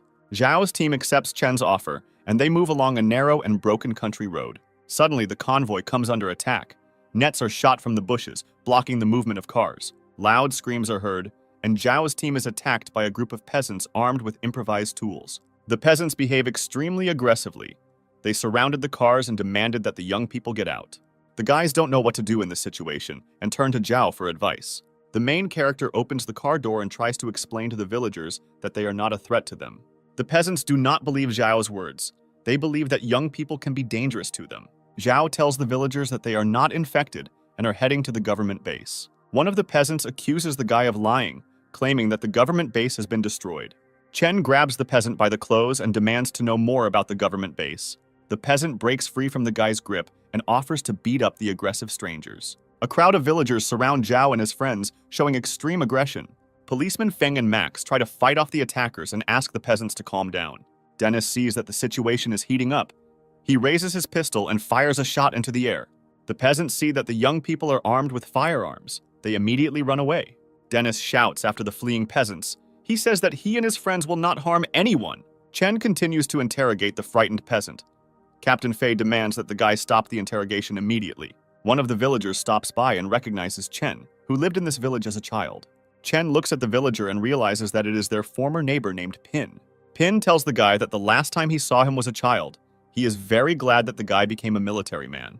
Pin asks Chen how his grandfather is doing. The guy replies that his grandfather died a long time ago. The peasant says that life in the village has not changed, and it is exactly the same as 100 years ago. Pin tells the young people that they are very lucky, since there are no zombies in the village. The girls admire the village and how the locals harvest the crops in the fields. Chen asks Pin to tell him what he knows about the incident at the government base. Pin tells that the villagers wanted to join the government base, but after a while soldiers came to them and told them about its death. The peasant believes that they were lucky, since if they had gone to the government base, they would have been dead. Captain Fei cannot believe what was said, since the government base had trained troops and a lot of weapons. Pin reports that he does not know the details. He wants to introduce the Zhao team to the commander of the soldiers who came to the village. A villager leads the boys into a field where soldiers are helping local residents harvest their crops. Young people are watching a group of people in a field. They intend to quickly get to know them and get new information. The commander of the soldiers is called Tan. He sees the young people watching him and raises his hand to them in greeting. Captain Fei and his subordinate Chen, in accordance with the charter, introduce themselves and meet Tan. Commander Tan meets the military and thanks the guys for their hard work. He considers the Zhao team to be a well-trained and well-coordinated team. Zhao says that the main characters are military men who risk their lives to save other people. Tan reports that they had to retreat and take refuge in the village as the government base was attacked. Captain Fei asks his new acquaintance to tell him details about the attack on the base. Tan says that among the large wave of survivors, there were infected people who were not detected in time. He continues his story and says that the virus has spread too quickly and everything has gotten out of control. Captain Fei is very upset by what he heard. He does not understand how this could happen. Tan asks the captain not to be so depressed. He says that they are still alive and can benefit people. Assistant Commander Tan invites Captain Fei to his subordinate to stay in the village and join their squad. Tan invites his new acquaintances to work together and create a safe haven from the village. Zhao listens attentively to Commander Tan. The guy says that he will think about his proposal. Local residents came to see Commander Tan and brought fresh food as a sign of gratitude. Zhao realizes that Commander Tan is respected in the village and cared for by the locals. The peasants believe that Tan saved their lives as they intended to go to the base and would have died there. Zhao asks Fei if he has met Commander Tan before. The captain says that he has not seen him at the base.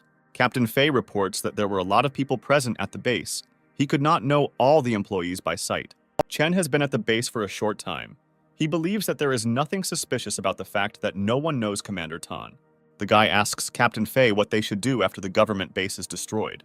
The girls offer to stay since there is a large number of military personnel in the village and the locals are friendly. Binyun tells Dennis that she is his wife, so he should always be by her side. Max is happy with the option of staying in the village since the government base has been destroyed. Max says that the village is a safe place and wants to know what Zhao thinks about it. The main character is silent for a long time. Then he asks Captain Fei about his further plan of action. Captain Fei intends to get to the government base. He wants to see everything with his own eyes. Policeman Feng expresses his intentions to join the military and go with them to the base. Dennis and bodyguard Max believe that the final decision should be made by Zhao. The main character looks at his friends for a long time and says that in the near future they will continue their journey to the base. Zhao considers this the right decision, since he does not know the Tan commander at all, and in addition, there are stocks of weapons and useful things at the base. Chen intends to find government troops and then evacuate the villagers. Commander Tan's subordinates overheard the conversation of the young people. They tell him that Zhao's team does not trust them. Tan can't understand where they went wrong. Their speech was reasoned and they had uniforms taken from dead soldiers. Tan was the happiest person until Zhao's team appeared. He deceived naive peasants for a long time and received care and respect from them. Tan tells his accomplices that he hasn't had a woman for a long time, and Zhao's team has 2 beautiful girls. Tan intends to destroy Zhao's team. He orders his accomplices to prepare and be on alert. The villagers have laid the tables with numerous dishes. They are going to celebrate the day of the end of the harvest. Tan believes that it is easy to deal with Zhao's team since there are only 2 professional military men among them. The accomplices inform Tan that they have set up an ambush and are waiting for his order. Zhao and his friends appear on the threshold of the banquet hall. Young people came to the meeting with weapons. Tan invites young people to hand over their weapons, explaining that the locals will be very nervous. Zhao says that they are used to having weapons with them all the time and even go to the toilet with them. Pin dissuades Chen from going to the government base. He asks the guy to stay in the village. Chen answers the man. He says that as long as there are zombies in the world, there will be no safe place. Pin tells Chen that he is a good guy and asks the young man to be careful. Commander Tan raises his glass of alcohol and offers to drink to a new acquaintance. Captain Fei thanks Tan for their hospitality. He hopes that they will contact government forces soon. The young people raise their glasses and drink the alcohol offered by Commander Tan. Tan begins to get very nervous. He sees that Zhao is not touching the glass of alcohol. Zhao apologizes. The guy says that he hasn't drunk alcohol for a long time and will just drink water. Tan's accomplice tries to persuade Zhao to drink. He considers refusal to be disrespectful to the owners. Binyan intervenes in the conversation. She is going to drink alcohol instead of Zhao. Binyan stands up from the table and makes a solemn toast on behalf of Zhao, after which he drinks the drink. Commander Tan is jealous of Zhao. He says that it is good to have a beautiful girl as a confidant. Binyan takes Zhao's hand and informs those present that she is not his confidant, but his fiancée. Xin takes Zhao's right hand. The girl says that Binyan is too old for this role, and the guy's bride is her. Zhao is surprised by the behavior of the girls. Xin continues to insist that she is his fiancée. The girls start a squabble among themselves, each of them trying to win the guy over to their side. Tan hits the table with his hands. He calls the girls rude names and demands to shut up immediately. Zhao is surprised by Tan's behavior. The guy demands that the man pull himself together and calm down. The dialogue is interrupted by Captain Fei. He falls unconscious on the floor. Chen jumps out from behind the table and runs to his commander. Dennis and policeman Feng feel dizzy and very ill. Binyan is unable to stand and tells Zhao that she is losing consciousness. Zhao realizes that his friends were poisoned by alcohol. He asks Tan what kind of drink his friends drank. Tan calls the young people idiots and lets out a quiet, sinister laugh. Zhao is in a state of wild rage. He rushes at Commander Tan. Commander Tan predicted the guy's action. He gives him a strong kick. Zhao falls to the floor and loses consciousness. Tan believes that it was easy to deal with Zhao's team. He says that he added sleeping pills to the alcohol. Pin is very outraged by what is happening. He does not understand why Commander Tan treated good people this way. Tan tells the villagers in the hall that he is the bad guy and they are stupid sheep. Local residents are very shocked by what is happening. They cannot believe that Tan turned out to be a villain. Tan's associates raise their weapons and demand that the villagers raise their hands and not resist. The peasants try to escape. One of Tan's accomplices shoots in the air and demands that everyone stop. Pin realizes that Tan and his men are not soldiers from a government base. Tan says that he was pleased to be adored by a person, but he did not think that everything would end so quickly. Tan's accomplice tells his leader that they now have large supplies of food and slaves. One of the bandits asks Tan what to do with the captured villagers. Tan says that men will work on the land without rest, and women will work with their bodies. The bandits attack defenseless women.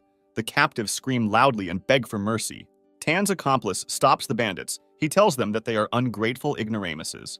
The bandit offers to give the best women to Tan as a sign of gratitude and respect. Binyan lies unconscious on the table. Two bandits laugh loudly and approach the girl. Sin demands the bandits to stop. The girl calls on them to come to their senses and not commit inhumane acts. One of the bandits ignores the girl's words. He approaches Shin and stretches out his hands to her. The bandit screams loudly. He does not understand what is happening and looks at his severed hands. Zhao tells a group of bandits that he has seen many villains, but Tan is the most disgusting of them. His friends are standing next to Zhao. They are feeling great and pointing their weapons at the bandits. The guy tells Tan that he made a fatal mistake and signed his own death warrant. Tan doesn't understand why Zhao's friends are conscious. He himself saw them drinking alcohol. Commander Fei talks about how they did not swallow the alcohol, but spat it out while no one was paying attention to them. Tan points his hand at Binyan. He says that he carefully watched the girl and saw that she definitely drank the offered drink. Binyan took advantage of the moment when Tan turned away and replaced the drink with a glass of water. Tan is delighted with the work of the Zhao team. He understands that the operation was planned this morning. Zhao says that the criminals acted unprofessionally, and it was not difficult to uncover their plans. Captain Fei immediately noticed how the bandits were dressed. The uniform had a sloppy appearance and was not dressed according to the rules. Tan says that the village is his territory and he will kill anyone who dares to go against him. Tan gives the command. His accomplices open fire on Zhao and his friends. Zhao's friends take advantageous positions and begin to fire back at the bandits. Tan takes a little girl hostage and demands that she drop her weapon immediately or he will kill the child. Chen stops firing his machine gun. He considers Tan to be a complete bastard. Zhao waits for the moment when Tan is distracted. The guy throws his battle axe at the gang leader. The gang leader easily dodges the axe flying at him and looks at Zhao with arrogance. Zhao used a boomerang technique when throwing. The thrown axe returned and hit the unsuspecting Tan in the back. The captive girl is immediately freed. The villagers around call Tan the very last words. Tan tries to get back on his feet. He says that the second part of his team ambushed and destroyed the entire village. Dennis reports that this insidious plan was not realized and brings captured bandits into the premises. Tan is very surprised. He does not understand how they managed to reveal his plan. The bandits inform their leader that they were captured while trying to take the villagers hostage. Zhao believes that the fate of the bandits should be decided by local residents. He asks Pin what to do with the villains. The villagers feel very angry that the gang leader did this to them. Tan tries in every way to justify himself to the villagers. He asks to forgive him. Local residents do not accept the gang leader's apology and are going to beat him up. Pin plans to donate food supplies to Team Zhao as a token of gratitude for their good deeds. Zhao refuses food. The guy tells the villagers that they have enough food. Pin tells the guy that the villagers will feel awkward if the young people don't take the food. Captain Fei believes that this time they cannot refuse. Zhao agrees with the military man. Zhao is concerned about whether the villagers will be able to properly control the bandits. Pin tells the guy that they have enough security, and the chosen punishment will benefit the peasants. The villagers order the captured bandits to move faster. They use them as arable animals for fieldwork. Tan asks not to shoot at him and tells the locals that he will work faster. Pin informs Zhao that the locals are unable to kill the bandits despite the fact that they are villains. Pin asks Zhao why the young people did not immediately inform Tan about their plans. Zhao answers the man. He says that the locals would not believe them in this case. Zhao believes that without evidence, he would not be able to convince the peasants, since they considered the bandits to be their saviors. Max's bodyguard believes that sooner or later the bandits would have shown their true colors anyway. Chen says that the peasants were very lucky because Zhao's team was nearby. Zhao asks the villagers to be careful and not take the word of strangers in the future. Chen says goodbye to Pin. The guy says that as soon as he arrives at the government base, he will figure out a way to take the villagers away. Local residents bid farewell to the Zhao team and ask young people to be careful on their journey. Suddenly, Captain Fei begins to lose his balance. Chen rushes to his commander and asks how he is feeling. The young men remove Captain Fei's clothes. intending to examine his wound. The officer's wound became very inflamed, and the man developed a high fever. Policeman Feng treats Captain Fei's wound. Zhao asks him about the officer's condition. Feng answers the guy. He says that things are bad, since the wound has festered and the man has a high fever. The guys think that Fei needs to rest and recover, otherwise he won't be able to get to base. Pin considers it dangerous to transport the officer in this condition and suggests leaving him in the village. Zhao listens to the peasants' words and realizes that they have no other choice. Chen says that he will not leave his commander alone and intends to stay with him in the village. Fei says that this is not necessary and orders Chen to move to the base. Chen does not agree with his commander's order. He cannot leave Fei alone in this state. Pin asks the guy not to worry and says that Fei will not be left alone, as there are many people in the village who will take care of him. Captain Fei asks Zhao to take care of Chen and look after the guy, since he is still young and inexperienced. Zhao promises the captain to look after Chen and says that as soon as they arrive at the base, he will send help. Team Zhao set off. Chen constantly talks about his commander. Dennis is no longer able to listen to Chen. He asks the guy to change the subject or spend time in silence. Zhao reports that they will arrive at the base in 2 days and asks Chen to tell him more about the rules for visiting the base. Chen tells the young people that the rules are quite simple, but there are a lot of them. The first post of the base conducts a routine examination, which determines whether a person is infected or not. The second post has some serious heavy weapons in case zombies break through the first post. The third post is the last protective barrier and is equipped with hybrid weapons with high explosive ammunition. Chen continues his story and says that in addition to this, the base is regularly patrolled to avoid fights and provocations. Zhao asks Max to stop the car immediately. Max doesn't understand what's going on, but follows the order. The main character reports that he senses a large group of zombies ahead. Not far from the road, there is a large tree that aggressive zombies are trying to climb. There is a young man in the tree armed with a bow who is ambushed as zombies surround the tree. Dennis immediately reports this to Zhao. He is very worried about the guy who was trapped. Xin asks to save the guy. Dennis asks Zhao what they should do in this situation. Zhao intends to save the guy alone and asks his team to stay in the car. Dennis says that he will go with him. A trapped young man uses his archery skill to fight off the zombies. One of the monsters has reached the branch where the guy is on and is trying to attack him. The guy deftly performs an acrobatic trick and shoots an arrow at the attacking zombie. With the help of accurate archery, the guy manages to hold off the zombie attack. The archer is very angry because the number of zombies is not decreasing, and more monsters are joining the attack. Zhao is surprised at how quickly zombies learn. 2 days ago, he didn't know they could climb trees. The zombies stop their attack. They redirect their attention to Zhao and Dennis, who are approaching them. Dennis asks Zhao a question. He is interested in why the guy didn't take his battle axe with him. A huge flock of zombies leaves the archer and runs towards Dennis and Zhao. Zhao tells his friend that he has recently found firearms more effective than melee weapons. During a short battle, Zhao and Dennis destroy a flock of zombies. The archer watched the battle from a tree. He was very surprised at how easily and professionally the guys destroyed the monsters. Dennis tells the archer that all the zombies have been destroyed and invites the guy to climb down from the tree. The archer accepts the guy's offer and uses a graceful acrobatic leap to descend. The young man admires how the guys dealt with the zombies and invites them to meet.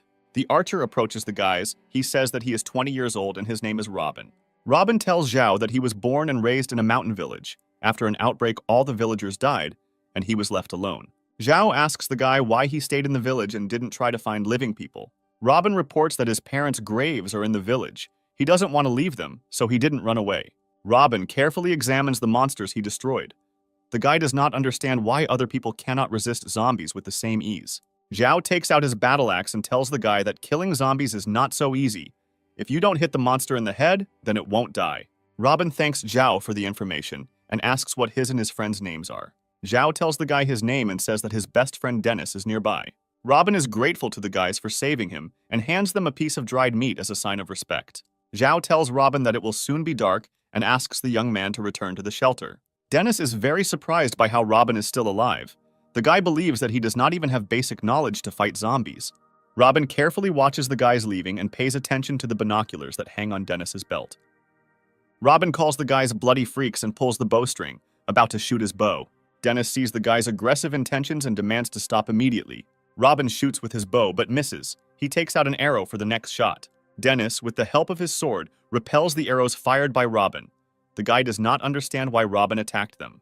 Dennis persistently demands that the guy stop and explain the reasons for his aggression. Zhao waited until Robin was reloading his bow and attacked the guy. The main character comes close to Robin and disarms him with a throw. Zhao, using a painful hold, holds Robin. Dennis once again asks the guy about the reasons for the attack. Robin says that he will avenge his dead relatives, and the bandits will not go unpunished. Zhao holds Robin tightly with the help of a grab. He tries to calm the guy down. Zhao asks Robin a question. He asks the guy why he thinks they are bandits. Robin tells Zhao that he has a very good memory and has memorized the items belonging to the bandits. The guy claims that the binoculars that Dennis has belonged to the leader of the bandits. Zhao tells the guy that the bandit leader was captured, and Dennis took the binoculars for himself as a useful trophy. Robin believes that the guys are deceiving him. He claims that there were many people in the gang who could not be defeated with small forces. Zhao tells the guy that if they were bandits, they probably wouldn't save him from the zombies. The main character stops arguing with Robin and once again invites him to go to his shelter before it gets dark. Robin is not satisfied with Zhao's explanations. He demands more compelling facts. The guy rushes at Dennis, but during the attack he trips and hits Dennis's knee. As a result of an unsuccessful attack, Robin loses consciousness. The guys bring him to their car. The Zhao team carefully examines the young man. The girls say that the guy looks young and most likely has not eaten for several days. Robin regains consciousness. He slowly opens his eyes and sees Shin in front of him. The young archer recognizes the girl, as Shin was a famous media star before the outbreak. Robin tells the girl that he has liked her for many years and asks her to shake her hand. The young archer decides that Shin is in danger and tries to protect her from Zhao and his team. Shin explains to the guy that Zhao's friends are good people. The girl reports that the guys took the binoculars from the captive gang leader. Robin kneels in front of Shin and asks the girl to marry him. The girl is surprised by this proposal and believes that the guy's inappropriate behavior is due to systematic malnutrition. Robin tells Shin that she has been his dream woman for years and he has never missed her TV shows. The young archer tells Shin that he is young and strong so he can hunt and protect the girl. Shin points at Zhao and tells Robin that she already has a boyfriend. Robin is terribly upset. The guy cannot come to terms with this news. He grabs his head and screams loudly. Binyan tells the guy that he still has a chance. The girl asks him not to give up. Zhao understands that Robin's main goal in life is to find a girl and marry her. The main character invites Robin to go to a government base. He tells the guy that there are tens of thousands of girls there. Zhao does not want to leave Robin in an abandoned village because he believes that the guy is going wild there. Robin is not going to join Zhao's team. He intends to stay and guard the graves of his parents. The guys use a trick and start talking about girls, intending to interest Robin. Chen tells his friends that there are many famous girls at the base whom he intends to meet. In a matter of minutes, Robin changes his point of view. He is interested in famous girls and beauty pageant models. Team Zhao sets off. Max tells the main character that Robin is very young and only thinks about girls. Zhao believes that there is no need to underestimate the guy. He saw how Robin shoots well, almost without aiming. The Zhao team drives up to the government base.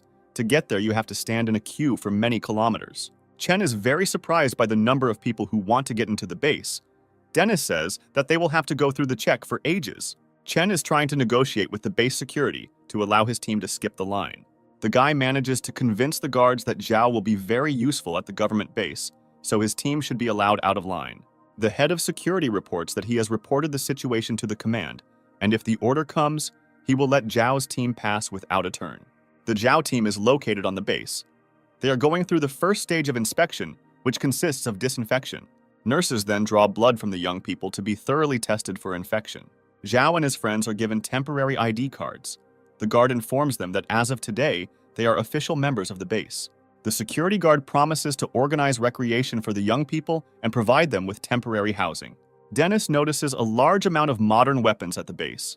He believes that with their help, it is possible to destroy all the zombies and restore civilization. Dennis wants to see a large, spacious villa as temporary housing.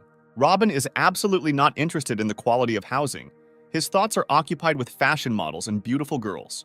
A security guard leads Zhao's team to a place where temporary housing is located, which consists of cheap barracks in a poor neighborhood.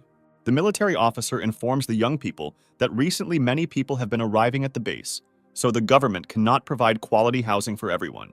Max's bodyguard saw that there were neighborhoods on the base with decent living conditions. The guard once again informs the young people that there is not enough quality housing for everyone, and many people have to live in tents. Dennis considers this decision unfair. He tells the guard that they are not ordinary people, but experienced fighters who have killed many zombies. The guard reports that there are rules on the territory of the government base, and he considers this distribution of housing fair. Zhao asks the accompanying guard to show him the allocated rooms. The guard gives the room numbers. Zhao thanks him for his help and extends his hand to the military man.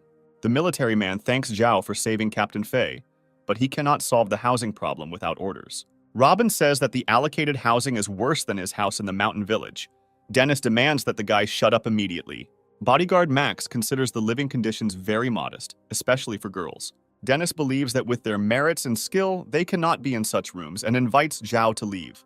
Zhao says it's not his style to just leave. He tells his friends that they will have a nice place to live by the evening. Max's bodyguard tells his friends that he has gathered some information about the government base.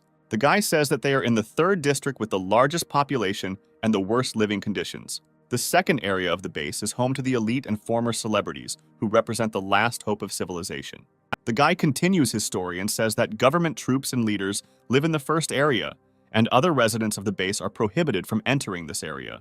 Dennis believes that they deserve to live in the 2nd district of the government base. Binyan tells Shin that the girl is a former celebrity and has every right to live in the 2nd district. Zhao is interested in how economic life works in different areas. Max reports that there is trade between people and the best currency is food. Zhao remembers that they took a lot of things with them and asks Dennis where the luggage is. Zhao orders Robin to take the bag and follow him. He tells the guy that if he wants a wife, he will have to work hard for it. Robin is on a busy street laying out simple utensils in front of him. The guy is trying to sell them. A woman with a small child walks down the street. The child liked the toy that Robin was selling, and he asks his mother to buy it. The woman dissuades her child. She tells him that they will make a purchase next time. Zhao tells Robin that trading is a difficult profession. He advises the guy not to despair and continue to work. Zhao was approached by a stranger who states that nowadays people need useful things, not toys. The stranger reports that he has stocks of shoes. He offers Zhao to sell them for a small percentage. Zhao and Robin notice a loud noise coming from a nearby street. People shout loudly and cheer as cars pass by. Zhao believed that it was impossible to enter the base by car.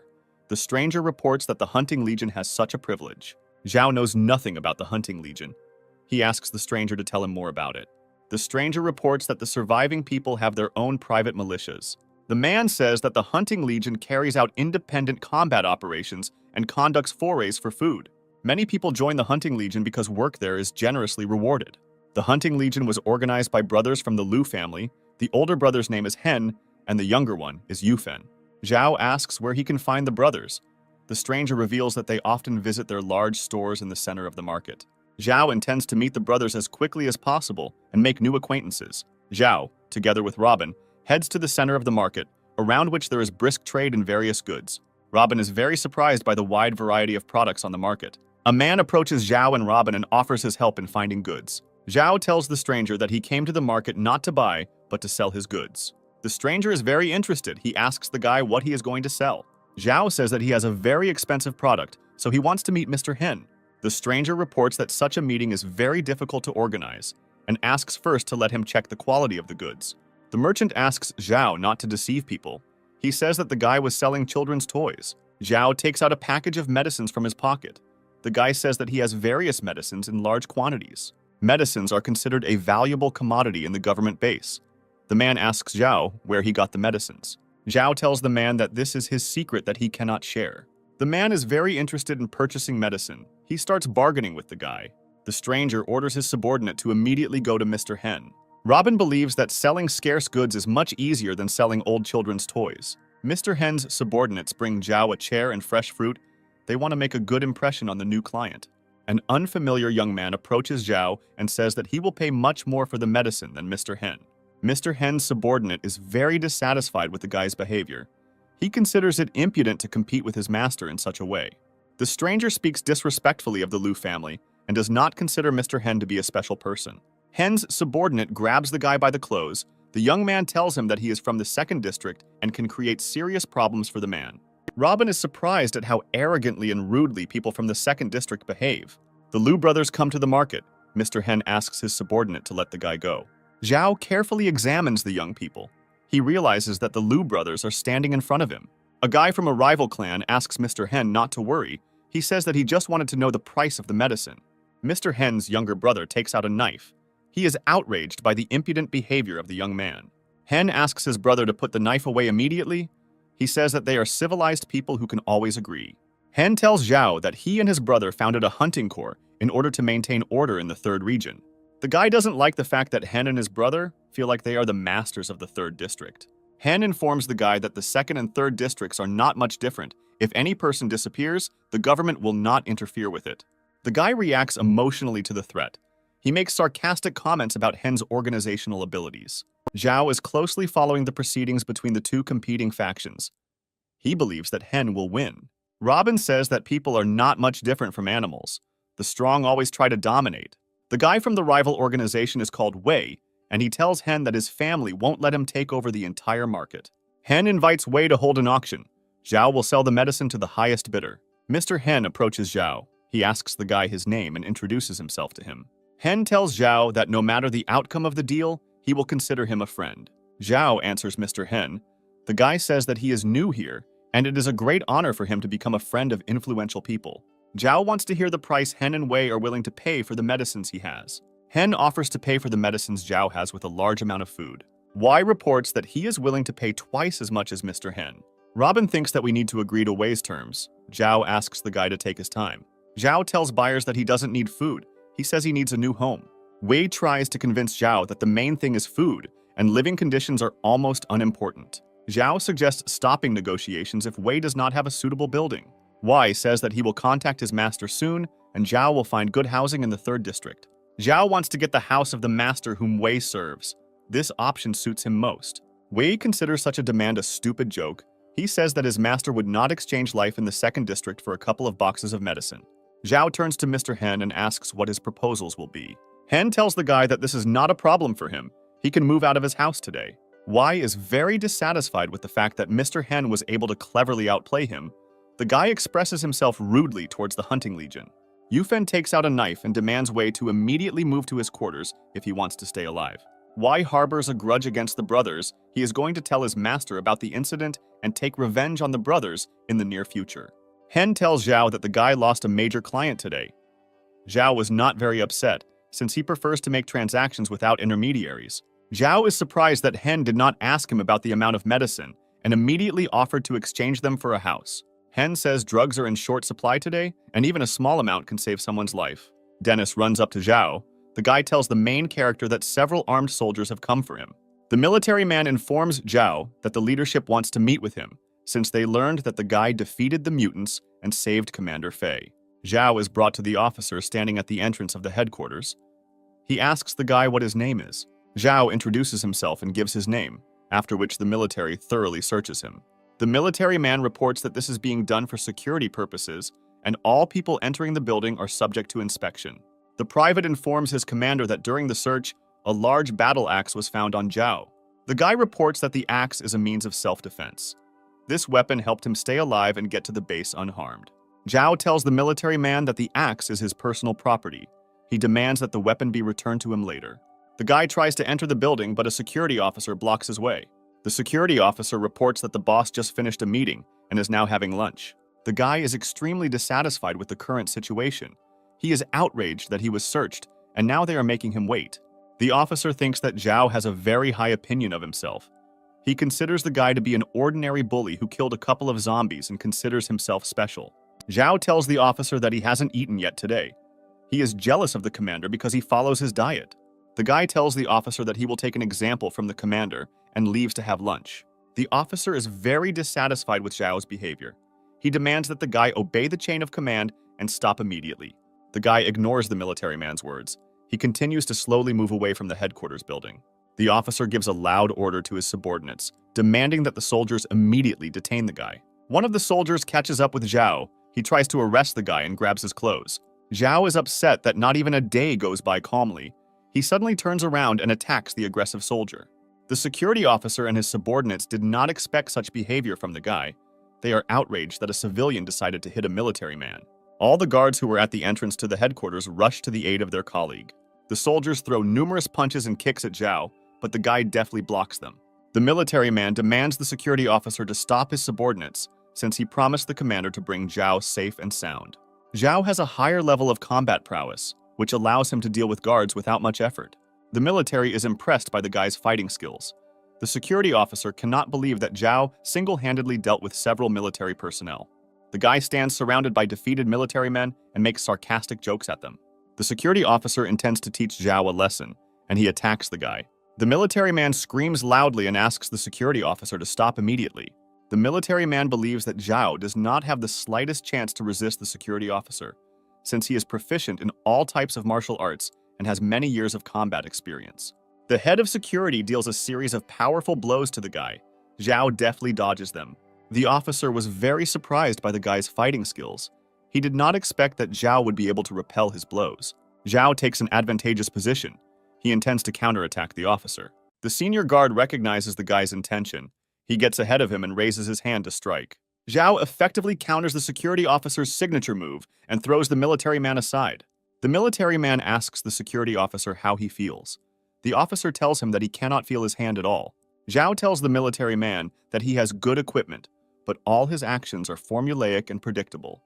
The military man is very irritated by the guy's behavior. He asks him to stop chatting and attacking. The base commander approaches the place of the fight. The general claps his hands as he really liked the fight. The general praises Zhao. He is surprised that the guy alone was able to cope with well-trained military personnel. Zhao was very surprised by the appearance of General Zhao. The guy believed that the general of the base would be a slender and fit man.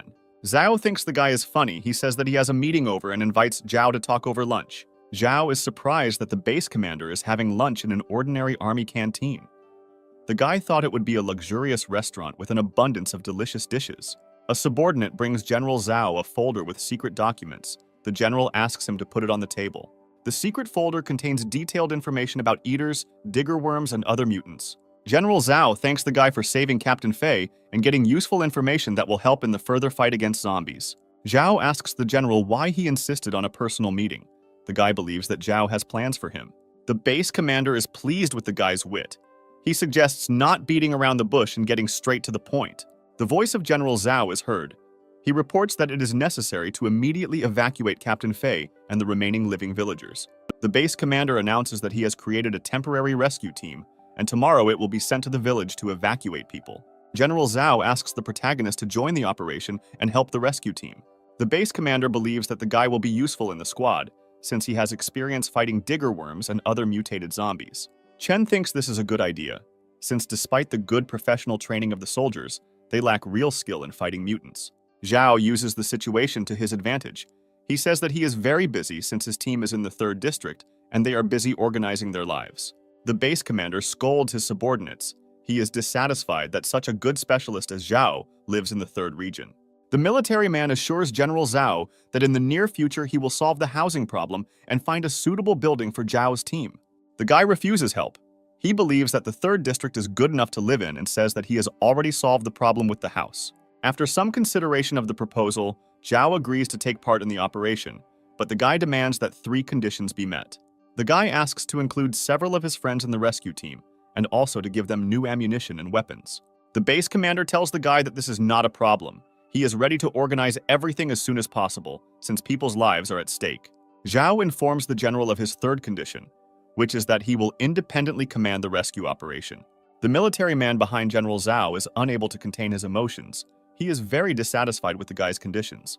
Zhao says that he has extensive experience fighting zombies and mutants, unlike the military, who have not yet encountered high-level monsters. General Zhao ponders the guy's proposal for some time, after which he gives his consent and orders the military to begin preparations for the operation. The officer tries to dissuade General Zhao. The base commander replies that he has already made a decision and demands that the military man obey the order. The military man is very dissatisfied with the decision of the base commander, but he is forced to obey and carry out the order. General Zhao says he hopes the evacuation operation will be successful. The guy answers the base commander. Zhao asks the military man not to worry and says that he will complete the task. The girls are very upset that Zhao will be forced to leave the base and take part in a dangerous operation. Bodyguard Max asks the girls not to worry. He says that Zhao will not be alone and promises to bring him back safe and sound. Robin is not eager to leave the base and risk his life. He reports that his main task is to find his wife. Policeman Feng asks Zhao if 2 people on his team is enough for him. The main character replies that he cannot take the whole team with him, since it is necessary to ensure the protection of the girls. Zhao asks Policeman Feng a question. The guy wants to know if he will remain on his team. Feng answers the guy. He says that he received an offer to join the police team, but he is more satisfied with being with the Zhao team. The guy thanks the policeman for his trust and asks him to stay with Dennis at the base in order to protect the girls. Zhao asks the girls to behave well and not argue with each other. The guy hopes for their prudence. The girls promise Zhao to be obedient and ask him to return from the operation safe and sound. Zhao, using his ring, contacts a virtual god. The guy intends to exchange all the crystal cores for an increase in combat level. The virtual god fulfills the guy's proposal and exchanges the points and crystals he earns for combat skills. Zhao instantly feels his strength increase and his defense level increase. A large column of armored army vehicles is moving along a narrow mountain road. Max's bodyguard is in one of the cars. He carefully examines his new weapon. Robin is unhappy with his new bow. He finds it too light and very difficult to control. The military man tells the guy that this is the best composite bow that can accurately hit the target at a long distance. The officer behind the wheel harbors a strong grudge against Zhao. He does not understand how the base manager could entrust the operation to a civilian. Zhao extends his hand to the officer and offers to forget yesterday's incident. The military man is not going to put up with the guy and asks him not to distract him from the road. The officer uses a radio to inform the crews behind them that they will soon arrive at their destination. Max's bodyguard is annoyed that the officer continues to give orders to his subordinates, despite the fact that Zhao should be in charge of the operation. A column of armored vehicles drives past deserted agricultural fields. Zhao demands the officer driving to stop immediately. The military man asks the guy what's wrong. The military obeys Zhao's command. The column stops. The guy demands the soldiers to be extremely careful. Bodyguard Max and Robin are very dissatisfied with the way the driver is driving the car. Because of the sudden braking, they almost fell to the floor. The soldiers laugh loudly at the guys. They don't understand how young people will fight monsters if they are thrown off balance by a sudden stop. Zhao hears screams coming from the right side of the car. Max's bodyguard opens the window of the armored car and looks through binoculars. Zombies have gathered at the entrance to the building and are trying to get inside. The surviving people have barricaded themselves inside. Zhao looks through his binoculars and sees that Captain Fei is alive and inside the room with the locals. The officer orders the soldiers to take up fighting positions and be ready to open fire at long range. Zhao demands that the military man immediately cancel his order. The guy reports that heavy fire will destroy the fragile wooden building in which the people are hiding. Chen completely agrees with Zhao. He demands that the officer obey the guy's orders since he is more experienced in fighting zombies. Zhao intends to teach the officer a lesson and show him how to effectively fight monsters. The soldiers get out of their cars and take up a position on a high hill. Zhao says this is an ideal location as it is high up and gives a good view of the surrounding area. The main character is going to divert the zombies' attention to himself and asks his friends to cover him with fire. The military man considers Zhao crazy since the guy is going to face hundreds of zombies alone. Chen is confident in his friend's actions. He witnessed how the main character confronted the digger worm alone. Zhao draws his two combat swords and slowly approaches the group of surprised zombies. The monsters immediately rush at the guy. Zhao intends to deal with the monsters and earn new points to improve his combat level. A fierce battle begins. Zhao, using his acquired combat skills, deftly destroys the monsters attacking him. Bodyguard Max and Robin are nearby and cover their friend with fire. The Special Forces officer is greatly surprised by how efficiently and fearlessly Zhao and his team work. Chen tells the officer that he also greatly underestimated the combat characteristics of young men before. The officer orders the military to fix bayonets and begin to advance towards the building to free the people. The military engages in battle with zombies and slowly advances towards a building in which people are trapped. Local residents are extremely happy that government troops have come to their aid. The virtual god informs Zhao that the guy has scored enough points to advance to the next battle level. Zhao destroyed more than 500 zombies and received a new combat level and the rank of junior sergeant from the system. Suddenly, Zhao receives a strong blow that sends him flying. The guy's friends are trying to figure out who dealt a crushing blow to their friend. A mutated zombie eater stands in front of Zhao. The guy has never met mutants with such enormous power. The military man thinks that the Devourer looks much scarier than in the training manual, and he tries his best not to panic.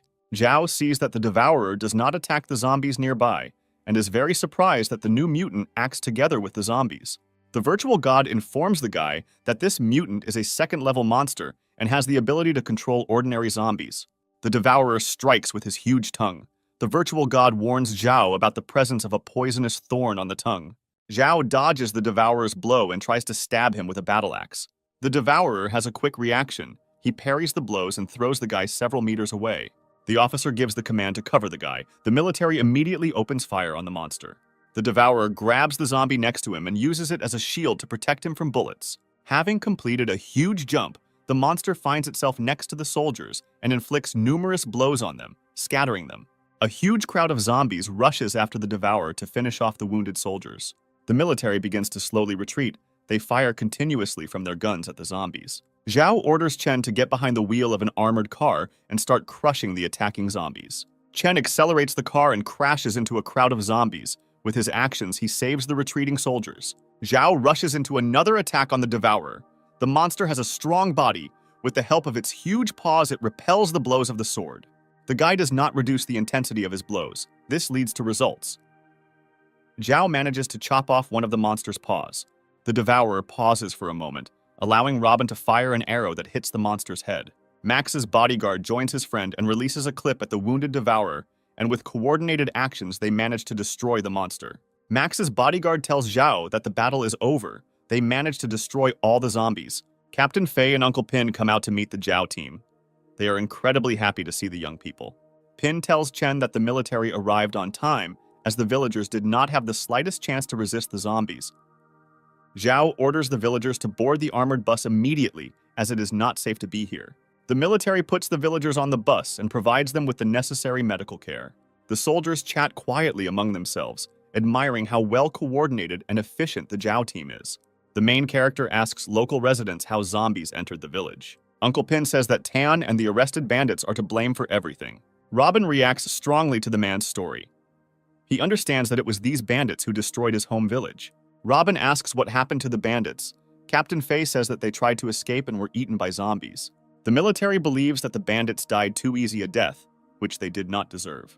The villagers are delighted that they are heading to a government base that will protect them from zombie attacks. Max's bodyguard believes that Zhao performed the operation brilliantly and suggests that the guy ask the base commander for a reward.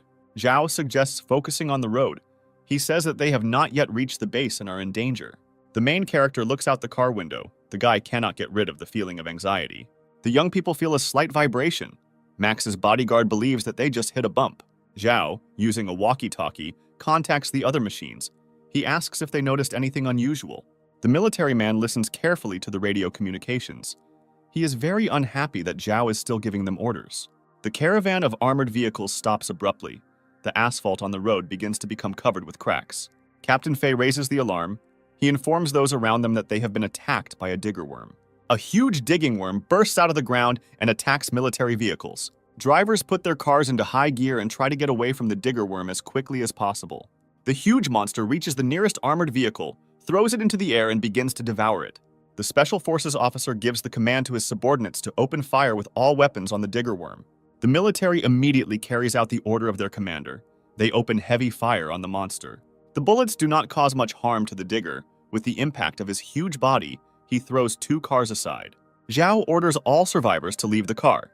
The guy intends to distract the digger worm to allow the others to leave. The surviving villagers leave Zhao's car and transfer to a nearby bus. The SWAT officer tells Zhao that he can't take down the digger worm alone. Zhao informs the military man that he is in command of the operation. The guy demands that his orders be carried out.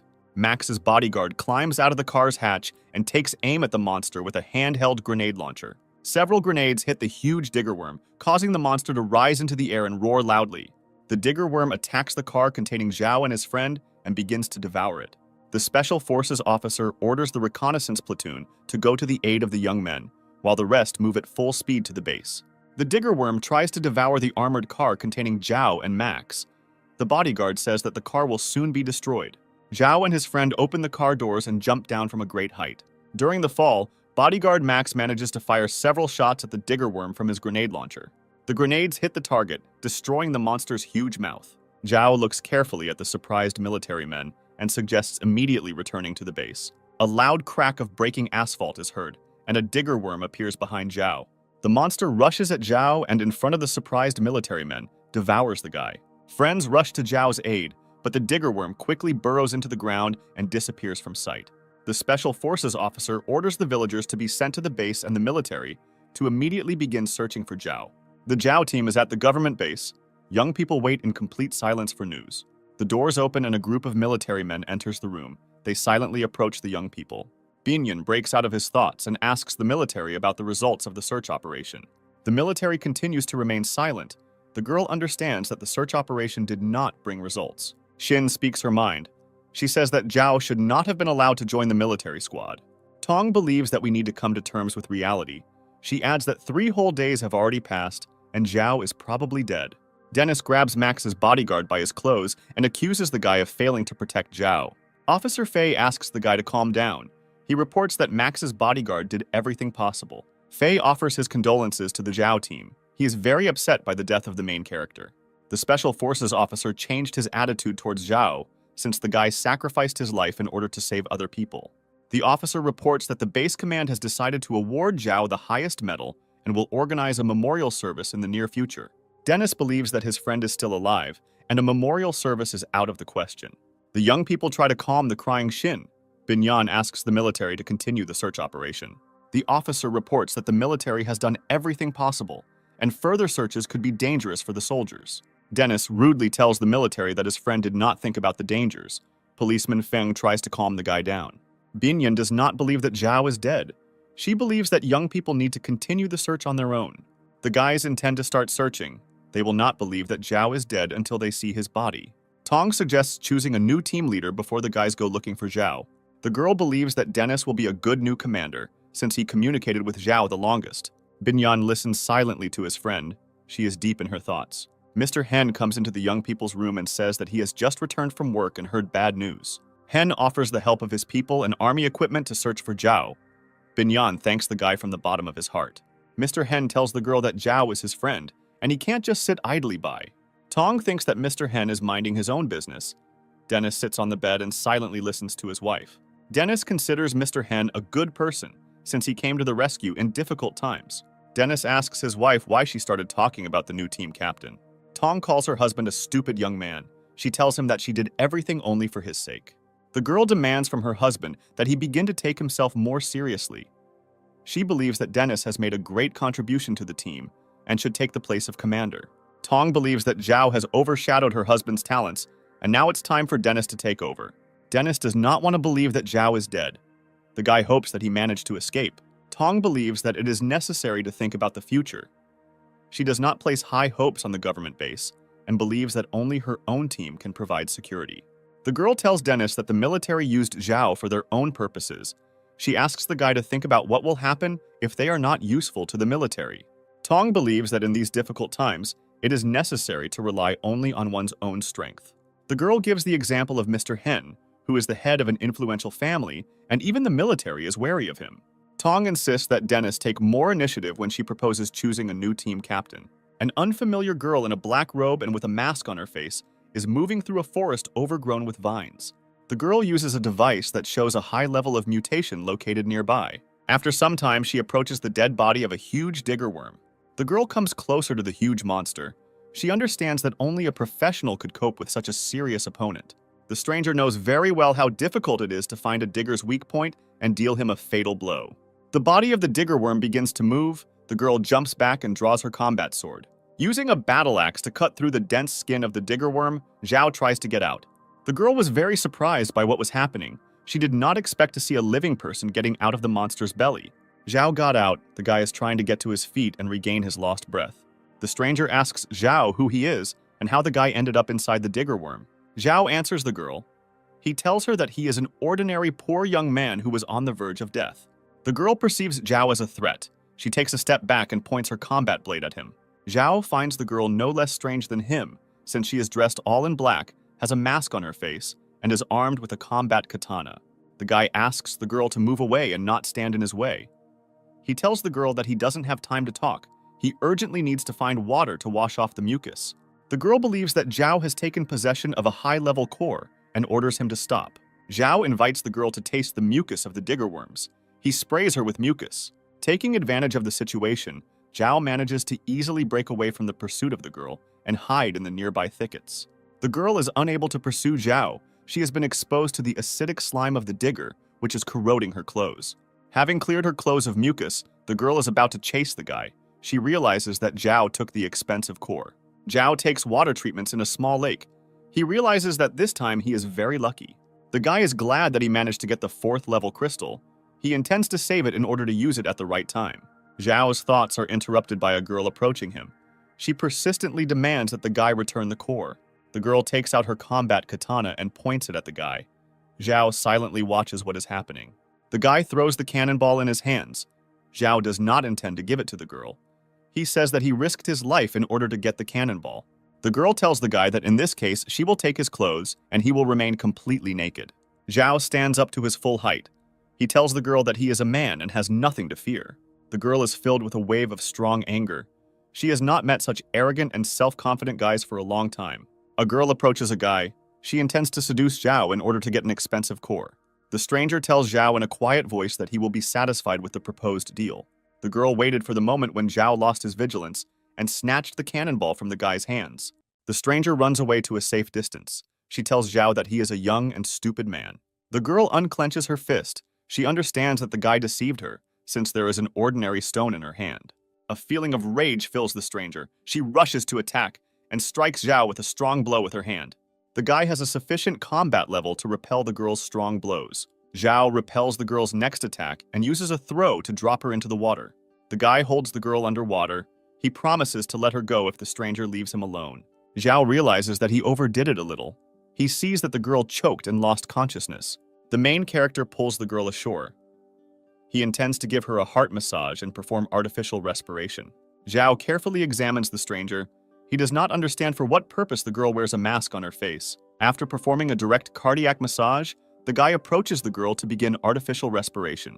The stranger comes to her senses. She calls the guy rude names and thinks that he wanted to take advantage of her while she was unconscious. The guy tells the stranger that the girl is an ungrateful person. Zhao reports that he saved her life. The girl attacks the guy. Zhao orders the stranger to immediately shut up as he hears a suspicious sound. The main character carefully makes his way through the bushes to find out the cause of the suspicious noise. Zhao looks in surprise at the clearing where the destroyed digger worm was located. The monster has disappeared, leaving behind only puddles of sticky mucus. The stranger does not give up hope of getting the core of the 4th level.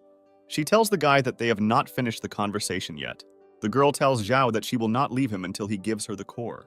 The stranger looks at the puddles of sticky slurry and makes the assumption that the digger remained alive and managed to get away. Zhao is sure that the digger worm is dead. The guy believes that he was dragged away by a stronger monster. Zhao hears extraneous sounds. The guy pushes the girl aside and prepares to repel the attack. A huge wild mutated boar attacks the main character. Zhao takes out his battle axe and strikes at the aggressive monster. With one blow, the guy blows off the monster's head. The attacking boar was not alone. Zhao and the stranger are surrounded by a pack of mutated animals. Zhao does not lose his sense of humor. The guy talks about how he could eat wild animals if they were not mutants. The stranger is determined. She's going to help the guy deal with part of the pack of werewolves. The boars rush to attack, but they do not reach the people as they are captured by the long tentacles of an unknown creature. An unknown creature, with the help of its tentacles, drags the boar into the bushes. Zhao realizes that a more dangerous and powerful enemy is hiding in the thickets than the mutated boars. Suddenly, long tentacles appear from the thickets, which grab the guy and throw him into the air. The stranger quickly reacts to what is happening. She takes out her combat katana and cuts the tentacle that grabbed the guy. Zhao frees himself from the grip and falls to the ground from a great height. The guy thanks the girl. The stranger answers him. She tells Zhao that she is only worried about the mutant core and not the guy's life. A huge monster appears from the thickets, consisting of many tentacles and appendages on which there are huge toothy mouths. Zhao, using his ring, tries to contact the virtual god to get information about the monster. The virtual god informs the guy that this monster is a mutated plant called a flytrap. Zhao looks carefully into the thicket. He sees that its relatives are approaching the flycatcher. The guy and the stranger are surrounded by mutants slowly approaching them. Zhao asks the virtual god to report on the enemy's weak point. The virtual god tells Zhao that the flytrap has no weak points.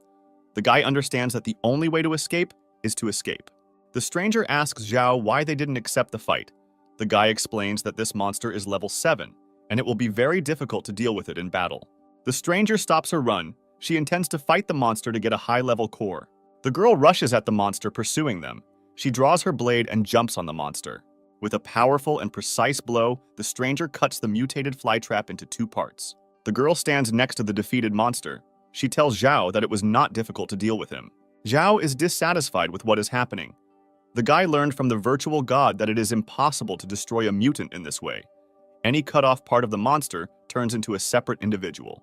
The girl does not have this information. She is proud of her victory over the monster and tells the guy that he is subject to excessive fear. The fly swatter, cut in half, has fully recovered and come to its senses. It roars loudly and attacks the young people. Zhao orders the girl to never use her sword again, as it will only increase the number of monsters. The guy grabs the girl by the hand and suggests she immediately flee. Huge fly swatters deliver strong blows with their long tentacles. One of the blows knocks the young people off their feet. The girl cannot run further on her own because her leg is injured. The guy throws the stranger behind his back and continues running. The stranger asks Zhao to leave her and save himself. The guy does not intend to leave the girl to be devoured by monsters. Even in an extreme situation, Zhao does not lose his sense of humor. He tells the girl that he must save her in order to repay the debt as a slap in the face. The stranger tells the main character that there is a deep cliff on their way. The guy orders the girl to hold on to him as tightly as possible.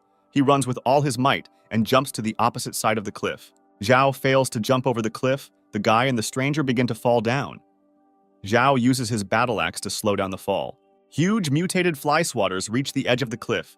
They are unable to pursue people further. The main character, together with the stranger, manages to break away from the persecution. Zhao finds a cozy cave in which he provides first aid to the girl. The stranger wonders where Zhao was able to get bandages and medicine. The guy does not intend to report the virtual box in which useful items are stored. Zhao asks the girl her name and where she knows about mutants. The stranger is unhappy that Zhao tied her up when he was helping her. The girl tells the guy that she won't tell him anything. Zhao tells the girl that he has enough time and intends to return to the conversation later. Suddenly, the guy pulls out 2 snakes from behind his back. Zhao intends to use the girl's fear to force her to speak. The stranger asks the guy to immediately remove the snakes from her face. Zhao reports that the snakes are hungry and says that he will now let them go. The girl is unable to control her fear, foam begins to come out of her mouth, and she loses consciousness. Zhao sits opposite the stranger. The guy is very surprised by the fact that the girl was not afraid of wild boars, but when she saw the snakes, she lost consciousness. The main character experiences a strong feeling of hunger. He intends to eat 1 snake and leave the second for communication with the girl. The stranger regains consciousness. She carefully watches as Zhao sits by the fire and eats the cooked snake. The girl makes quiet moans. She says that she is worried about the intense heat and an incomprehensible vibration under her. Zhao believes that the stranger intends to seduce him with her moans. The guy does not respond to the girl's complaints. Suddenly, a huge tentacle sneaks up on Zhao and grabs him by the throat. Zhao manages to rip a tentacle from his neck. The guy jumps to the side and takes a defensive position. The tentacle hits the guy with a strong blow. Zhao flies off to the opposite side of the cave. The stranger stands near the cave wall, surrounded by numerous tentacles. Zhao, using his ring, immediately connects with the virtual god. The guy urgently asks him to tell him what happened to the girl. The virtual god scans the girl and informs the guy that the stranger is not a mutant. She is poisoned with an organic poison. Zhao is thinking about how to free the girl and return control of her mind.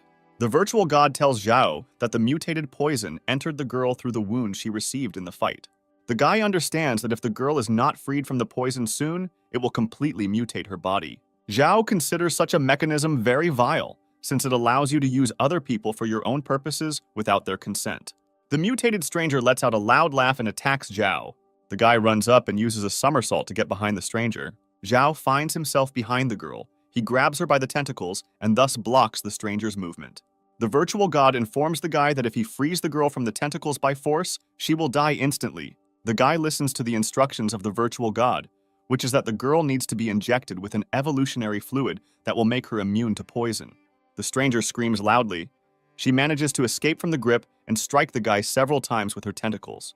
The girl drops Zhao to the ground and, taking advantage of the situation, instantly attacks the guy. The stranger's face is very close to Zhao. The girl, in a quiet whisper, asks the guy to help her. Zhao intends to save the girl. He is going to inject her with an evolutionary liquid that will save the stranger from poison. A huge number of tentacles cover the bodies of the guy and the stranger. They turn into one huge cocoon. The next morning comes. Zhao wakes up and realizes that he is tightly bound with bandages. In a secret laboratory of a powerful organization, scientists are conducting research on mutated organisms. The stranger reports on her task to the head of the secret organization. The girl reports that she failed and was unable to get a high-level crystal. The head of the secret organization decides not to punish the girl, since this was the only failure of all time. The girl's name is Taya. She asks to give her one more chance in order to correct the situation. Taya believes that she will meet with Zhao soon, as she needs to return to get the 7th level crystal. Xin has prepared a luxurious dinner for her friends. The girl invites everyone to sit down at the table. Robin can't resist the canned meats on the dinner table. Dennis and his wife slowly descend from the second floor. Tong is unhappy that Shin used too many products for dinner. Shin tries to justify herself, saying that they need to eat well before going in search of Zhao. Policeman Feng thanks Shin for the prepared dinner. He is pleased that the girl takes care of the team. Tong does not hide her irritation. She says that caring does not give the right to dispose of collective property. Shin is very unpleasant to listen to the girl's words. She wanted to please her friends and make them feel good. Policeman Feng says that since all the property is collective, they do not mind a luxurious dinner. Dennis tries to calm his wife down. Tong responds rudely to the guy and asks him to shut up. Tong is trying to win Binyan over to her side. She tells the girl that it is necessary to save resources. Binyan believes that there is no need to quarrel over such a trifle, and she does not mind eating canned food from the stock. Tong changes the topic of conversation and suggests choosing a new team captain. Tong believes that they cannot rely on Mr. Hen forever, and they need their own leader. Dennis asks his friends to listen to his wife's words. He says that Tong is completely right. The guys don't like Dennis's behavior. They think that Tong is putting a lot of pressure on him. Dennis says that Mr. Hen's people will not be able to organize a full-fledged search for Zhao. He is ready to become the new captain and start the search on his own. Binyan asks his friends what they think about Dennis's candidacy. Policeman Feng agrees to choose a new team leader, but he believes that Dennis is not suitable for this role. Tong tries to find out the reason for this decision. She says that Dennis has a lot of merit and is a responsible person. Feng believes that Dennis is too young and hot-tempered to become team captain. Tong does not agree with the man. The girl reports that Dennis was the first to join Zhao's team.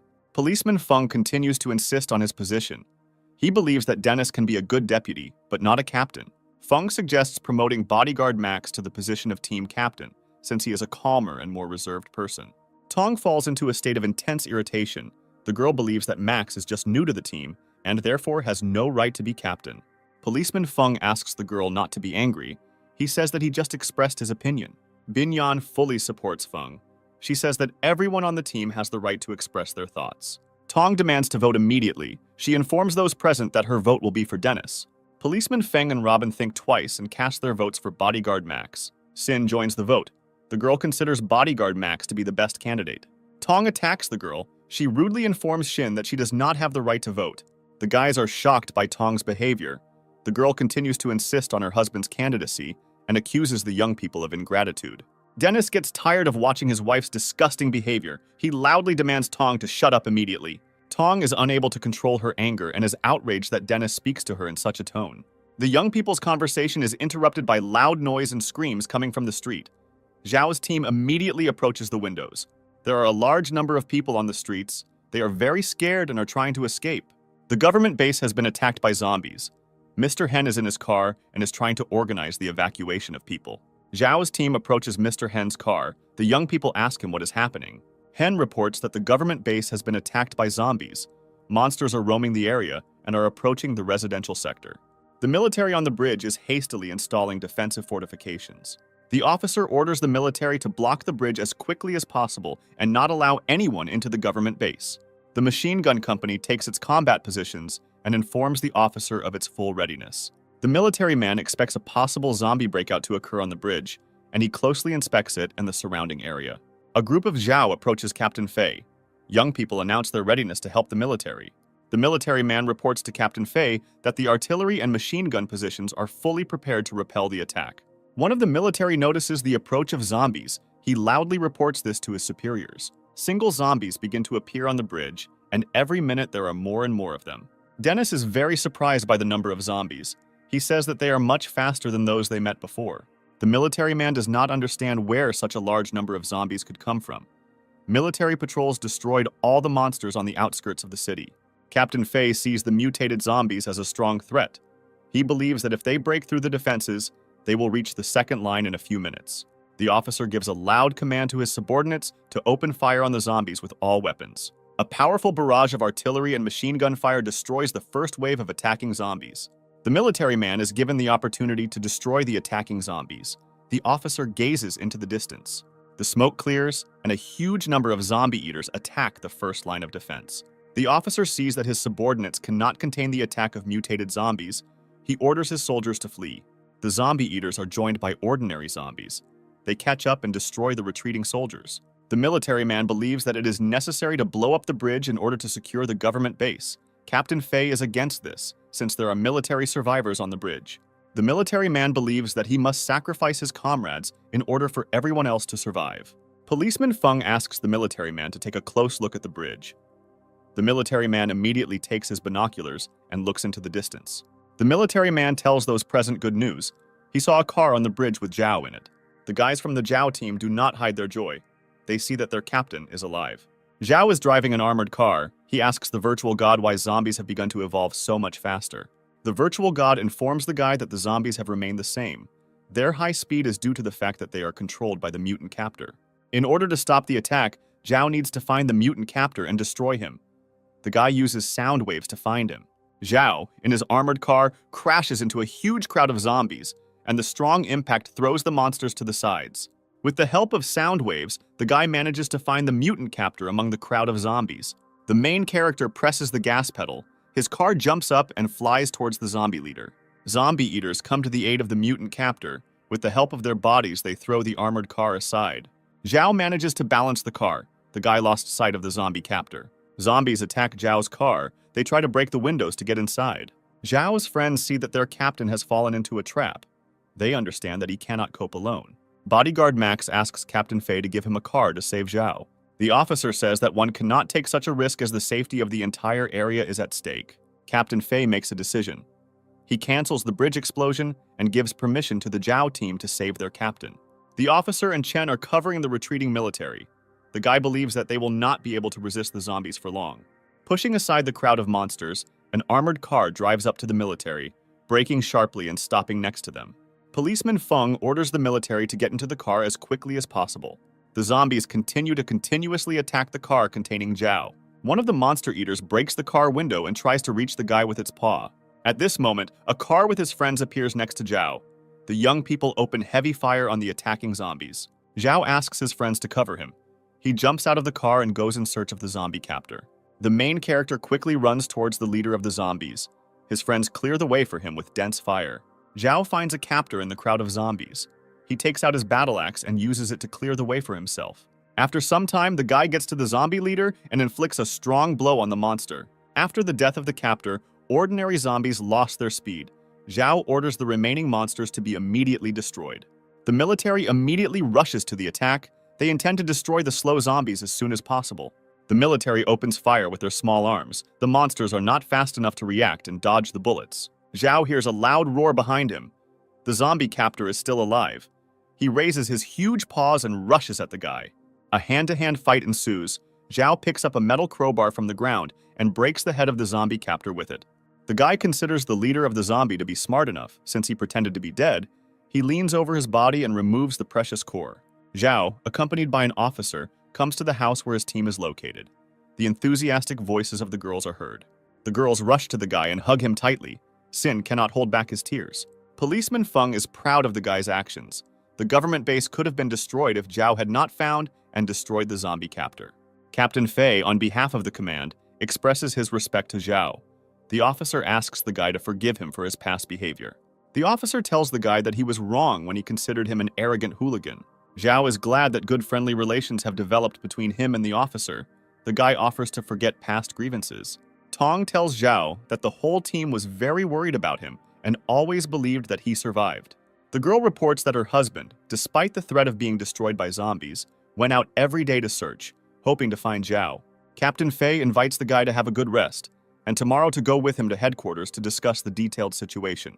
Tong tells Zhao that she prepared a bath for him and opened a couple of cans from the store. Zhao has laid out the crystals obtained in battles on the table. The guy is thinking about what to exchange them for with the virtual god. A knock is heard on the door. Sin appears on the threshold. The girl asks permission to enter the room. Shin apologizes to Zhao for visiting so late. The guy says that everything is fine and invites her to sit on the sofa. Shin tells the guy that she has information that she must convey to him. The girl tells Zhao that in his absence, Tong was going to nominate her husband as team captain. Zhao remains completely silent.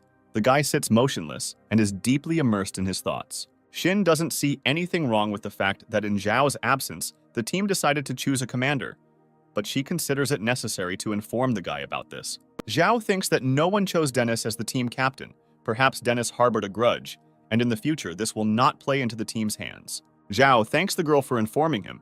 The guy promises to resolve all differences in the near future. The main character gathers his team in one room. He is going to tell the young people about his decision. Zhao informs his friends that he has received information that in his absence, the team has decided to elect a second in command.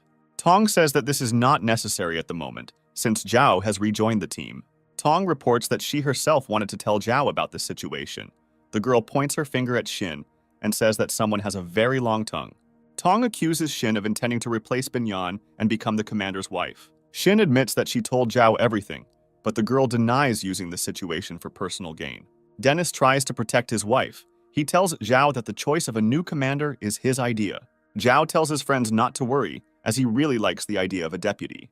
The guy reports that in the near future, he will have to go outside more often for supplies, so the team must have a deputy commander. Zhao informs his friends that he is appointing Dennis as his deputy. Dennis is surprised by this news. Tong is pleased with Zhao's decision and tries to cheer up her husband and tells him that the commander values him greatly. Zhao says that he trusts Dennis, since the guy is his best friend and first partner. The main character appoints Binyan as an advisor to Denise. He invites the guy to contact the girl for advice. Dennis believes that the team can rely on him. The guy promises that he will not let his commander down. Binyan asks Zhao why he decided to make Dennis his deputy. Zhao answers the girl.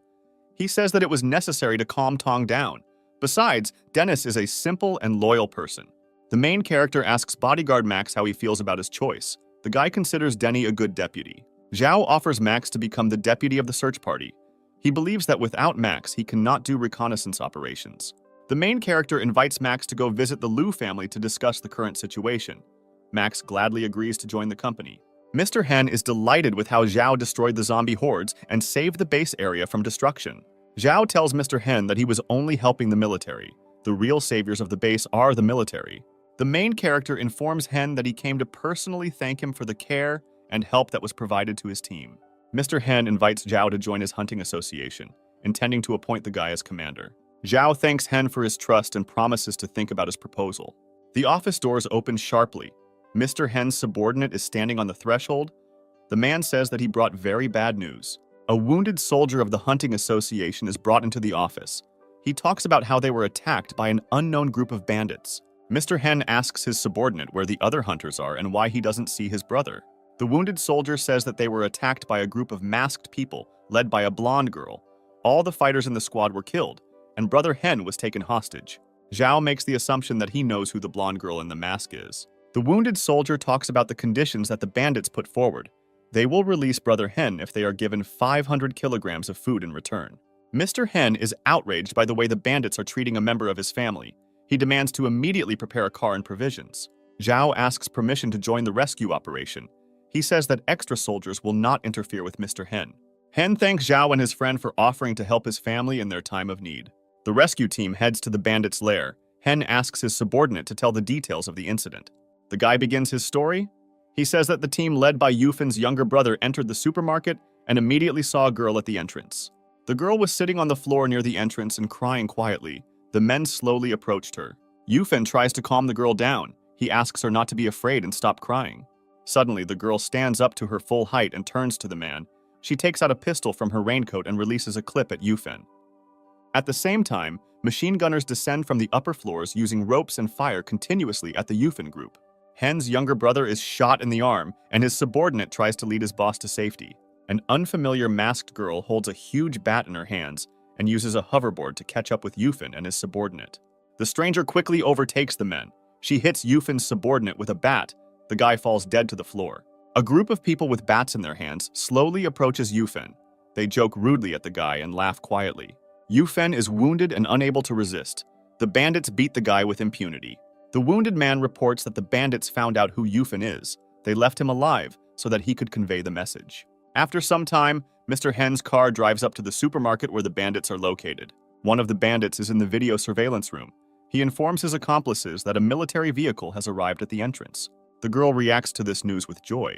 She says that today the mining itself takes place online. On the roof of the supermarket building, there is a group of bandits armed with powerful sniper rifles. They open fire on a car approaching the entrance of the supermarket, in which Mr. Hen and his men are located. Zhao shouts loudly, demanding that the bandits stop shooting. He informs them that they have brought a ransom. The girl uses radio communication. She orders the bandits to stop shooting and let the car inside the building. The car drives inside the supermarket and is met by two armed bandits. The bandits point their weapons towards the car. They demand that you raise your hands and slowly get out of it. The young people obey the demands of the bandits. They carefully get out of the car and head towards the armed men. Zhao carefully examines the girl standing on the balcony. He realizes that this is a different girl, and not the one he met in the forest. Mr. Hen asks the bandits where his man is. He reports that he brought a ransom for him. The girl in the mask asks Hen not to worry. She says that such an important person as his brother is not in danger. The girl snaps her fingers, and an image of Yufan tied up appears on the large screen behind her. Hen informs the girl that the groceries are in the car and asks her to let his brother go. The girl invites him to play a game, and if he wins, give his brother freedom. Suddenly, the bandits raise their weapons and open fire on Mr. Hen and the people next to him. Zhao and the people around him dodge the bullets and try to escape to safety as quickly as possible. Mr. Hen did not expect such meanness from the bandits. He takes out a pistol and begins to shoot back. The girl uses radio communication. She contacts the video surveillance operator and informs him that the hunt has begun. Zhao, together with Mr. Hen's men, manages to get out of the fire and take refuge in a safe place. The bandits slowly move around the empty building, waiting for information from the video surveillance operator. The operator gets in touch and informs the bandits about the location of Mr. Hen's people. The bandits immediately open heavy fire from their machine guns. Mr. Hen miraculously manages to dodge the bullets. He tries to escape and find a new shelter. Hen understands that the bandits do not need a ransom at all. They lured them into the building to kill them. A wounded fighter from Mr. Hen's team does not notice how a huge zombie is approaching him from behind. At the last moment, the guy catches movement behind him. He turns around and shoots the zombie with a pistol. The monster turns out to be a dummy, the purpose of which was to reveal the whereabouts of the fighter. The bandits immediately open fire on him. The bandits use grenades to lure Hen's men out of hiding. The villains consider today's hunt a success. One of them says that he hasn't had so much fun in a long time. Zhao believes that they encountered professionals, since the bandits were able to restore the video surveillance system. The guy runs out from behind cover and opens fire from his pistol at the CCTV cameras. The telecom operator notices the failure of a small number of cameras. The girl is prevented by Zhao from destroying all the surveillance cameras. She drives up to him on a hoverboard and opens fire on the guy. Zhao deftly dodges bullets flying at him and shoots back from the bandits. The girl tries to escape on a hoverboard from Zhao. He promises to tell him everything if the guy catches up with her. The CCTV operator stops humming a happy song to himself as the barrel of a gun presses into the back of his head. The bandits unsuccessfully try to contact the video surveillance operator. They understand that without the enemy's coordinates, they have very little chance of emerging victorious in the battle. Mr. Hen's men sneak up on one of the bandits and attack him. Hen waits for the moment when the bandit on a hoverboard passes him and deals a strong blow to the villain. After some time, Mr. Hen's men capture most of the bandits who participated in the attack. Zhao continues to pursue the bandit, who is hiding from him on a hoverboard. The girl takes the remote control out of her pocket and presses the red button. There is a loud explosion that destroys the floor next to the guy. Zhao falls into the resulting hole. A girl in a mask approaches the edge of the hole. She looks down and laughs loudly. Suddenly, Zhao jumps out of the hole. The guy tells the girl that nothing is finished yet. The girl cannot believe that the guy survived the explosion and fall from a great height. She tries to escape. Zhao intends to stop the girl with his battle axe. He throws it towards the bandit. The axe crashes into the fence in front of the girl and stops her running. The girl asks for mercy. She says that the criminals were going to kill her if she did not follow the order. Zhao looks at the girl carefully. The guy doesn't believe a single word she says. The girl in the mask, taking advantage of Zhao's confusion, pulls out a pistol from behind her back and points it at the guy. A loud shot sounds. A bullet hits the girl in the hand. She screams and drops the gun on the floor. Nearby is Max's bodyguard, who not only saved Zhao's life, but also found and freed the hostage. On the lower floor of the building, there are tied-up bandits. Mr. Hen is trying to interrogate them. Max's bodyguard reports that the bandits were very well armed and technically trained, and only after blocking the operator did Hen's people have a chance to win. Hen continues the interrogation. He asks the bandits about where they got their weapons, who they are, and what their goals are. The captive fat man reports that their gang used to play online games together, and one of their teammates provided them with weapons. One of the bandits says that all of them were previously considered inferior, and only in online games did they find friends and could fully communicate with each other. The girl says that the people around her have never been interested in her rich inner world. She believes that all people are interested in beautiful appearance, and rich people did not care what was going on in her soul. The girl considers zombies to be flawless creatures who don't care what anyone looks like. The girl recalls that she was constantly insulted by rich and successful people. In the past, a CCTV operator has had his food taken away by telling him he was fat. All the bandits believe that fate dealt with them unfairly, and only after the outbreak of the epidemic did they feel like people. They formed a gang and took over a shopping center, where they lived by their own rules and felt like gods. Zhao believes that the bandits were playing too hard because they dared to attack representatives of the government base. The girl says that her gang wanted to be noticed and heard. In the future, they intended to start a revolution. Hen believes that the bandits were so worried about other people's opinions that they lost their human face. The video surveillance operator does not want to accept losing. He believes that, like in a game, he will have another try. Yufen tells the bandit that this is not a game and points a gun in his direction. The bandits shout loudly. They ask Mr. Hen's people to forgive them and leave them alive. Zhao is in the main residence of Mr. Hen. The guy is happy that the operation was successful. He makes a solemn toast. Yufen is grateful to Zhao and his friend for saving him. The guy offers to ask for help at any time. Hen returns to his proposal. He wants Zhao and his team to join the hunting association. Hen says that if Zhao and his friends join, he will be able to provide them with good food and a decent life. Zhao listens carefully to Mr. Hen, and after a short pause informs him of his refusal. The brothers do not understand the reason for the refusal. They believe that Zhao has extraordinary abilities and can be a very useful person in the organization. Zhao informs the brothers that his opinion regarding the government base has changed. He currently does not consider it a safe place. The main character thanks the brothers for their offer and help and reports that his team will continue their wanderings in the near future. Yufen is very surprised by the guy's decision. He doesn't understand why he needs to take risks and leave the territory of the guarded base. Hen respects Zhao's decision. He says that he accepts his choice and is not going to persuade the guy in the future. Mr. Hen intends to thank Zhao. He carefully puts a small diary on the table and hands it to the guy. The diary contains information about the location of useful resources that will greatly help the Zhao team in their future journey. Hen hopes for further cooperation. He says that his people will always be ready to help in difficult times. Yufen invites Max's bodyguard to stay at the government base. He appreciates the guy's skills and offers him a good position in the squad. Max refuses the offer. He reports that he once swore an oath to Zhao. The guy will always follow Zhao. Yufen is surprised by the devotion of Max's bodyguard. He is going to thank the guy and offers to choose a gift in the form of a weapon or a car. Yufen nudges Max's bodyguard and tells him that if he's not interested in objects, he can introduce him to beautiful women. Zhao looks closely at Robin sitting next to him. He tells Yufen that the idea of meeting girls is not such a bad idea. Yufen tells Robin that he can be relied on. He promises to introduce the guy to the best beauties from the second quarter. Yufen informs his brother that he does not fully trust Zhao. The guy considers it a strange decision to give up his quiet life and leave the territory of the base, behind which there are hordes of zombies. Hen answers his brother. He believes that it is necessary to maintain friendly relations with Zhao, since otherwise he can become a very dangerous opponent. The girls enthusiastically examine the large gift box, which contains numerous cosmetics. The girls sincerely thank Zhao for the gifts. Binyan cannot hide his joy and kisses the guy on the cheek as a sign of gratitude. Binyan believes that Zhao cares about her very much, as he gave the girl cosmetics from her favorite manufacturers. Sin believes that she is the focus of the guy's attention, since her shampoo bottle shows a girl very similar to her. Binyan tells Shin that her shampoo is fake and makes her hair fall out. Sin responds with a caustic remark, saying that cosmetics will no longer help the girl. The guys carefully watch the girls squabble. Feng says that the inner world of women is unpredictable. Zhao tells his friends that they have accumulated a lot of things that would be nice to exchange for food. Feng asks not to stockpile food as it spoils quickly. He has heard that the government has issued its own domestic currency. Max's bodyguard says that once they leave the government base, the currency will be completely useless. The news that the team will soon leave the base comes as a surprise to Tong. She has settled into her new home well and does not want to leave it. Tong tells Dennis that he promised to be with her until the end of his days. The guy tells the girl that he will keep his promises. Zhao thinks the relationship between the young people is very sweet. The guy tells Robin that his life will change a lot when he has a girl next to him.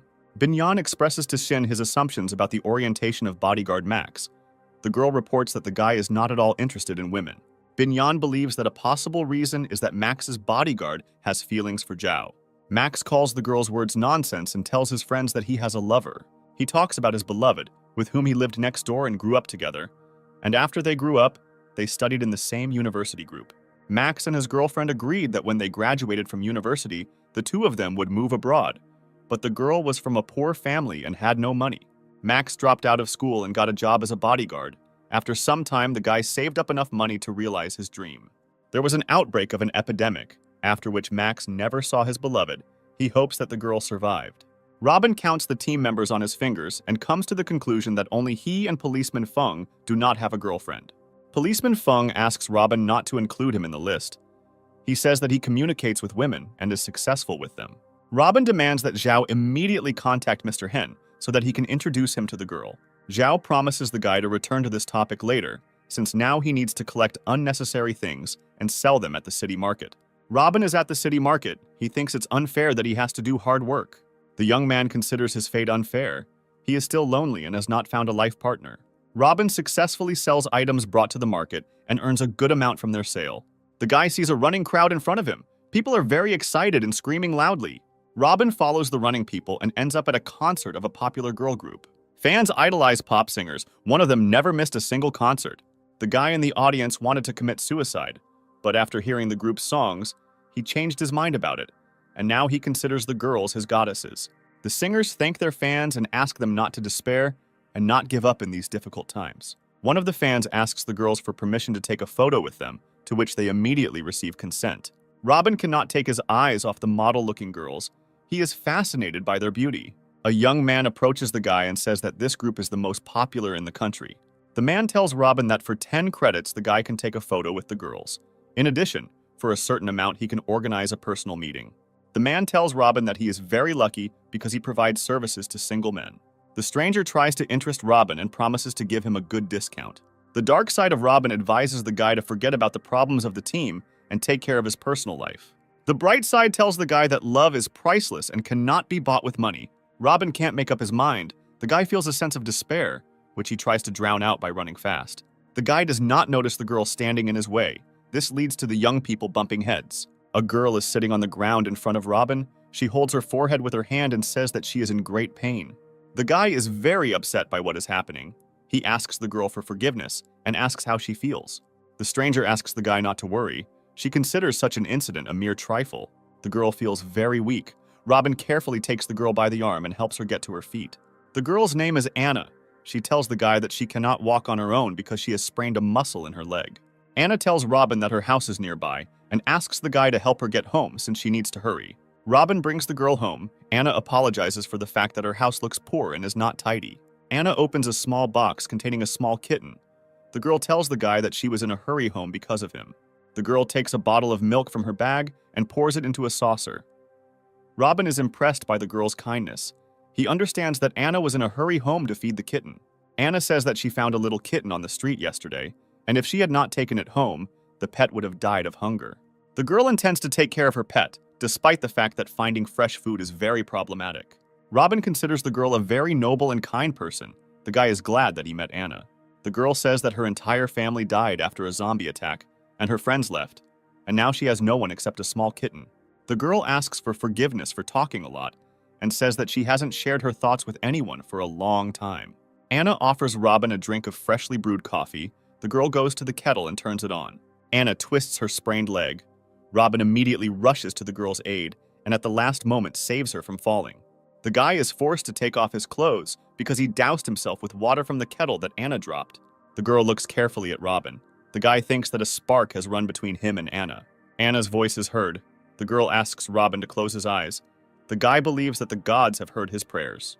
Suddenly, instead of a kiss, the young man receives a powerful blow to the head with a bat. Robin falls to the floor and loses consciousness for a moment. Robin tries to open his eyes and sees a girl in front of him with a bat in her hands. The girl calls the guy an idiot. The young man fully regains consciousness. He does not understand what is happening. In front of him is not a young girl, but an adult woman with a cigarette in her mouth. Robin is very surprised. He asks the woman who she is and how she got into Anna's apartment. The woman asks the young man a similar question and asks who he is and why he intended to kiss her. The woman demands Robin to pay for the rent of the premises and for damage to her property. The young man considers such demands strange, since he believes that the house belongs to Anna. Robin is about to pay the woman, but discovers that all his money is missing. The woman calls her adult sons for help so that they can deal with the defaulter. Robin tries to crawl away from the men to a safe distance and demands to leave him alone. Chen believes that hourly hotels are a good business. Police officer Feng supports the guy. He says that such services are in demand in the area. Opposite them, the hotel owner sits tied up on the floor with her sons next to her. Zhao tells Robin that he was very lucky and got off easy. Zhao asks the young man to be more careful in the future. Robin informs his friends that Anna cannot be a bad person, since she saved a stray kitten and took care of him. Tong is very surprised by how gullible and naive Robin is. Policeman Feng tells his friends that during his service, he has repeatedly investigated similar crimes. Zhao considers it necessary to find the scammer and return the money, since it was obtained with great difficulty. Anna is sitting on the floor of the room next to her friend. The girl is counting the rich catch. The swindler believes that today they were very lucky. She did not expect that the nondescript guy would have a large amount of money. Anna had to try hard to collect the necessary amount of money to move to the second district. Anna's boyfriend's name is June. The girl asks him why he doesn't feel happy, because they will soon live in a good house. June is very worried about his girlfriend because of his wound, she has to take big risks. Anna remembers her first day in the third district. A group of hooligans kicked her out of the house and almost beat her up. June came to Anna's aid in time. He protected the girl from hooligans and wounded his hand in battle. Anna cuddles up to the guy and says that he is the only person who treats her well. The girl is ready to do anything for June. Anna asks her boyfriend not to worry, since he is the only person close to her, and she intends to take care of him. A girl stands on a deserted street. She says that she is tired of loneliness, and she doesn't want to be alone anymore.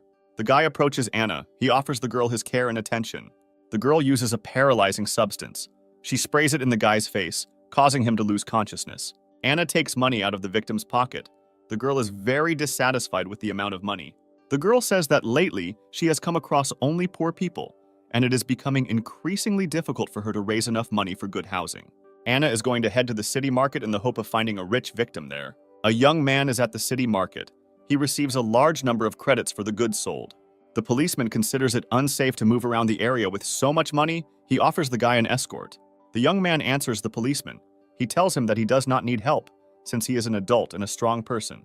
Anna is in the crowd of onlookers. She carefully watches the guy and believes that a big fish will fall into her net today. The girl uses her old established scheme. She runs after the little kitten and asks him to stop. Anna deliberately collides with the young man and pretends that it happened by accident. The girl asks the guy for forgiveness for being so slow and inattentive. The young man really liked the little kitten. He does not pay attention to the girl and tries to catch up with the animal.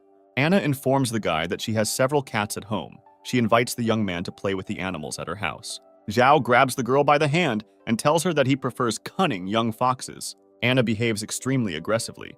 The girl demands to release her immediately. Otherwise, she threatens to call the police. Chen tells the girl not to worry. He says that the police are already here. There is an injured man in the room. He talks about how Anna, using her fraudulent actions, robbed him.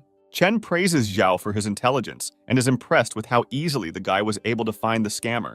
The girl asks the young men what they are going to do with her. She considers her actions to be minor offenses. Robin cannot contain his emotions. The guy says that his feelings are not some kind of trifle. Anna does not understand what feelings we are talking about. She calls Robin a stupid man who trusted an unfamiliar girl. The girl apologizes for causing inconvenience to many people. She promises not to do anything like that in the future. Anna reports that it will soon get dark and asks to let her go so that she can get home in time. Chen tells the girl that recently the legislation has become stricter, and the government severely punishes such acts. The guy says that the amount of total damage allows the girl to be sent to prison for 3 years. The police immediately take the girl into custody. Anna is shocked by this decision.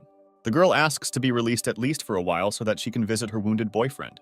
Chen tells Anna interesting news. He tells the girl that the swindler herself became a victim of a scammer. Anna does not believe the young man's words. She believes that they are trying to mislead her. Chen informs Anna that she is not the first girl that June uses for her criminal interests. The guy tells the girl the scheme of the criminal. The fraudster heroically saved the girls, then faked a wound on himself, and then used the girls to his advantage. Zhao asks Anna where the money she stole is. The girl answers the guy. She says that it is at her house. Anna, accompanied by Zhao and the police, comes to her home. She loudly calls June, but no one answers her. Anna does not want to believe what is happening. She continues to persistently call June and look for the guy in her apartment. Chen informs the girl that June ran away from her house as soon as he learned about her arrest. Anna believes that someone else stole the money, and June was captured by unknown bandits. Policeman Feng appears on the threshold and informs Zhao that everything is ready to begin the operation. Loud screams from the hooligans are heard. The girls of Team Zhao are very scared. They step back and press themselves against the wall. A gang of hooligans begins to harass the girls. Their leader offers to take the girls for himself. June demands to stop the harassment immediately. The guy advises the bullies to apologize and leave the girls alone. June orders the hooligans to hurry up, otherwise he will use physical force against them. The bully tells the guy not to poke his nose into other people's business and raises his stick to strike. The bandit tries to hit the guy on the head. June defends himself from the blow and blocks it with his hand. June screams loudly. He tells those around him that the bully broke his arm. The guy falls to the ground. Passers-by raise the alarm and try to call the police officers. The girls from Team Zhao approach the guy and ask him how he is feeling. June informs the girls that he most likely has a fracture, but he does not regret what happened at all, since he believes that a man should protect defenseless women. The guy gets to his feet.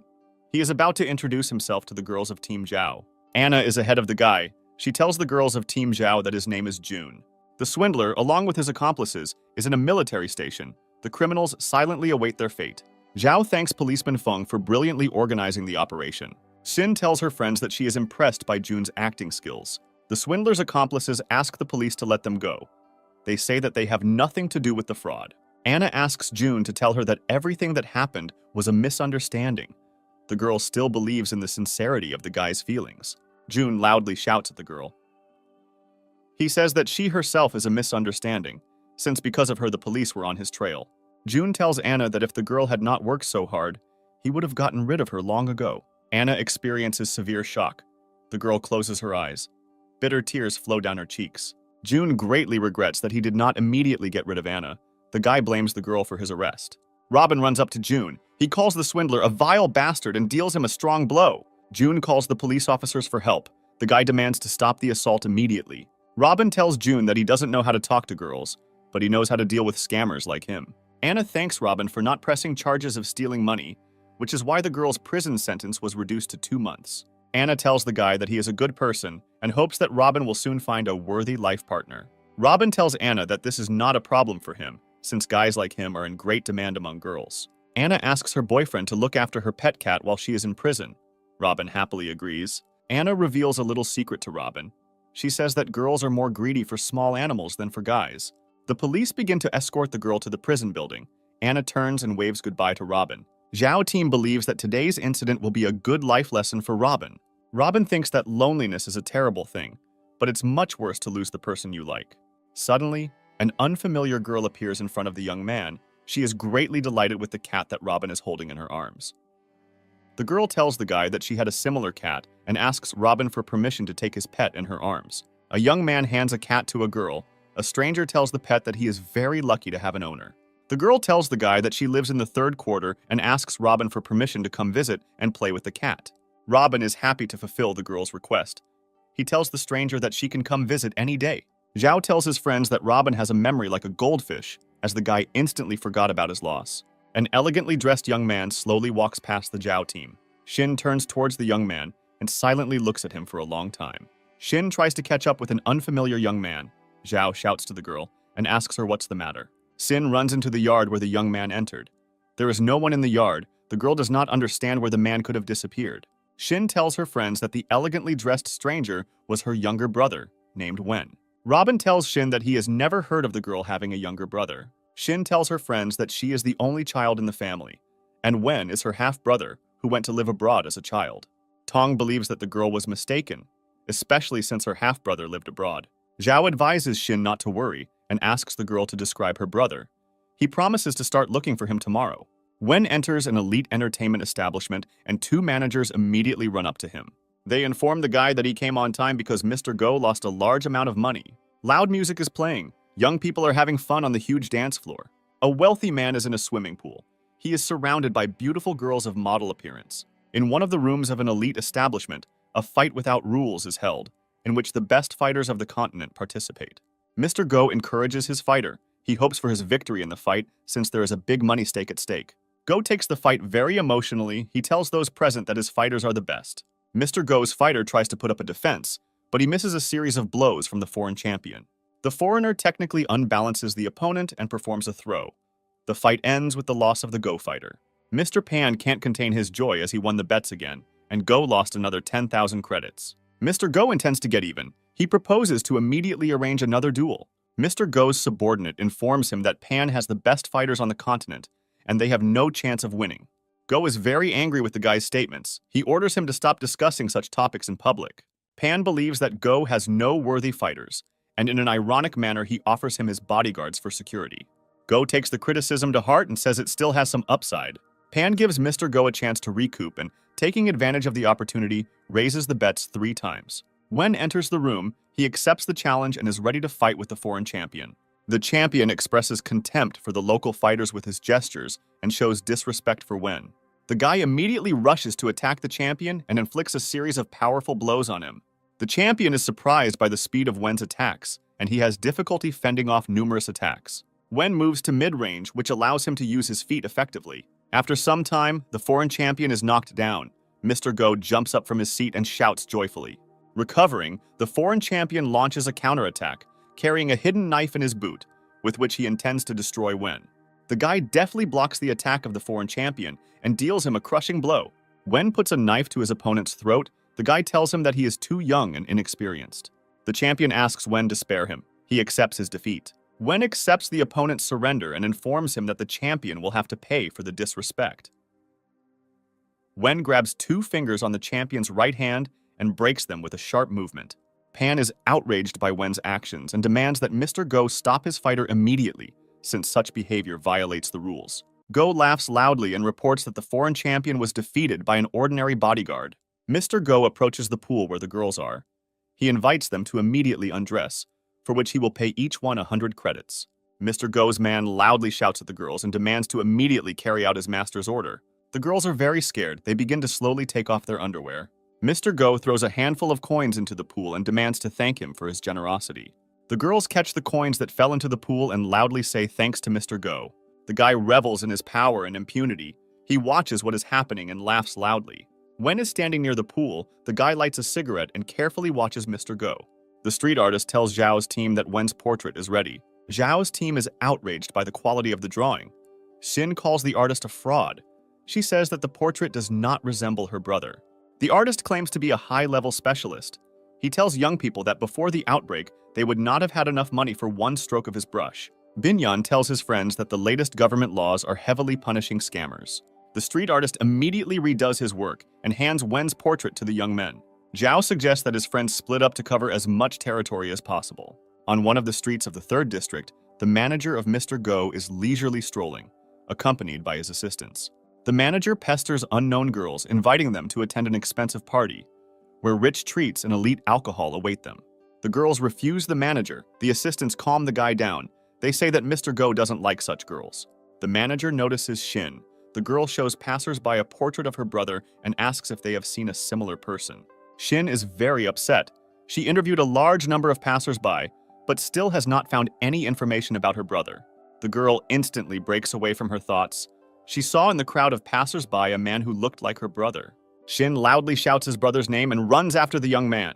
The passerby instantly turns around.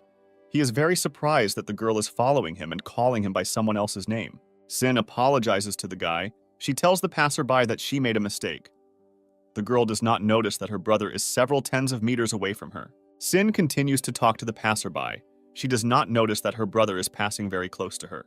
Mr. Go's steward approaches Xin, and he tells her that he has been her fan for a long time.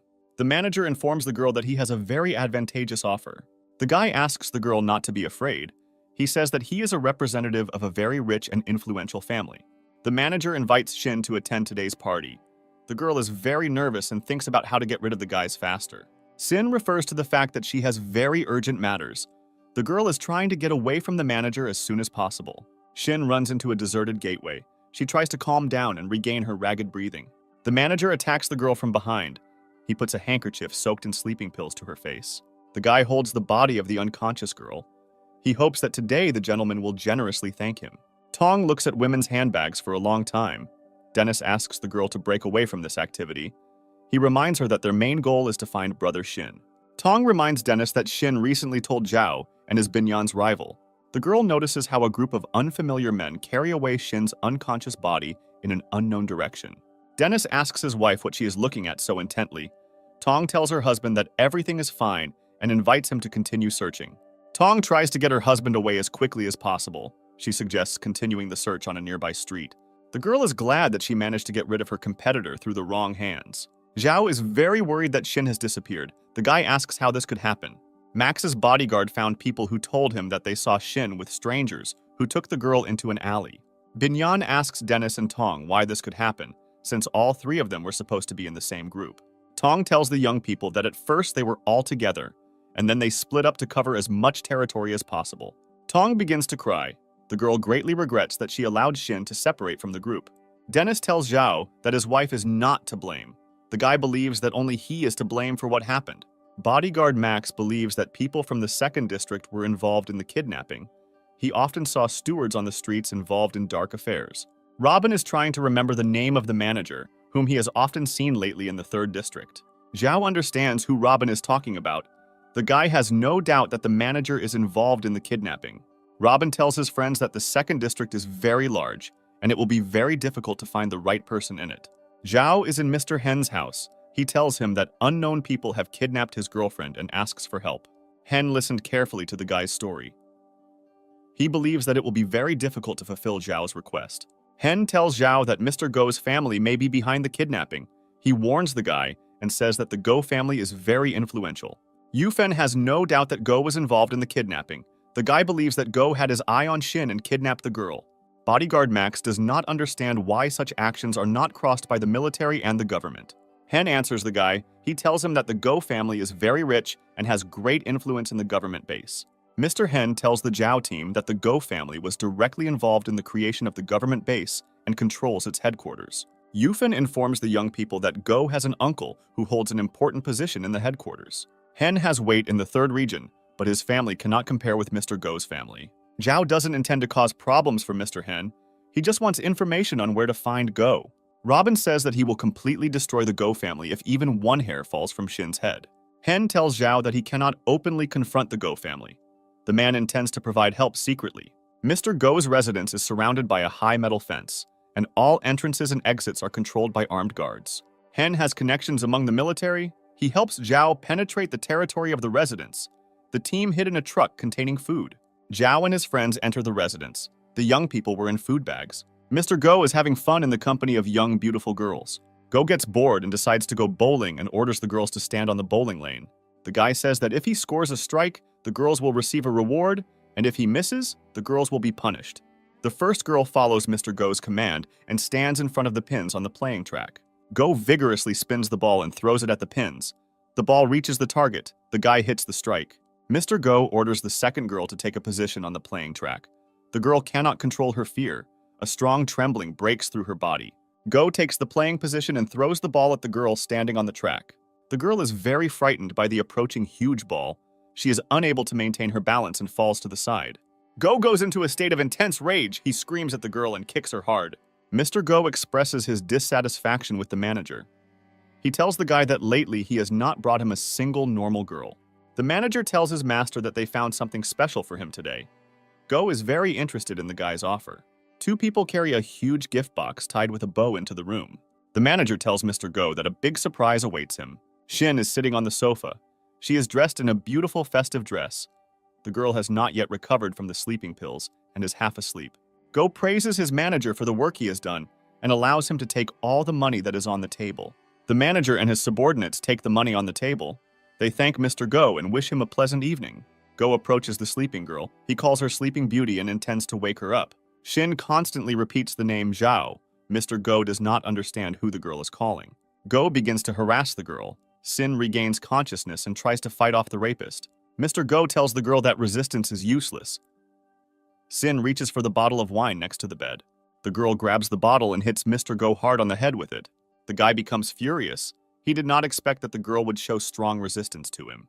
Mr. Go's steward enters the apartment and informs his master that strangers have entered the estate. Mr. Go is in the CCTV operator's room. He is carefully looking at the screens. One of the screens shows Zhao and his team moving towards the estate. Go asks Shin what she sees in such an ordinary guy as Zhao. The girl says that Zhao is a hero who defeated many zombies. Shin advises Go to let her go. Otherwise, Zhao and his team will soon arrive at the estate and deal with him. Go believes that the Zhao team will not succeed, since the estate is guarded by dozens of professional fighters. Go promises the girl a comfortable life if she returns his feelings. Sin refuses the guy's proposal. The manager informs Mr. Go that he previously met with Zhao. He considers the guy dangerous and suggests asking for help from the military. Go does not want to turn to his relative for help. He intends to deal with Zhao on his own. Mr. Go tells his manager that Zhao is no match for him. The young people get lost in the forest. Zhao very much regrets that he did not take a compass with him. Robin tells his friends that city people have poor navigation and asks them to rely on him. Being excellent at navigating by the stars, Robin finds the constellation Ursa Major and determines the northern direction. The young people hear a loud roar coming from the nearby bushes. Robin is very scared. On the road in front of the guys, a little squirrel runs out and looks attentively at the young people. Following the squirrel, huge bears come out of the bushes and surround Team Zhao. Robin falls into a severe panic. Zhao tries with all his might to calm the guy down. Bodyguard Max suggests taking advantage of the confusion of the predators and attacking the bears first. Zhao considers such a plan suicidal, since they did not take any firearms with them. The main character asks Robin what the villagers do in such a situation. The guy tells Zhao that he has never met such huge predators. Robin suggests pretending to be dead. He heard about this method from his father. Zhao considers the proposed method idiotic and invites his friends to immediately flee. Mr. Go watches the young people. He laughs loudly and says that he has not seen such an impressive hunt for a long time. Go explains that the brown bear is the largest and strongest representative of its kind. According to statistics, it is 3 times more dangerous than the tiger. The bears were brought to the estate by Go's father, who deliberately created unbearable conditions for them so that the animals would be extremely aggressive.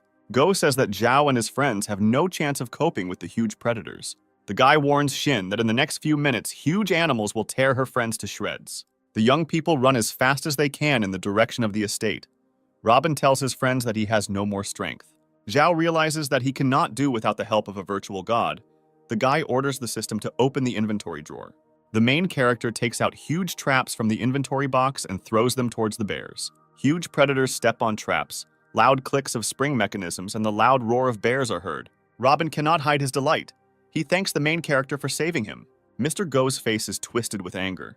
The man does not understand how the traps ended up in the path of the bears. Team Zhao emerges from the dense forest and sees a huge expensive estate in front of them.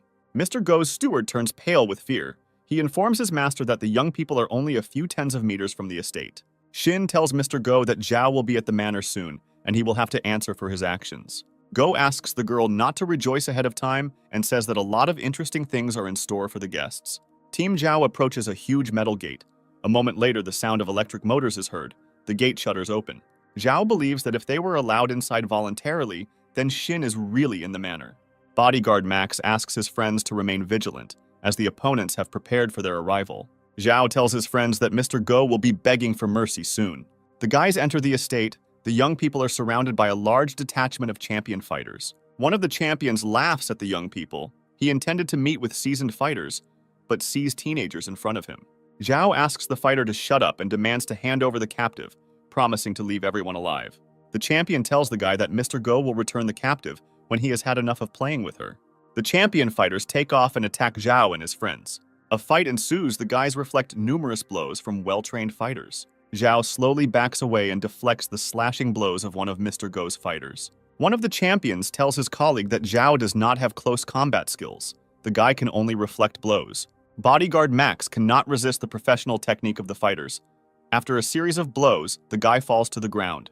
One of Mr. Go's fighters holds Zhao tightly as his partner prepares to strike. Go informs Xin that Zhao does not have the slightest chance of salvation. The man is proud that he has the best martial arts fighters under his command. Xin promises to tell everything to the base command. Go tells the girl that the government base belongs to his family. Mr. Go steps up to the radio microphone and orders his fighters to destroy Zhao. One of the fighters laughs at Zhao. He asks the guy where his confidence went. The main character inflicts a powerful blow on the fighter, which throws him tens of meters away. Zhao tells the fighters that they are nothing not only in the ring, but also in a real fight. The main character demonstrates his mastery of hand-to-hand combat, delivering lightning-fast and powerful blows to Mr. Go's fighters. Zhao uses not only striking techniques in battle, but also effective throws. Champion fighters are very surprised by how easily the guy knocked out the world boxing champion. The fighters are not going to fight in a fair fight. They rush at Zhao altogether. After some time, they manage to surround Zhao and knock him to the ground. Zhao uses the combat skills obtained from the system. He activates the second-level power characteristics and scatters fighters. The main character is satisfied with his fighting level. He used only a third of his strength to cope with the fighters. Two master champions hold Max's bodyguard by the arms. The young man is about to use their confusion to strike. Max uses a secret technique of hitting the nerve centers. With the help of precise blows, he incapacitates fighters. Bodyguard Max considers this technique humane, since it only paralyzed his opponents and left them alive. A huge sumo fighter sits on Robin. The guy is foaming at the mouth. He shows no signs of life. Zhao tells the sumo wrestler that he only has 2 seconds to escape and stay alive. The guy approaches one of the champion fighters. He kicks him and demands that he not play dead. Zhao offers the champion fighter his life in exchange for information about the whereabouts of the captive Shin. The champion fighter chooses life and says that the girl is in the upper right wing of the building. Bodyguard Max calls Zhao to him. He says that Robin is not feeling well and is unconscious. Robin comes to his senses. He tells Zhao that he is dying and asks him to take care of the pet kitten. Zhao calms the guy down. He says that he only has a couple of broken ribs. Zhao asks Bodyguard Max to take Robin to a safe place. The main character is going to save Shin alone. Max is very worried about Zhao. He says that it will be too dangerous to act alone. The champion fighter tells Zhao that he has no chance, since there are fighters of the highest level inside the estate. Mr. Go calls the champion fighters worthless non-entities, and he is very angry that Zhao was able to deal with them. Shin tells Mr. Go that he will soon join the team of champion fighters. Mr. Go calls the girl a bastard and punches her hard in the face. Go tells his steward that he has changed his mind. He wants Zhao to be brought to him alive. Mr. Go wants Shin to see how Zhao's arms and legs will be torn off. Zhao examines his wounds. The guy intends to focus on increasing his armor parameters in the future. The guy opens the doors and enters a huge room where Shin should be. Zhao notices an unfamiliar man behind him, stretching and saying that he is very bored. Wen is sitting on the sofa in front of Zhao. He tells the guy that he is starting to feel sleepy.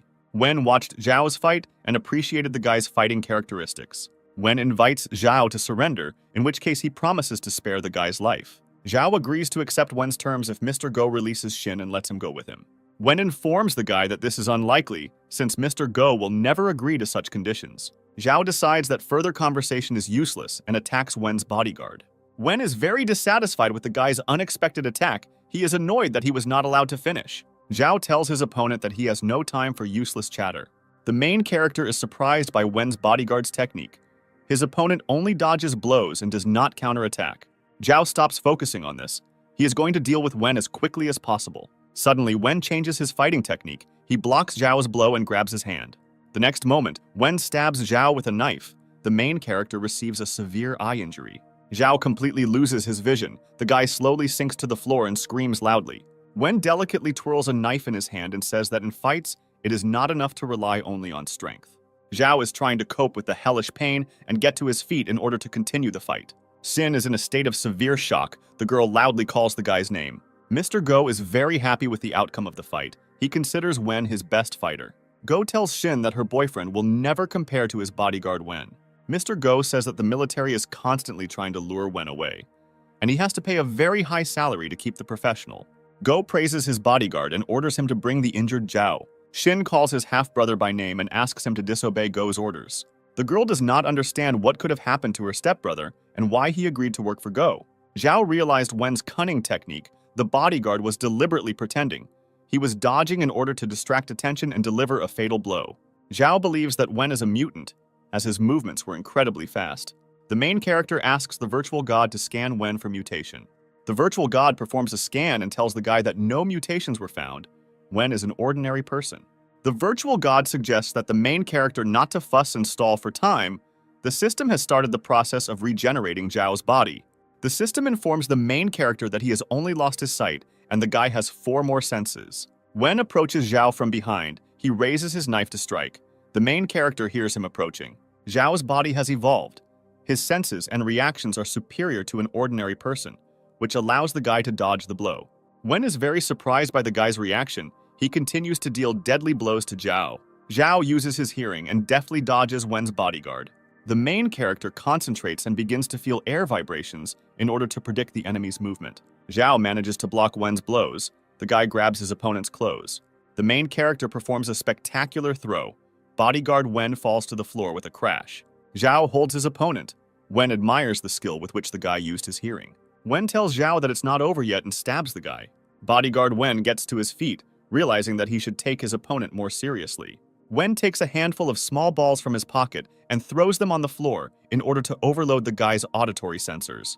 Bodyguard Wen declares that he will now fight with his full strength and rushes to attack Zhao. Wen's ploy didn't work as Zhao used air currents to locate his opponent. Wen can't hide his surprise. He expected to overload the guy's sensors and take him by surprise. Zhao delivers a strong blow to Wen's bodyguard, which knocks him aside.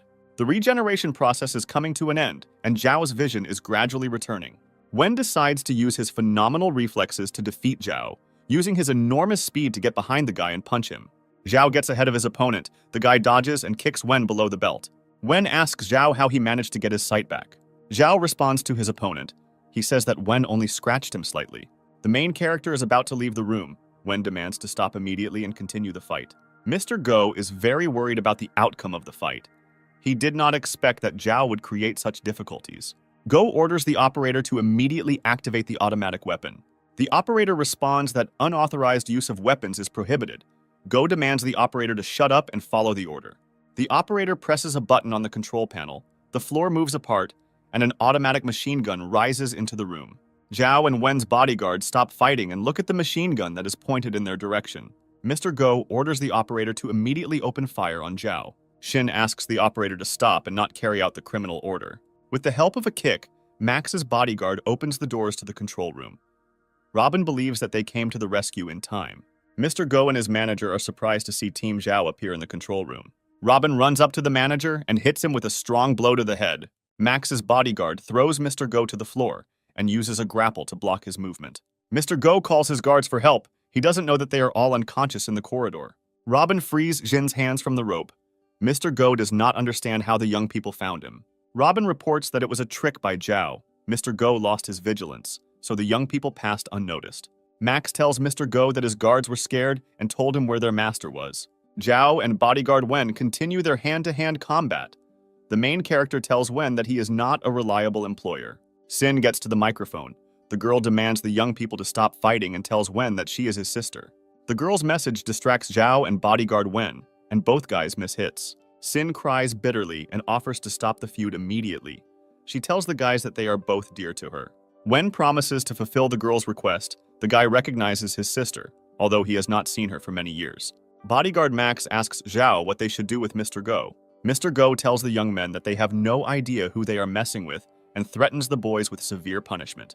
Mr. Go demands his immediate release and informs the main character that his uncle is an army commander. Zhao is not impressed with Mr. Go's family connections and kicks him hard.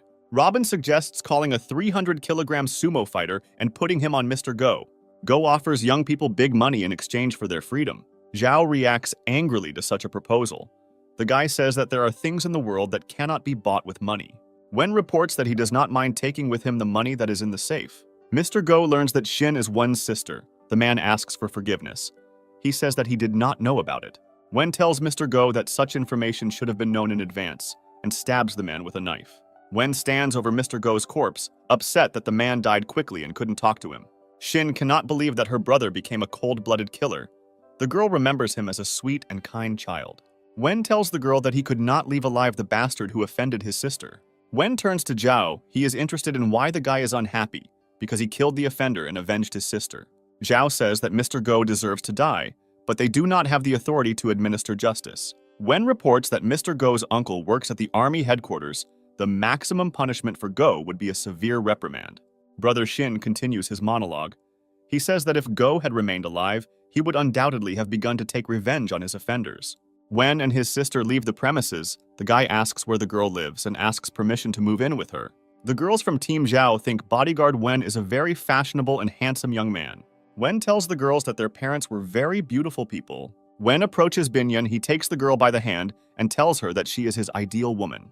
Policeman Feng informs bodyguard Max that they will have to make room, since all the rooms in the house are already occupied. Wen tells the young people that he does not want to cause them inconvenience. He has found a good apartment that he and his sister will move to tomorrow. Zhao starts to feel a little sad and asks Shin if she wants to leave the team. The girl reports that she has been looking for her brother for many years. Now she does not want to part with him and is going to live with him. Binyan asks the main character not to oppose Shin's choice. The girl believes that relatives have the right to live together. Binyan is a little upset that she won't see Shin again. The girl tells her that they will live nearby and will visit them often. Zhao approaches Shin. He asks the girl to move away in order to talk in private. The main character asks the girl when she last saw her stepbrother. Shin answers the guy. She says that she has not seen her brother for more than 10 years. Zhao believes that over such a long period of time, people can change a lot. Shin sees that her brother has changed a lot in appearance, but she believes that in his heart he remains the same good person as before. The girl does not understand what Zhao is getting at. She is absolutely sure that Wen is her half-brother. Zhao discovered that Wen is physically far superior to ordinary people. He believes that he is dangerous and could bring trouble in the future. Shin informs the guy that police officers Feng and Max also have abilities that are inaccessible to ordinary people, but Zhao trusts them. The girl apologizes to Zhao for not being able to restrain herself and telling him the truth. The guy does not hold a grudge against her and tells Shin that everything is fine. Sin has a picture of Go's murder before her eyes. The girl understands that her brother has really changed a lot. She remembers him as a kind and affectionate child. The girl tells Zhao that she is a little frightened by the cruelty and heartlessness that her brother now has. Sin hopes that deep down her half-brother is still the same kind and decent person. Zhao thanks the girl for the frank conversation. He accepts and appreciates her choice. Shin says that after the zombie attack, all people became different, and their lives will never be the same. Tong enters the room. The girl is holding a box in her hands containing cosmetics, branded clothing, and other gifts. Shin thanks the girl for her concern. She heard that after she was kidnapped, Tong and her husband went around the whole city looking for her. Tong is pleased that everything turned out well. She asks the girl to be more careful in future and not to stay alone in unfamiliar places. During the abduction, the sleeping pill did not immediately affect Shin. For some time, the girl still remained conscious. Shin was in a borderline state of consciousness. At that moment, for a moment, it seemed to her that she saw Tong. The girl silently watched as her captors carried her away. At the military headquarters, Mr. Go's manager lies tied up on the floor. The officer loudly shouts at him and demands to answer questions. The officer is in a state of wild rage. He wants to immediately find out who is involved in the murder of his beloved nephew. The manager tells the details of yesterday's incident. He tells the officer that Zhao was involved in the murder. The officer knows that his nephew was never at odds with Zhao. He does not understand why the guy killed him. The manager says that the girl from Zhao's team is to blame for everything. The manager says that the girl herself came to the party with food and drinks, and Zhao thought that the girl had been kidnapped. The guy says that, despite good security, the Zhao group entered the mansion and entered into a conspiracy with bodyguard Wen, after which the young people killed the officer's nephew and stole all the money. The officer calls the Zhao team lawless. He intends to find them in the near future and severely punish them. The manager reports that Zhao's team knew about Meister Go's family ties. The guy says that the young people do not respect the military and mocked them. The officer has great difficulty restraining his anger. He says that with his own hands, he will tear the criminals into small pieces. The government base commander asks Zhao if he agrees with the military officer's accusation. Zhao informs the military man that he took part in the incident, but everything was not as the military officer explains. The officer loudly shouts at the guy. He says that his nephew was a good person and never broke the law. Besides that, Mr. Go disdained women from the 3rd district. Zhao calmly listens to the officer's attacks. He says that the military officer knew his nephew very poorly. The main character gives a signal to his friends, and the girls who were in captivity in Mr. Go's estate enter the office of the commander of the government base. The base commander asks the guy what kind of show he decided to put on. He doesn't understand why there are unfamiliar girls in his office. Zhao brings the base commander up to date. He talks about the order and morals that existed in Mr. Go's estate. The base commander is a little shocked by the guy's story. The military officer does not want to believe what he said. He says that Zhao is slandering his dead nephew.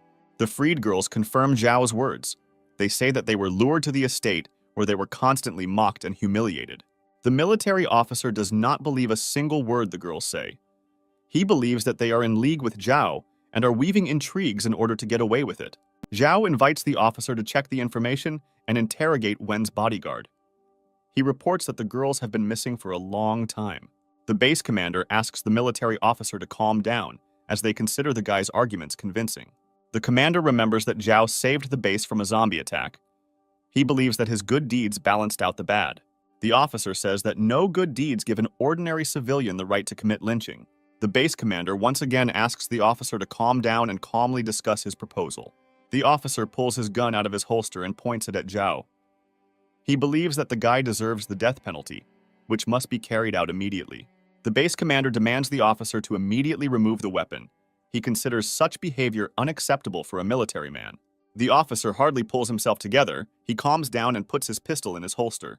The base commander tells Zhao that he will confiscate the medal given to the guy and also place him under arrest for a period of 1 week. The commander orders the guards to immediately send Zhao to the guardhouse. The military immediately carries out the order of their officer. The officer again breaks into hysterics. He is dissatisfied with the fact that for the murder of his nephew, Zhao will get off with only a week of arrest in the guardhouse. The officer intends to avenge his nephew. He wants to destroy Zhao in the near future. The base commander orders the officer to stop immediately. He made this decision in order to have time to think. The commander informs the officer that the base is fully funded by the 1st and 2nd districts. He fears that the parents of the girls will find out about the incident. The general says that everyone has long known what the officer's nephew was doing, and for a long time, everyone at headquarters turned a blind eye to it. The base commander had long suggested that the officer pay more attention to his nephew and re-educate him. The officer says that he could not be with Go all the time, since he had a lot of work.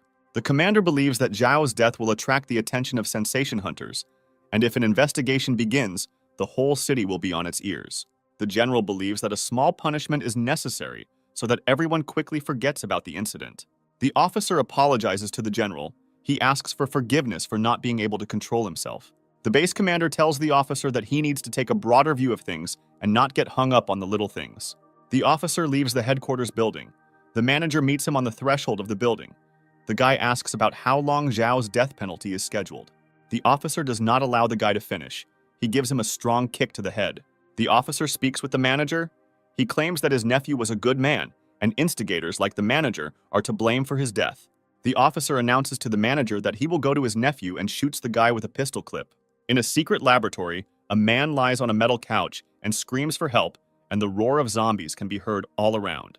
Wen abruptly gets up from his bed, realizing that he had a terrible nightmare. Sin runs into the room. She asks her brother if he is okay. The guy replies that he had a nightmare. The girl invites him to talk and discuss everything that happened while she was not around. Sin remembers that her half-brother had poor health as a child and wonders how he became so strong and started working for Mr. Go. The guy explains that he needed money and he worked for someone who could pay him well. Wen tells the girl that weak people can become stronger over time, citing Zhao as an example. Shin recalls that Zhao began to change greatly after he defeated Linmu in the academic library. The girl realizes that she has never thought about what tests ordinary people go through in order to become strong. Wen tells his sister that one of the main reasons to become strong is the desire to protect loved ones. Sin suggests that her stepbrother change the subject. She understands that it is difficult for him to talk about it. Wen tells his sister that he is hungry and offers her a snack. The girl asks her brother what to cook for him. Shin believes that running a household is much more difficult and challenging than performing on stage. The girl is holding a handbag in her hands. She is delighted that she has found her favorite brand at the market. The seller tells Shin that she has good friends and he is glad that the girl is okay. The seller reports that he saw the same portrait of Shin and her friends. At that moment, he realized that they were together. The merchant believes that Shin was lucky, as the couple immediately noticed that she was being taken away by kidnappers.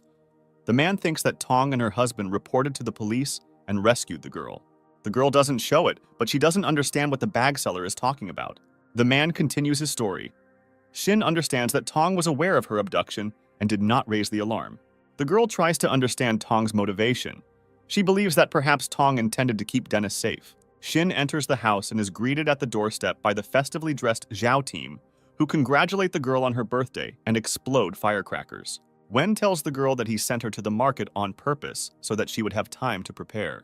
Zhao gives the girl a huge bouquet of roses and congratulates Shin on her birthday. Binyan asks the girl to immediately go to the kitchen, saying that a pleasant surprise awaits her there. On the dining table, there is a huge cake decorated with fresh fruit. Sin feels great joy. The girl has not seen cakes for a long time. She understands how difficult it is to make a cake nowadays. Binyan tells the girl that Tong prepared the cake for her, spending a lot of time and effort on it. Tong says that making a cake in the 3rd region is very difficult. She had to ask the help of a cook from the 2nd region. He helped with the ingredients. Zhao informs his friends that he will have to leave them for a while, as he is going to go on patrol around the base.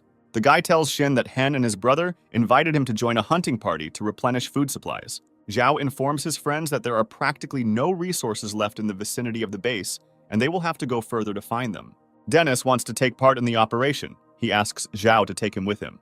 Tong offers to leave the key to the food warehouse to her since she is the deputy's wife. The girl says that if Zhao takes the key with him, they will not have access to food. Binyan joins his friend's request. She believes that it would be right if Tong had the key during Zhao's absence. Policeman Feng considers Tong a responsible girl. Bodyguard Max agrees with his opinion. Shin's voice is heard. The girl says that she is against Tong controlling the food supply. Tong reacts aggressively to the girl's words. She doesn't understand why she didn't please her. Shin escalates the situation. She says that she doubts Tong's honesty and nobility. Shin asks Tong where she was and what she was doing when she was kidnapped by Mr. Go's men. Shin says that she was still conscious when she saw Tong nearby. Tong saw everything and did not tell anyone about the kidnapping. Tong calls the girl's words slander. The girl demands to provide serious evidence. Shin says she has a witness, a handbag seller who was at the city bazaar at the time of the abduction. At first, the girl thought that she was mistaken, but her version was confirmed by the seller of women's bags. Shin tells her friends that Tong is a bad person and she can expect big trouble in the future. Binyan asks his friend if this is true. Tong says that the girl's words are vile slander.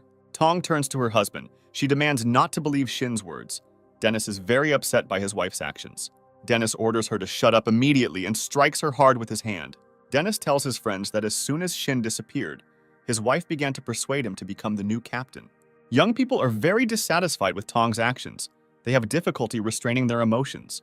Binyan is very disappointed with her friend. She does not understand how the girl decided to do such an abomination. Tong asks young people to listen to her. She says that she is misunderstood. Wen tells his sister not to worry too much. He is happy that the team saw Tong's true face in time and is going to leave a mark on Tong's face.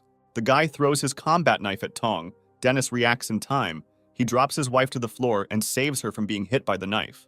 Tong hopes that her husband continues to love her. Dennis says it was just a reflex. Shin suggests that Tong's fate be decided by Zhao. Wen agrees to his sister's request. Zhao tells Tong that he will save her life, but from now on, the girl must leave the squad. Tong asks the main character not to kick her out of the squad. The girl is ready to suffer any punishment. The girl asks Dennis to protect her. The guy tells Tong that everything is over between them. The young people silently look at Tong. They are extremely unpleasant about the girl's act. Tong feels very angry and tells the young people that they are heartless people. The girl cries loudly. She turns around and runs as fast as she can towards the exit. Zhao understands that his friend is experiencing severe mental suffering. He asks the guy to humble himself and find strength within himself. Zhao asks the girls to be careful while he patrols the area outside the base. The girls wish the guy a good hunt. Wen asks Zhao not to worry and says that his sister will be under constant supervision. The guy is going to take care not only of his sister, but also to provide all possible assistance to Binyan. Dennis is loading ammunition and equipment into cars. Friends notice that the guy is in a depressed state. Policeman Feng advises Dennis not to take what happened to heart and tells the guy that it is not his fault. Dennis says that he never wanted to be Zhao's deputy. His wife always insisted on this. The guy believes that a dangerous intelligence operation will calm him down and distract him from disturbing thoughts. Bodyguard Max hopes that in the near future, Dennis will calm down and regain his former confidence. Tong watches Zhao's team from a hiding place. The girl catches the moment when there is no one near the cars. She intends to hide in the trunk of one of them. The party, consisting of Mr. Hen's hunting association and Zhao's team, is approaching the large bridge. The subordinate reports to the officer that this morning, Zhao left the territory of the government base along with Mr. Hen's detachment. The officer learns from a subordinate that Zhao entered the territory of his nephew's estate with the help of Mr. Hen. Hen tells Zhao that the guy is a lucky person. They have already traveled 10 kilometers and have not met a single zombie. The main character jokes. He invites his friends to wear his photo as a talisman. Yufen communicates with his friends using a walkie-talkie. He asks them not to let their guard down and reports that the nearest settlement is 10 kilometers away. The reconnaissance squad approaches a large road junction. Zhao carefully looks at the dilapidated bridge. Zhao thinks they need to take an alternative road since the bridge is most likely blocked by abandoned cars. Hen listens to the guy's words and agrees to take an alternative route if the road is blocked. Yufen's voice is heard over the radio, saying that the alternative route may take a long time and they need to find shelter before dark. Zhao strains his hearing, pumped up with the help of superpowers, but he cannot hear the presence of zombies. Hen suggests sending one vehicle to reconnoiter while the main group remains waiting at the base of the bridge. Dennis is in a nearby car. Using a walkie-talkie, he turns to Zhao with a request to go on reconnaissance. Dennis receives consent from Zhao. The guy drives onto the bridge and sees that it is blocked by a multi-kilometer traffic jam consisting of abandoned cars. Dennis reports the situation to the main group. The guy reports that the road is blocked and it is impossible to drive a car along it. Zhao orders Dennis to immediately turn around and return to the main group. Dennis puts the car into reverse to turn the car around, at which time it receives a strong blow. A huge mutated zombie licker attacked Dennis's car. He strikes it with powerful blows with his huge paws. A zombie broke the windshield of a car. Dennis opens the door and tries to escape. The zombie licker uses his huge tongue. He spits it at the guy to grab him. The zombie grabs Dennis by the leg with its tongue. The guy manages to unload his pistol at the monster. Zhao hears the sounds of gunfire and realizes that Dennis is in a bad situation. The main character tries to contact Dennis using a walkie-talkie, but receives no answer. Dennis hears Zhao calling him on the radio. The guy reaches for the transmitter and reports that he was attacked by a zombie slime on the bridge. The guy carefully examines the bridge. He sees that other individuals have joined the zombie attacking him. Zhao orders his friend to immediately return to the main group. Dennis unsuccessfully tries to start the car engine. The car fails the guy at the most unfortunate moment. Zombie lickers are slowly approaching the car with Denny inside. After some time, Dennis manages to start the car's engine. He presses the gas pedal all the way and directs the car into the zombies standing in front. The lickers deal powerful blows to Dennis's car, making the car unusable for movement. Dennis manages to leave the car in time and runs across the bridge in the direction of the main group. Zhao orders bodyguard Max to immediately get into the car. The main character is going to climb the bridge to save Dennis. The hunting party joins Zhao. The fighters climb onto the bridge and open machine gun fire on the zombie lickers. Automatic fire helps Denny a lot. The guy breaks away from the zombies. He runs up to the fence and jumps over it. Zhao asks Dennis to immediately get into the car and gives the order to the hunting party to retreat. The surviving zombie lickers continue to pursue the scouts. They jump over fences and rush at cars. The young people do not have time to drive to a safe distance. Zombie lickers surround their cars. Hen did not expect to see a huge number of mutated zombies in this place. According to intelligence, this area should have been cleared. Zhao asks Max's bodyguard to use the flamethrower they brought with them to the operation. Max activates the flamethrower and sends jets of fiery plasma at the zombie lickers attacking them. Zhao gives the command to retreat, ordering the burning mutants to be rammed. Zhao believes that zombies have evolved greatly recently. They are able to lure people into a trap and then surround them. Hen tells the guy that past methods of fighting are no longer relevant, and a new technique must be urgently developed. Mr. Hen states that there is only one bypass road leading into the city, which will take quite a long time, so the party will need to find a safe place to stay for the night. A fighter from Mr. Hen's squad named Han reports that the car's fuel system is damaged and they are running out of gasoline. Dennis believes that he brings bad luck to the squad. Max calms the guy down. He says that Dennis saved them from death. Yufin uses a map to find an amusement park and tells the guys that there is a gas station on its territory. Zhao believes that visiting an amusement park is quite a risky activity, however. In the current situation, they have no choice. Dennis is going to rectify the situation. He intends to go to the amusement park for gasoline. Zhao agrees with the guy's proposal and tells Dennis that she will keep him company. Young people move through a deserted amusement park. An oppressive silence reigns around. Dennis sees empty cages in front of him. He believes that the animals have escaped or were eaten by zombies. Young people find a gas station and fill empty cans with gasoline. Dennis looks at the abandoned Ferris wheel for a long time. Zhao understands that the guy is remembering his dead sister. Dennis begins to become hysterical. He considers himself a useless person who was unable to save his sister. Dennis tells Zhao that he could not fulfill his sister's wishes.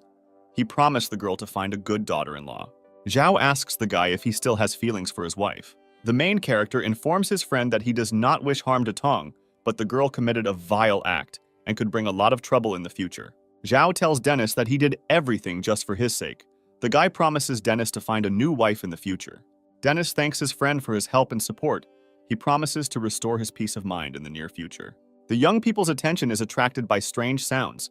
Zhao says that there may be mutated animals here. The trunk of the car opens. Tong appears from it, and as a sign of greeting, she waves her hand to the young people. The young people are very surprised by the appearance of the girl. Dennis asks Tong what she is doing in the trunk of the car. Tong tells the guys that she had no choice. She wanted to apologize and hoped for forgiveness. The girl rushes to Dennis and hugs him tightly. Dennis pushes Tong away and tells his wife that everything is over between them.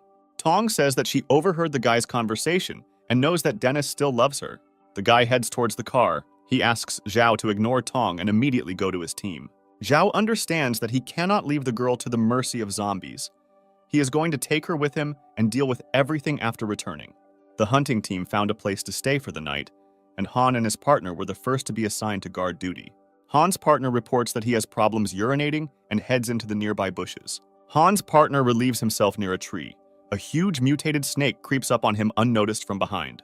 Tong tells her husband that she hasn't eaten for a long time and asks if Dennis has anything to eat.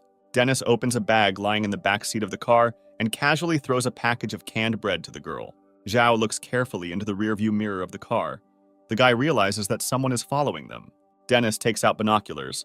The guy looks into the distance and tries to figure out who might be chasing them. Dennis sees that they are being pursued by a huge horde of mutated monsters, into which zoo animals have turned. Dennis is shocked by the number of mutated animals. He asks Zhao to increase the gas. Tong starts screaming loudly. She tells her husband that she is very scared and doesn't want to die. The voice of Dennis is heard. Offering to deal with the monsters, Zhao considers this impossible, since the forces are unequal. Dennis opens the trunk of a moving car and throws gasoline cans onto the road. The guy believes that the animals will make good steaks.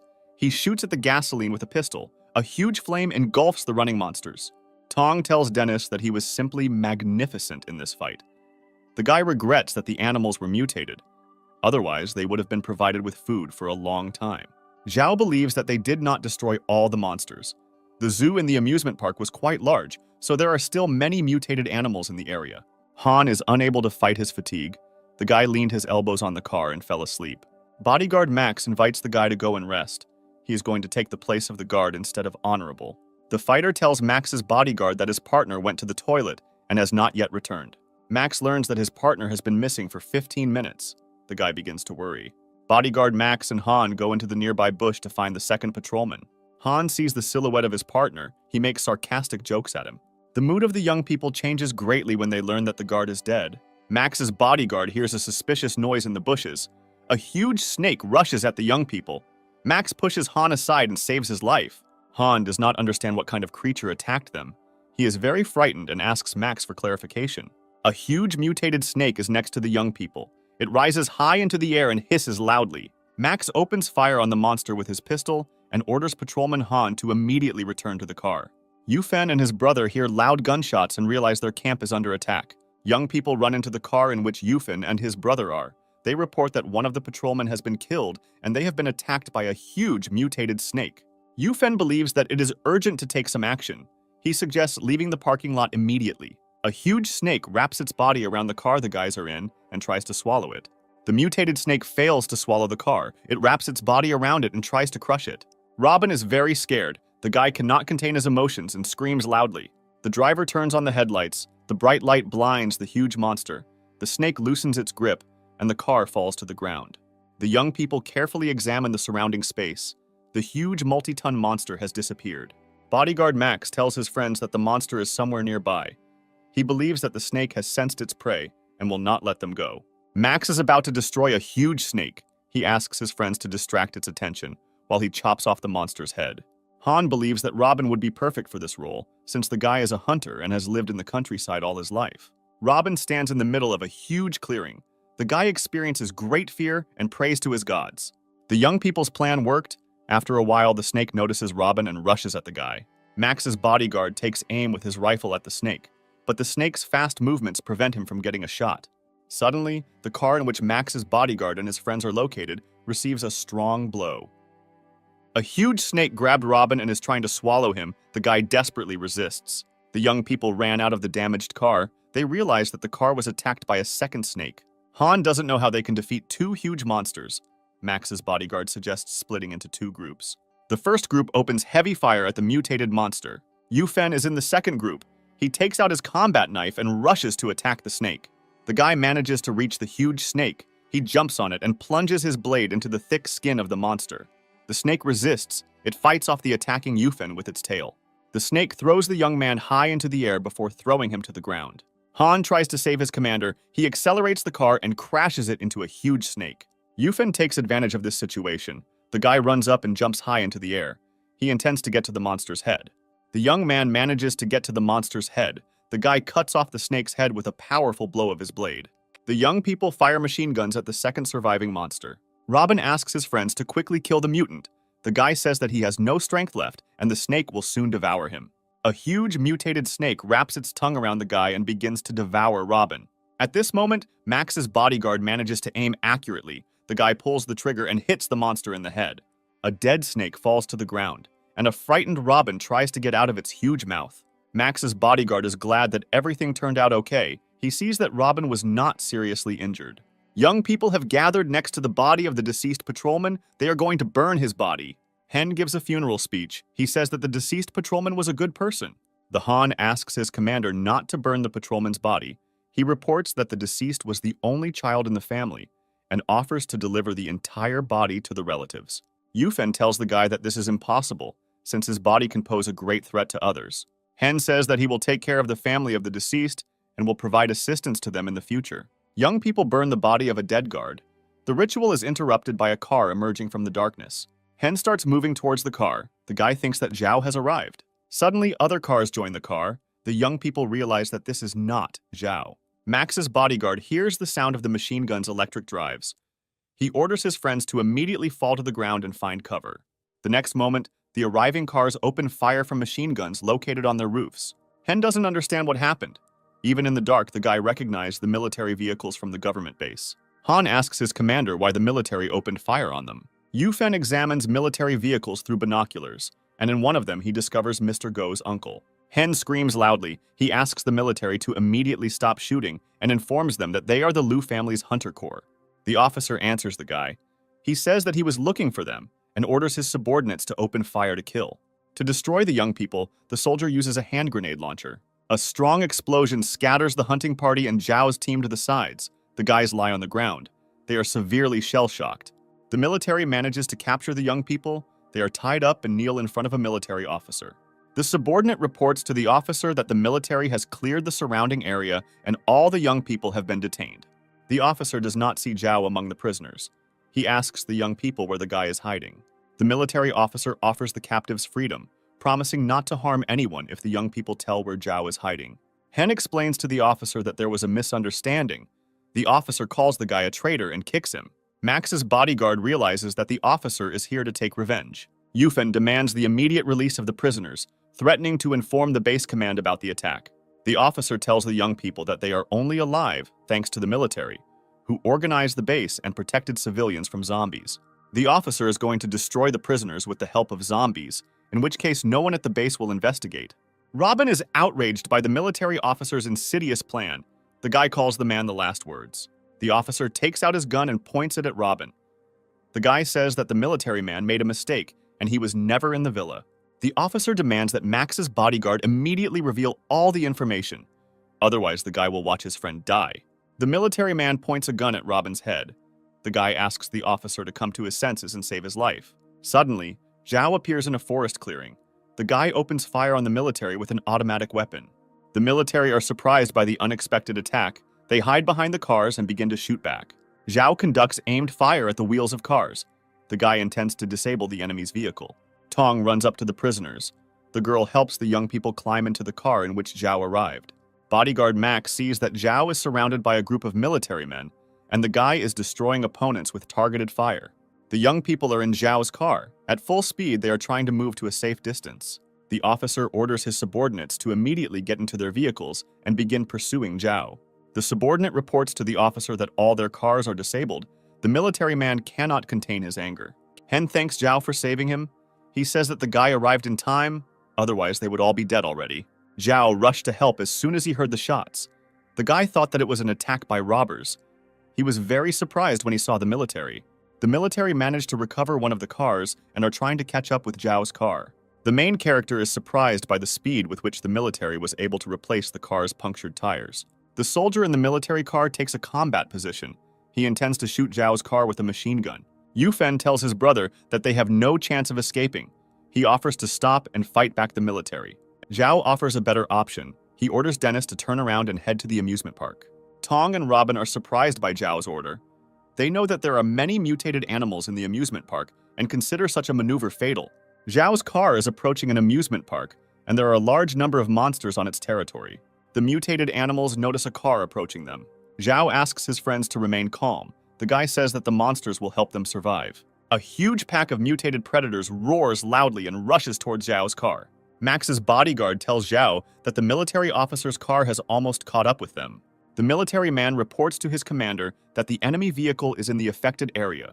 The officer says that no one will escape fair retribution and orders his subordinates to open fire to kill. Yufen tells Zhao that his plan is crazy. He fears that they will all die. Zhao is extremely concentrated. The guy demands to continue moving in the direction of the monsters and begins to count the seconds. Zhao orders Dennis to turn immediately. Zhao's car goes to the side, and a huge explosion occurs in its place. A huge pack of mutated animals attacks a military vehicle and surrounds it. The officer did not know that there were mutated animals in the park. He orders his subordinates to immediately shoot them. The soldier tries to shoot the animals with a grenade launcher, but he fails because a mutated bear attacks him. A rocket fired from a grenade launcher changes its trajectory and hits a car containing military personnel. Sin is in her bed. The girl jumps up sharply and screams loudly. She realizes that she had a terrible nightmare. Her brother and Binyan run into the girl's room. The young people heard loud screams. They are wondering what happened to Shin. The girl says that she had a nightmare in which Zhao was driving a car and then exploded and died. Binyan says that she is also very worried, since Zhao has not been in touch for several days. Wen tells the girls that they are over-dramatizing the situation. The guy believes that the Liu family has good combat experience and is well prepared. Wen decides that the girls need a break and takes them to a concert of a popular pop group. Together with the girls, Wen is in a huge crowd of spectators. The girls are amazed by the large number of joyful people. Shin believes that music has always given people strength in the darkest and darkest times.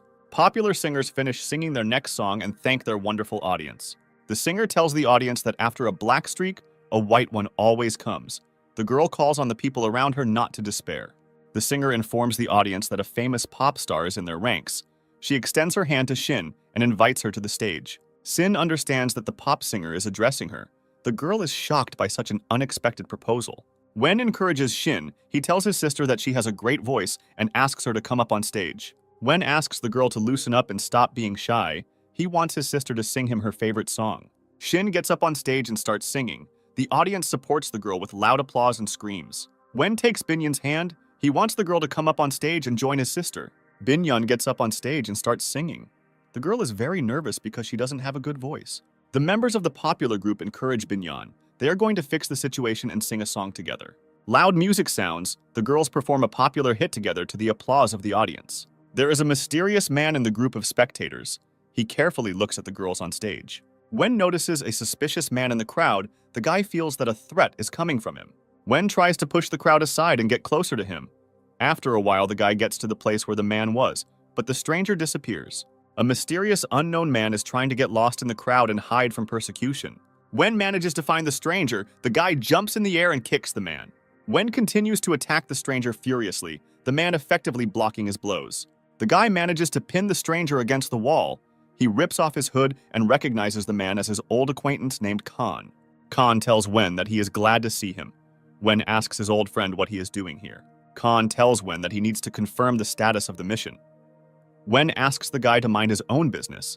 He intends to discuss progress with his superiors on his own. Khan believes that Wen has reached a plateau and is not making any progress. The guy thinks that the management will be very unhappy with the lack of results. Khan reports that he has been watching Zhao for a long time and considers him a promising fighter. He says that Wen is hiding a lot from the organization, for example, having a sister.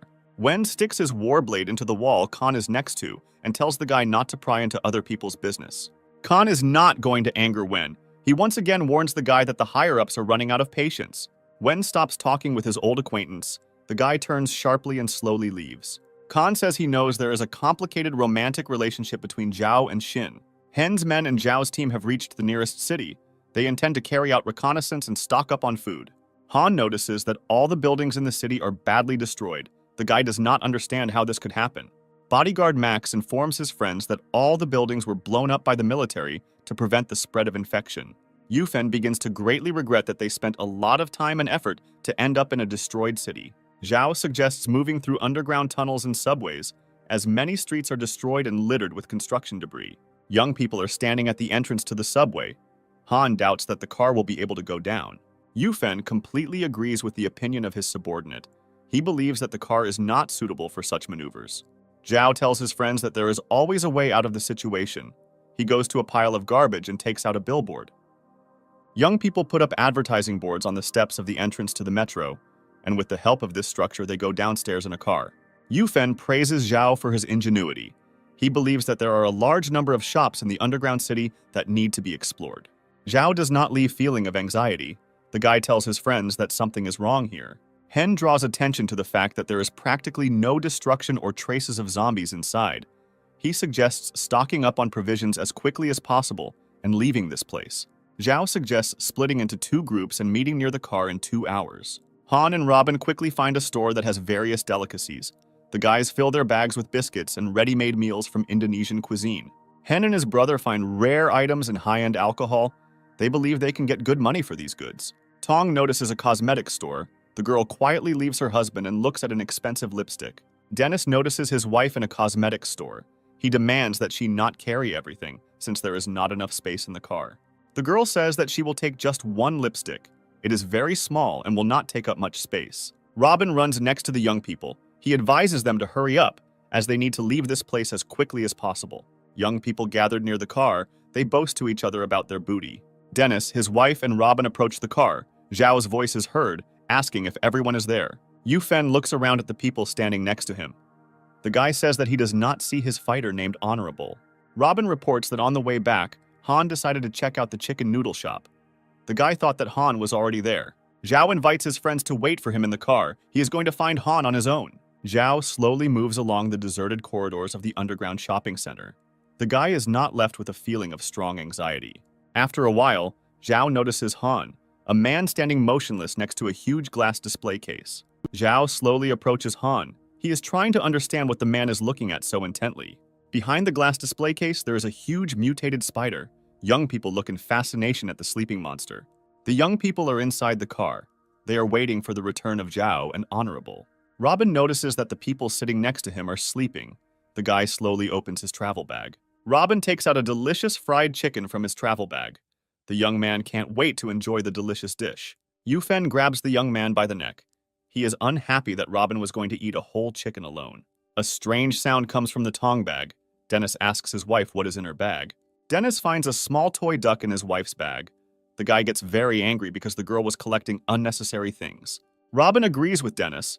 He does not understand what the use of such items is. They cannot be eaten or used in battle. Tong tells his husband that small children love such toys. The guy forbids his wife to collect useless things. Zhao thinks they need to leave immediately before the huge spider wakes up and notices them. The guy requests information from the virtual god. The system scanned the monster and told Zhao that it was a level 5 mutant. Han asks the guy if they can defeat the monster if it wakes up. Zhao advises not to wake up the mutant. Tong asks her husband to give her the toy. The guy says that he risked his life in order to find food, and not to fulfill his wife's selfish desires. During the altercation, Tong presses on the steering wheel of the car. A loud sound echoes throughout the deserted room. The huge spider heard a loud sound and began to wake up from sleep. Zhao and Han are trying to get to the car as quickly as possible. A huge spider spits out a long web. It knocks Han down and tries to drag the man into its lair. Zhao takes out his battle axe. He runs up to Han and frees the man from the web. Zhao and Han continue to run fast to get to the car as quickly as possible. The huge mutated spider does not intend to let go of its prey. It is trying to catch up with the young people. The guys run up to the car. The huge spider is only tens of meters from the people. The young people jump into the car. Zhao orders them to move away immediately. The mutant does not abandon the intention of catching up with people. He quickly approaches the moving car. Han thanks Zhao for saving him and tells his friends that he could have become food for the monster if the guy had not saved him. Zhao understands why there were no traces of zombies underground. Low-level mutants are afraid of high-level monsters. Hen admires the guy's knowledge and says that from now on, he will always listen to his opinion. A huge spider runs up and jumps on a moving car.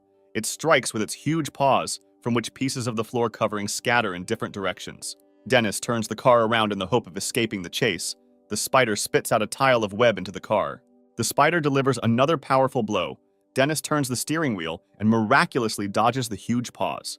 Dennis panics. He screams loudly and tells his friends that there is a dead end ahead. Dennis turns to the side. The car at high speed breaks through a huge stained glass window and falls down. The spider is unable to stop. It crashes into a concrete wall and becomes firmly stuck in it. The car with the young people ends up on the street. Zhao looks out the window and tells his friends that the situation is worse than he expected. The car is attacked by zombies on the street. Yufen and his subordinate get out of the car and destroy the mutants. The young people intend to stop searching for provisions. They checked most of the stores and found nothing except a couple of cans of spoiled canned food. Zhao listens carefully to his friends. The guy believes that someone has already gotten ahead of them. Hen suggests moving to the neighboring area of the city. He says that there are a large number of shops there. Han supports his commander, considering the city relatively safe since they only encountered 2 zombies. Zhao says that zombies have learned to hide. Perhaps now they are hiding somewhere nearby. Robin finds a food vending machine nearby with a lot of snacks inside. The guy walks around the machine, not understanding how to get food out of it. Yufen thinks that opening the machine is easy and kicks it hard. The food vending machine had an alarm that was triggered by a kick.